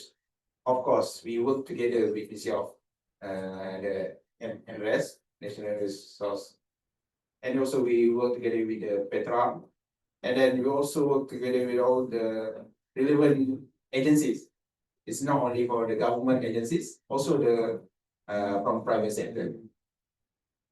Because for sure, it's not something that we can in on our own. Or it's new technology, and then we use the technology to assist us. And like I mentioned in my slides, we use the technologies to assist, but we not undermine the technologies. So probably has something to it. No, I just want to pass these questions to the floor round right now. We'll open these questions. You guys can ask any questions, panel except me, because profit ni saya tak pandai lah. Okay, so there is and anyone? Yeah. Thank you for giving me this opportunity to ask a question. It's great to have all of these experts on the phone right now. So about AI sustainability, back to the topic. I will present 3 problems with progressing AI sustainability, and I want you guys to give your opinion which one's the #1 big problem, right?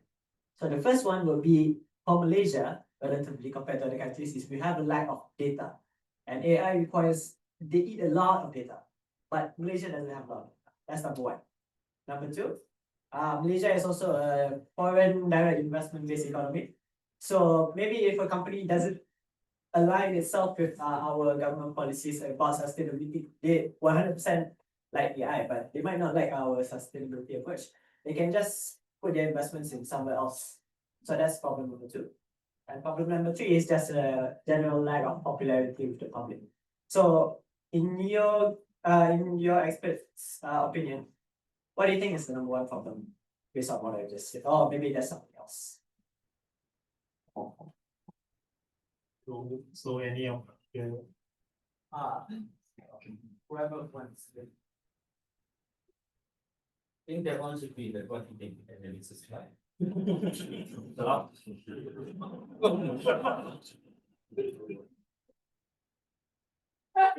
So let me get the question right.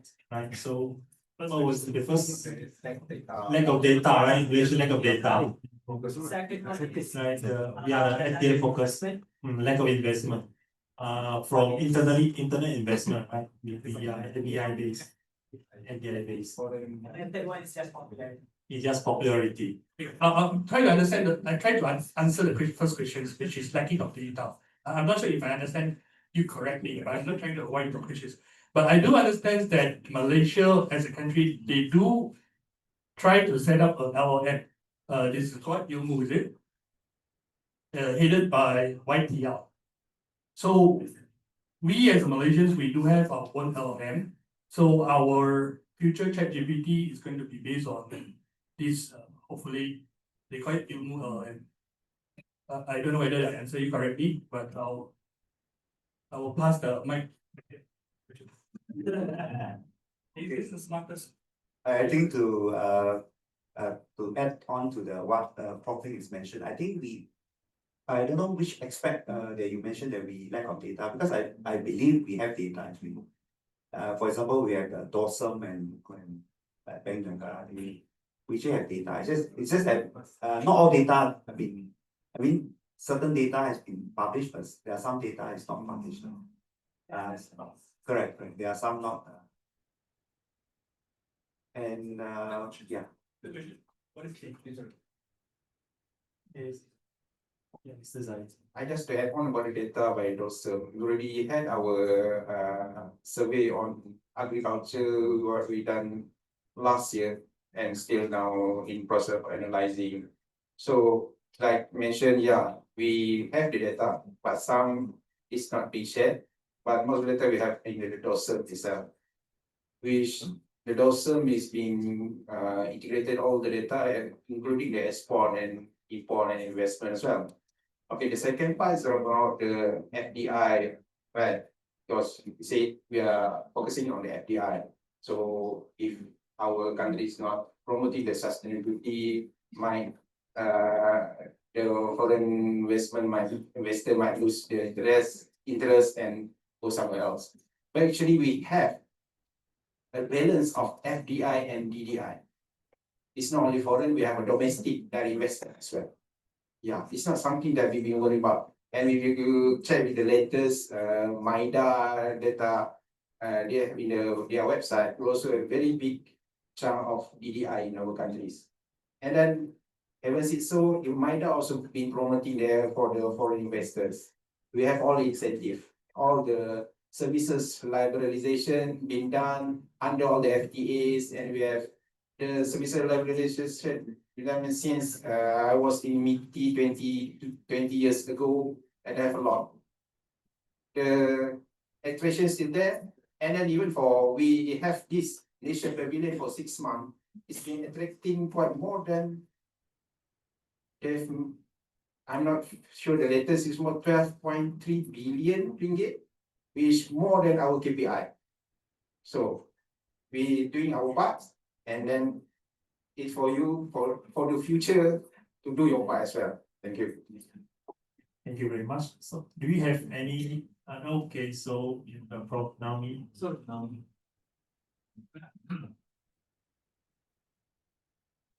Hello, good afternoon. Very exciting, like sort of like lots of hiramaki moments. I have two questions actually, very different questions. One to Dr. Manikam, the other to Prof. Lau later. But so let me ask the first question.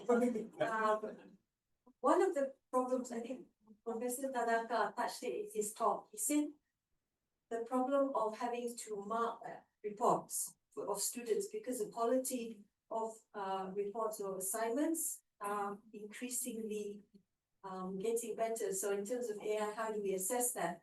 I'm moving away from that. So for example, this is a common thing which I hear amongst academicians, especially with postgraduate students. During our time, I think, when we did our master's and PhD, it was purely, there was no AI assistance. And the most painful process was always the writing, the literature review. Now things have changed. With ChatGPT, I think for PhD, even the duration will be shorter, right? I saw with your presentation, let me sort of coordinate my thoughts. The wonderful project of co-creation, do you see that being implemented? I know the struggles and the pain of being a PhD student decades ago, where sometimes you feel very alone. It's just your supervisor, right? But now maybe if you have a private support where you can actually go for consultation, and then because it will help in the end, right?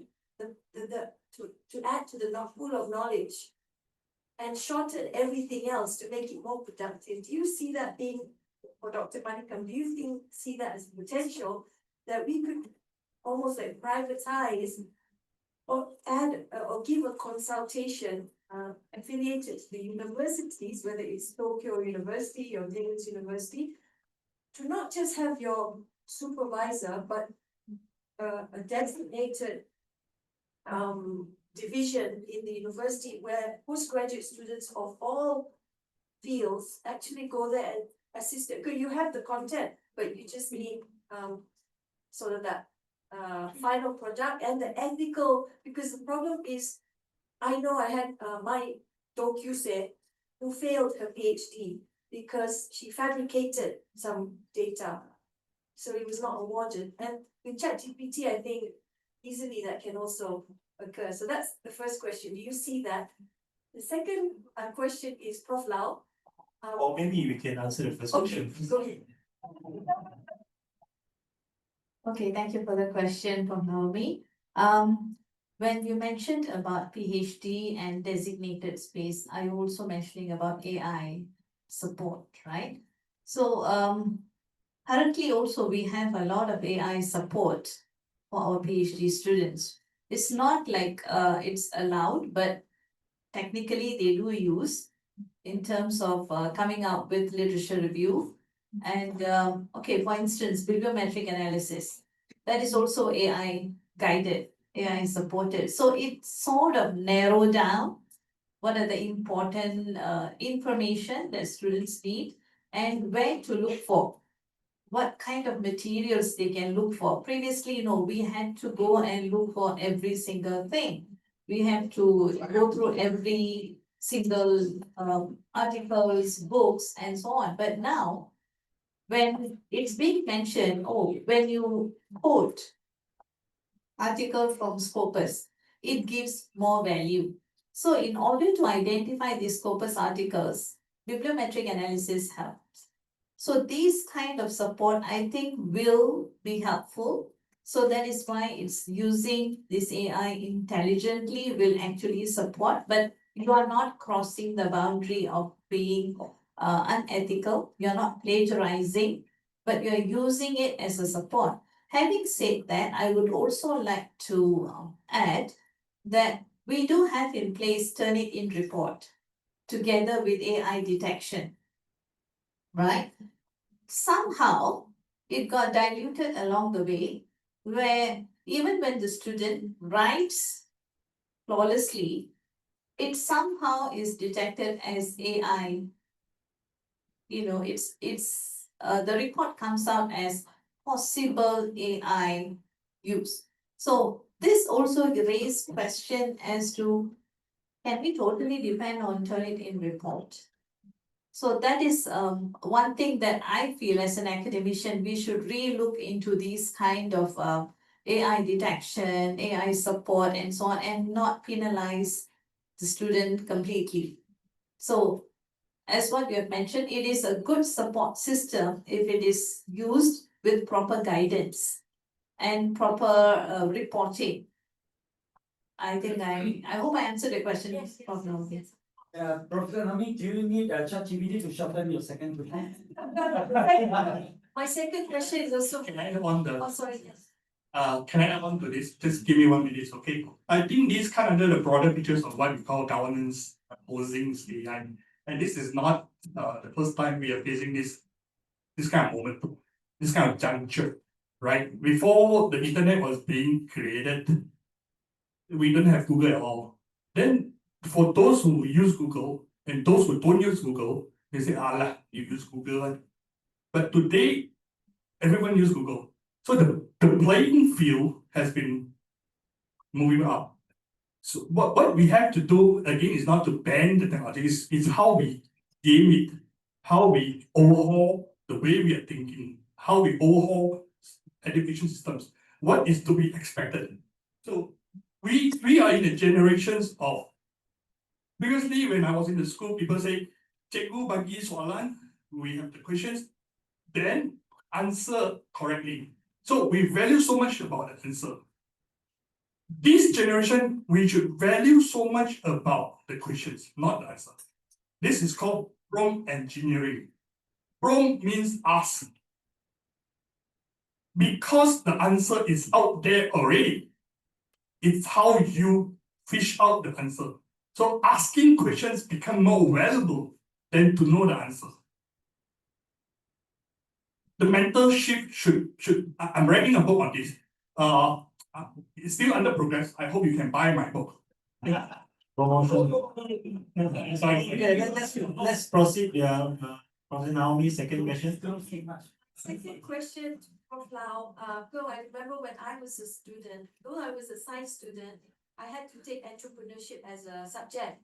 And my entrepreneurship lecturer gave the most valuable advice to all of us at that time. So now I seek on behalf of the students here to ask you, as say if you're a student or a layman doesn't know anything about investment, if you were to recommend the top 3,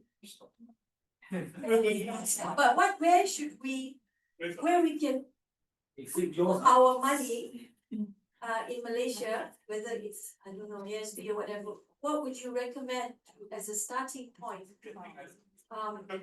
Which is safe, but also profitable for anyone who's a lay person. Thank you very much. Okay, thank you for your question. Okay, I think a very quick answer would be, if whenever you want to buy a stock, for example, a stock, you need to look at the historical record. So I think, actually, there's some, actually I attended some, seminar before, and actually there are stocks in Malaysia where you can have 10 years of profit.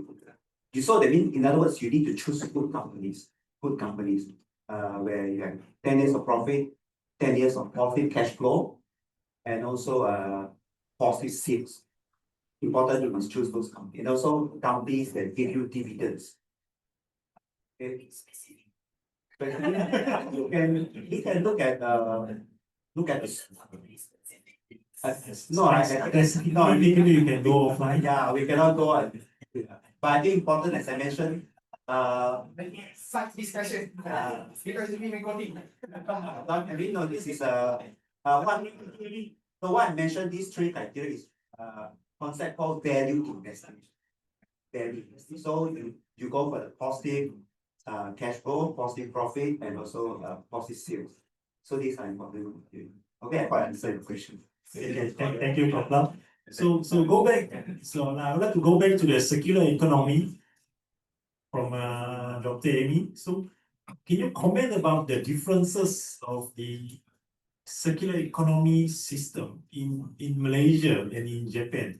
So what are differences, and how can we improve?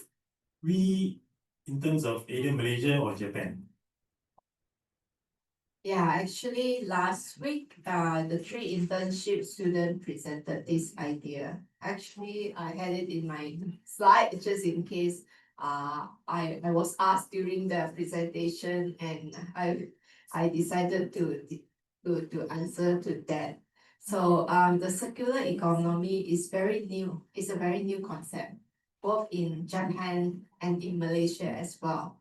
So to say there's no really comparison of the framework, because there's no concrete framework of circular economy except ours that has been introduced into the society. But one thing for sure is that in Japan there are a lot of what do you call it? The recycle initiative that the government has put into, like today, you enjoy your lunch in any pavilion, right? So you are asked to do what? To segregate your rubbish. So the combustible, the plastic, the PET bottle, and the other. So that's one government initiative for the circular economy that Japan has successfully implemented within their nation. That's one thing that Malaysia can follow, in my opinion. Thank you very much. And that I think they will take quite a long time for the mentality shift. All right, for the yeah, okay. So Mr. Zahid. I want to add on the circular economy in our agriculture industry. We can focus what we have now in pineapples industry. We are promoting plant once, harvest twice. Why is saying that we are not only harvesting the not twice, three times, not thrice. We're not only harvesting the fruits itself for the pineapple, we are also using the crown as for the next planting for the plantation and for the plant of the pineapple. That will also become profit to the farmer. And then the leaf, we use it as a traditional crop. We can make our basket. Also, we also made from the leaf to be our tie, even for our clothes.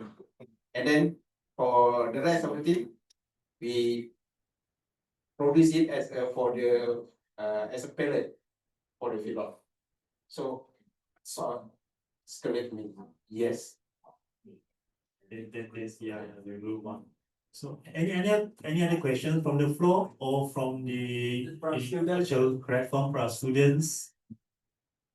So just now, a lot of speakers says AI reduces the human cognitive.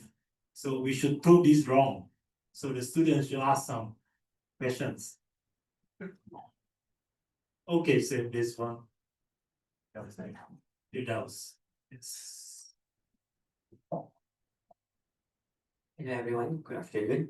I had a good learning session this evening, and I think that I would like to distract the discussion a little bit from the topic of economics, where when we talk about sustainability, it's not only revolving around nature, preserving our environment and such, but also how the upcoming generation is able to acquire knowledge in a proper and a structured process.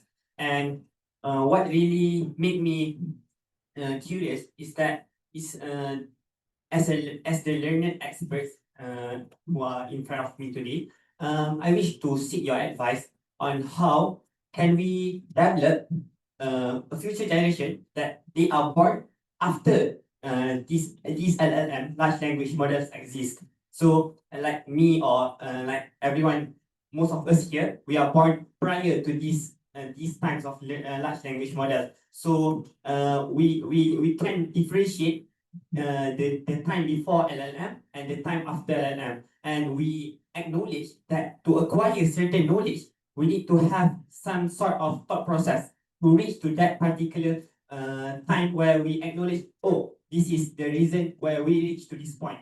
But then now everything became very instant. We ask and we directly get answers. So how can we inculcate the culture of proper knowledge discovery among the future generations that born after LLM, the phase of LLM, so that we could build a resilient generation who really acknowledge that knowledge doesn't come easily. It comes with some sort of process that need to be inculcated in a long run. Thank you. Thank you for the question. So I like the very minor reply. okay, thank you, Prof. Yeah, I think not only among generations, even among countries, regions or cultures. Yeah, about for the knowledge of sustainability or protecting our environment. Actually, I had a very good conversation or collaboration with Dr. Medikam when I went to her house. She cooked me a very nice Indian food. Thank you very much again. Yeah, we were talking about that. How are we going to? Because my area is using economic theory to deal with the problem with the sustainability.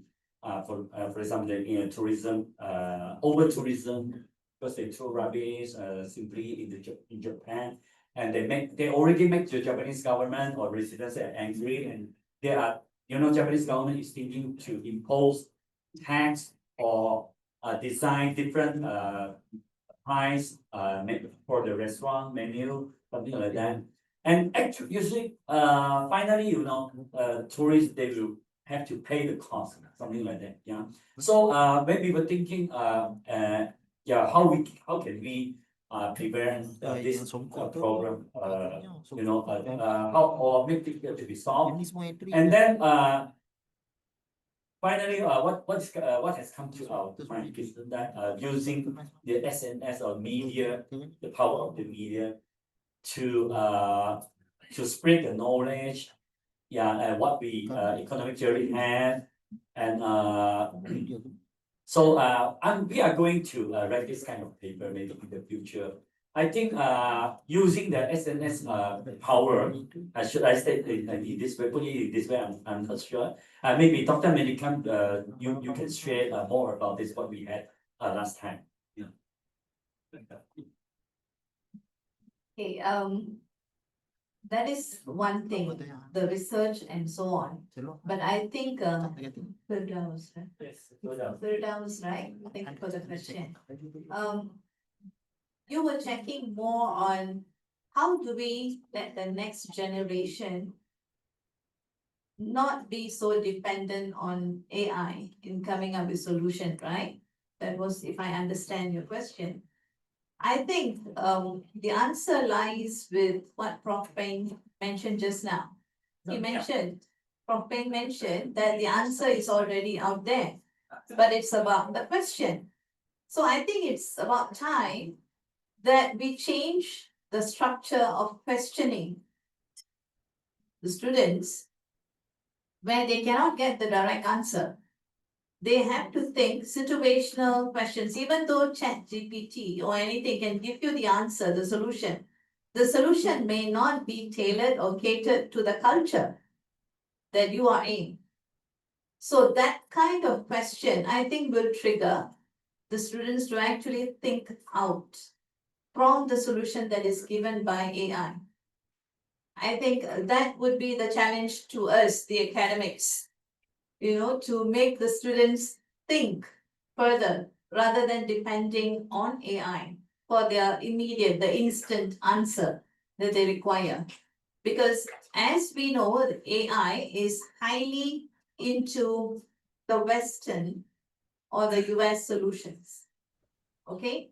And like how it was mentioned earlier, one of the questions by Ahmad, okay, he mentioned about lack of data. And everyone was thinking about what kind of data. I also thought about what kind of data. Data may not just be statistics, may not just be numbers. The data can also be in terms of language. The data can also be in terms of problem solving. And that problem solving does not come in terms of numbers alone. And these kind of solutions may be related to the Western ideologies, some of the solutions that are given by AI. But you need to cater it to the situation and the circumstance that you are in. So that can give you to think out of the box, out of the solution, the immediate instant solution that is given. So I think that would create a situation where students and the next generation perhaps to think or not rely on AI completely. If I have answered your question, Firdaus? Partly, I hope. I think, yeah, thank you very much, Dr. Monica and Prof. Chong for answering the questions. So I think we are not almost time, I think we are over time now. Dr. Yeah. Liu, just 1 minute, answering to Firdaus' question. Sorry. Just 1 Yeah. Professor Tanaka says about and Professor Naomi mentioned about the problem of students solving the what do you call that, examination. So for my kids at home, usually kids will, nowadays all kids of the primary school are given a iPad, at least a notebook to do their homework. But what my family, my husband do, he will pass my kid a dictionary. I think that's the best to do, to teach the young generation how the knowledge, the conventional knowledge, how the knowledge is found, or how a knowledge should be checked. That is through the Cambridge. Yes, the paper based dictionary. That's where the knowledge comes from originally from the ancient. Thank you. Thank you, Dr. Amy, for following up from the answer. Okay, so we thank all the panelists for the panel discussion of the second session, the social science and economics. Okay, so we are at the end of the second session. So probably we have a photo session of the panelists. Yeah, and followed by the group photos. So yeah, please be seated, panelists. Oh, sorry.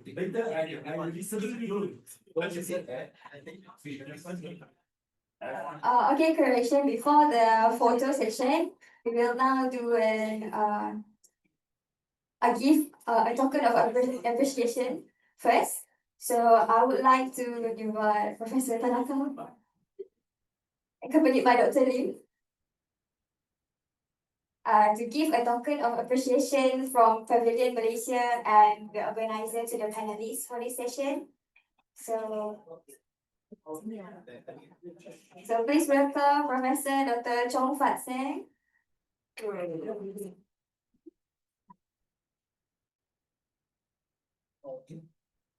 For the photos, please, please over there. Yeah.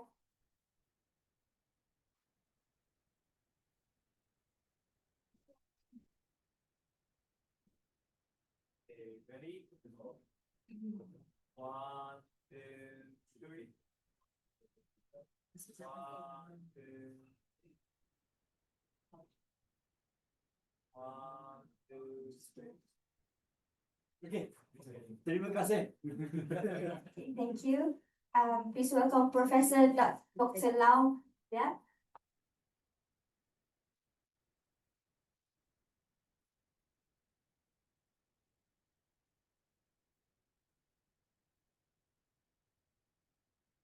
One, two, three. One, two, three. One, two, three. Here. Dr. G. Manikam Govindadaju.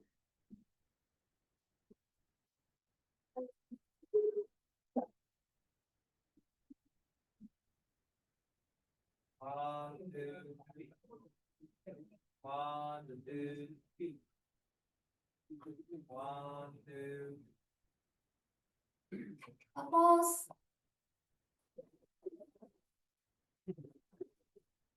Next, our Dr. Abby Po Ailing.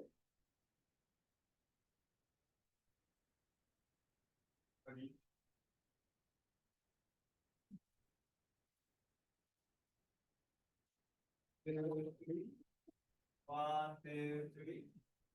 One, two, three. Okay. Mr. Muhammad Zahid bin Ismail. Find out your future. Pictures here.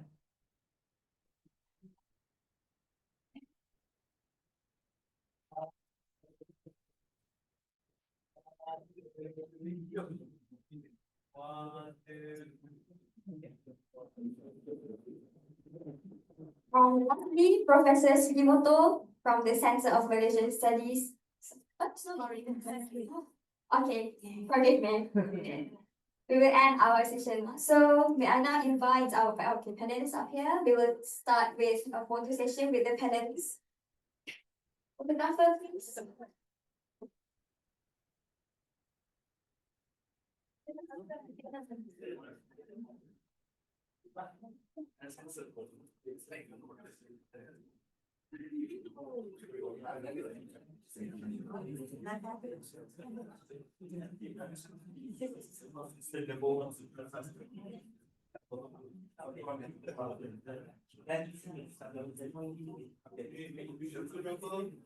Okay, ready? One, two, three. One, two, three. One, two, three. Okay. Thank you to all panelists for participating in the photo session. I think we need to put away the chair first. The speech from closing, yes, and then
Abdul Hamid?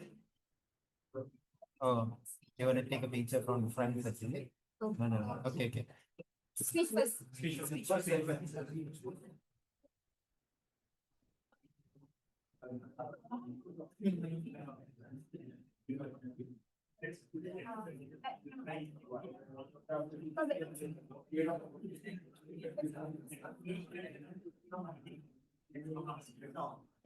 Terus. Ada. Okay. Okay, everyone. To formally conclude today's symposium, we are honored to invite Mr. Imran bin Yusuf, Education Counselor, HRD, Embassy of Malaysia Tokyo, to deliver the closing speech. Mr. Yours.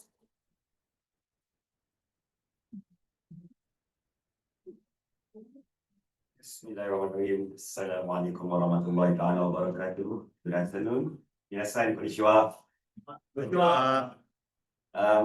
It's actually very good to see some familiar faces here and some of the new ones that I get just now. And my fellow students here, and I get to know that there are some of them even flying from Malaysia.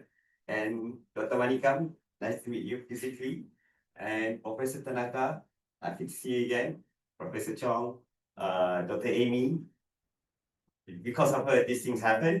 Professor Omar, Professor Naomi, Professor Peng, Professor Lee, Professor Lau, sorry, and Professor Lim, if I'm mistaken. Yes, the food scientist.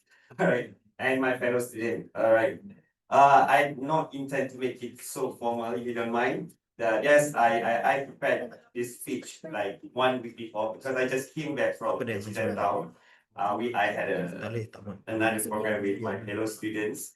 So I would like to take this floor to bring warm greetings from our ambassador to Japan, who unfortunately cannot be with us today. He sent his sincere regards and wishes this symposium every success in advancing Malaysia and Japan collaboration. It is actually my privilege to deliver the closing remarks at this symposium, which talks about Malaysia AI-driven sustainability investment opportunities held here at the Malaysia Pavilion of Expo 2025 Osaka. Ladies and gentlemen, Malaysia Look East policy was inspired by Japan's rapid modernization and disciplined work culture. These are the two things why it started. Over 4 decades, this policy has shaped the human capital, industries, and national outlook. Today, Japan remains one of Malaysia's most important trading partners.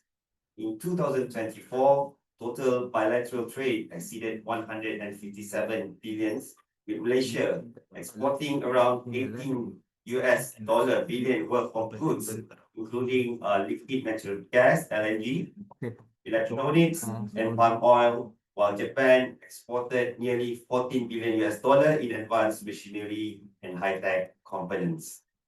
Yet, the true value of this partnership lies not only in trade, but in the exchange of knowledge, this intellectual discourse, technology, and human capital, which drives innovation and long-term competitiveness.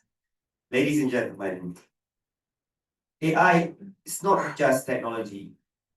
Like I am very happy to actually join in half of the session, and I feel rookie lah. I cannot join the morning session, but somehow I get all the gist of it.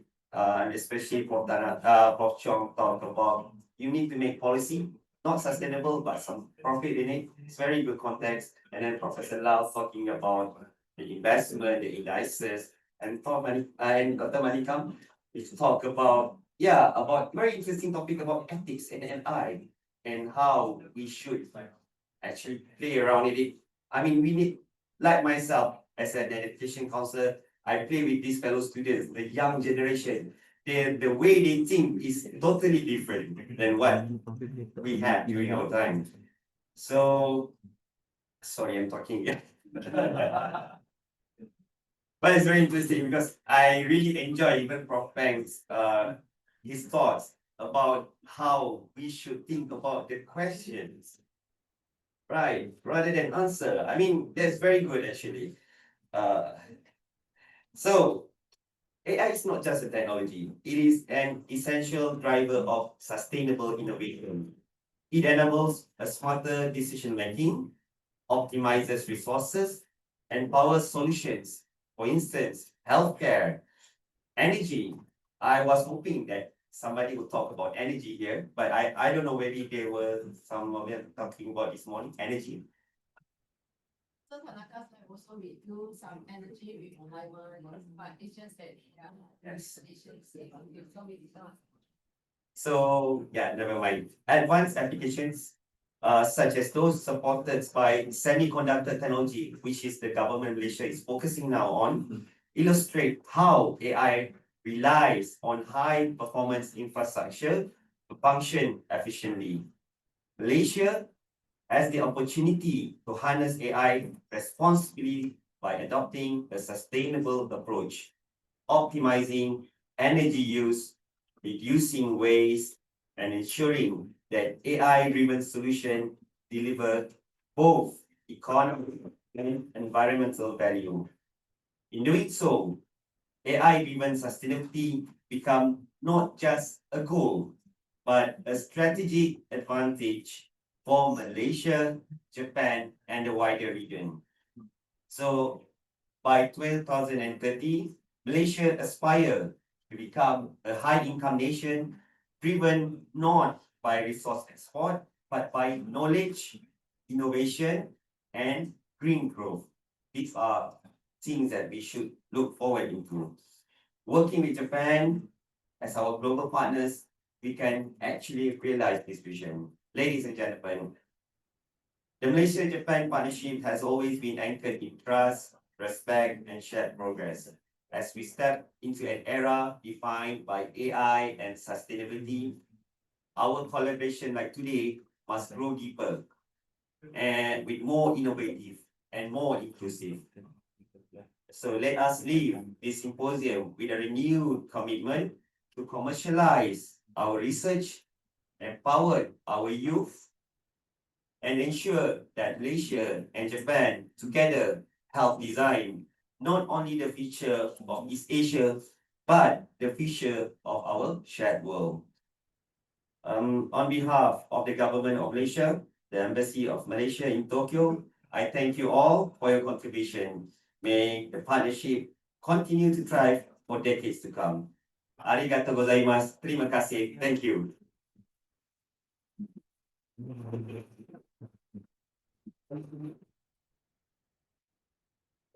Thank you so much, Mr. Imran, for your insightful closing speech.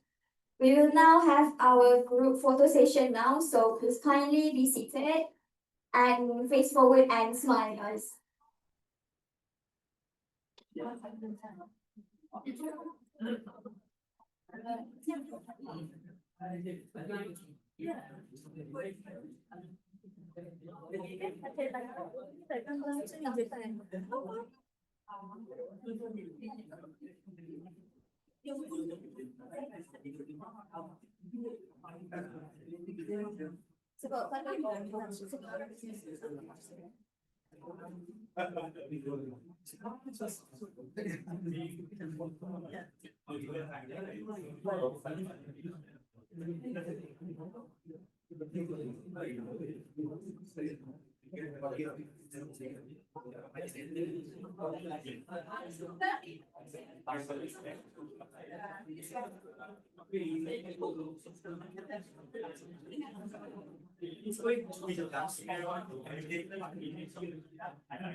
Everyone, it is kindly requested for everyone to be seated so that we can proceed with our photo session.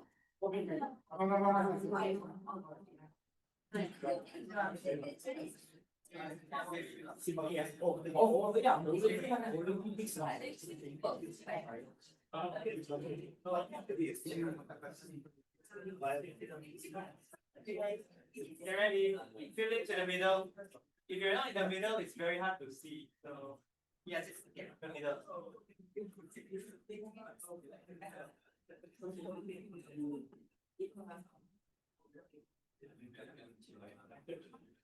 Okay, guys, everyone ready? Okay, 3, 2, 1. 3, 2, 1. 3, 2, 1. Yes, this side, this side. Okay, thumbs up.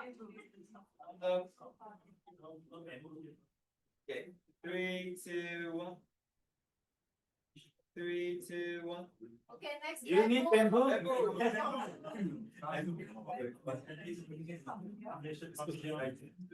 Okay, bamboo ready? 3. Right hand on top of left hand. Right hand on top of left hand. Yes. Right hand on top. Yes.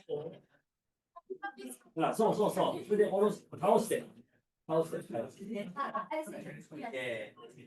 Okay, guys, ready? 3, 2, 1. 3, 2, 1. 1, 2, 3. Okay.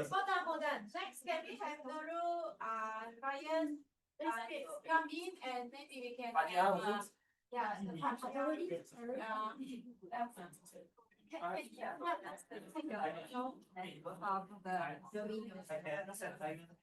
Oh, sit nice, sit nice.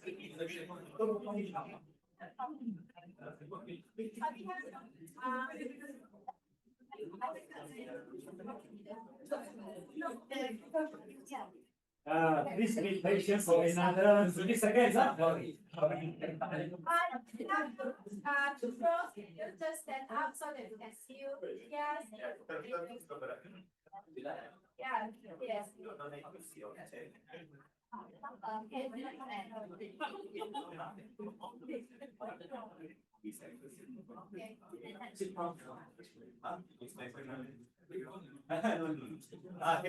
Can you please move close, just fill up the gap so that boleh nampak dalam frame. Come get closer to the antenna.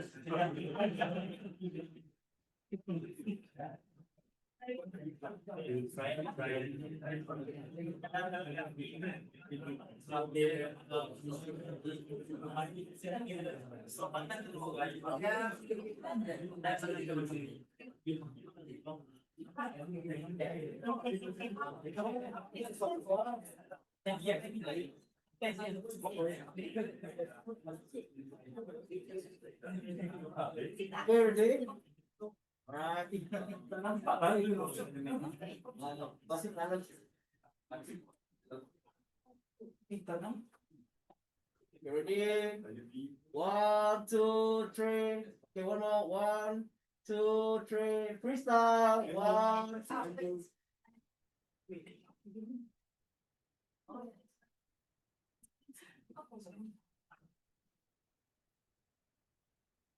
Ready?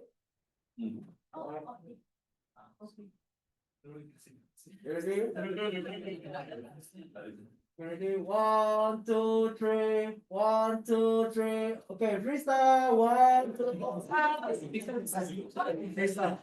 This. Okay, freestyle.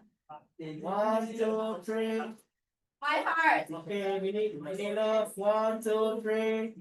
Okay, bamboo style. Okay, right on top. Bamboo style. Ready? 1, 2, 3. Okay, one more, 1, 2, 3. Okay, bahasa.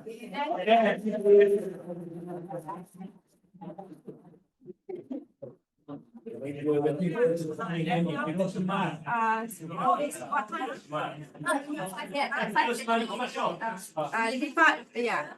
So come back at 5:15.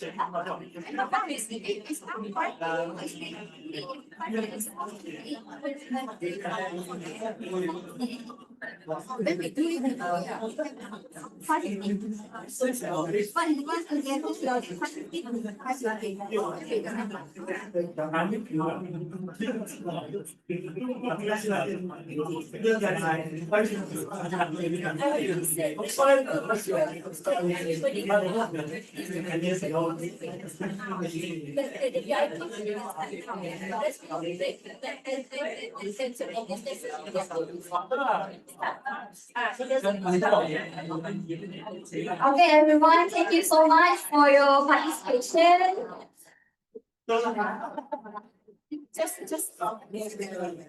As a reminder, we will have a tour of the Malaysian Pavilion today. So please break into a group of 10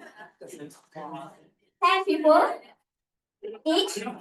And the first group will start going now, actually. VIPs. Okay, so the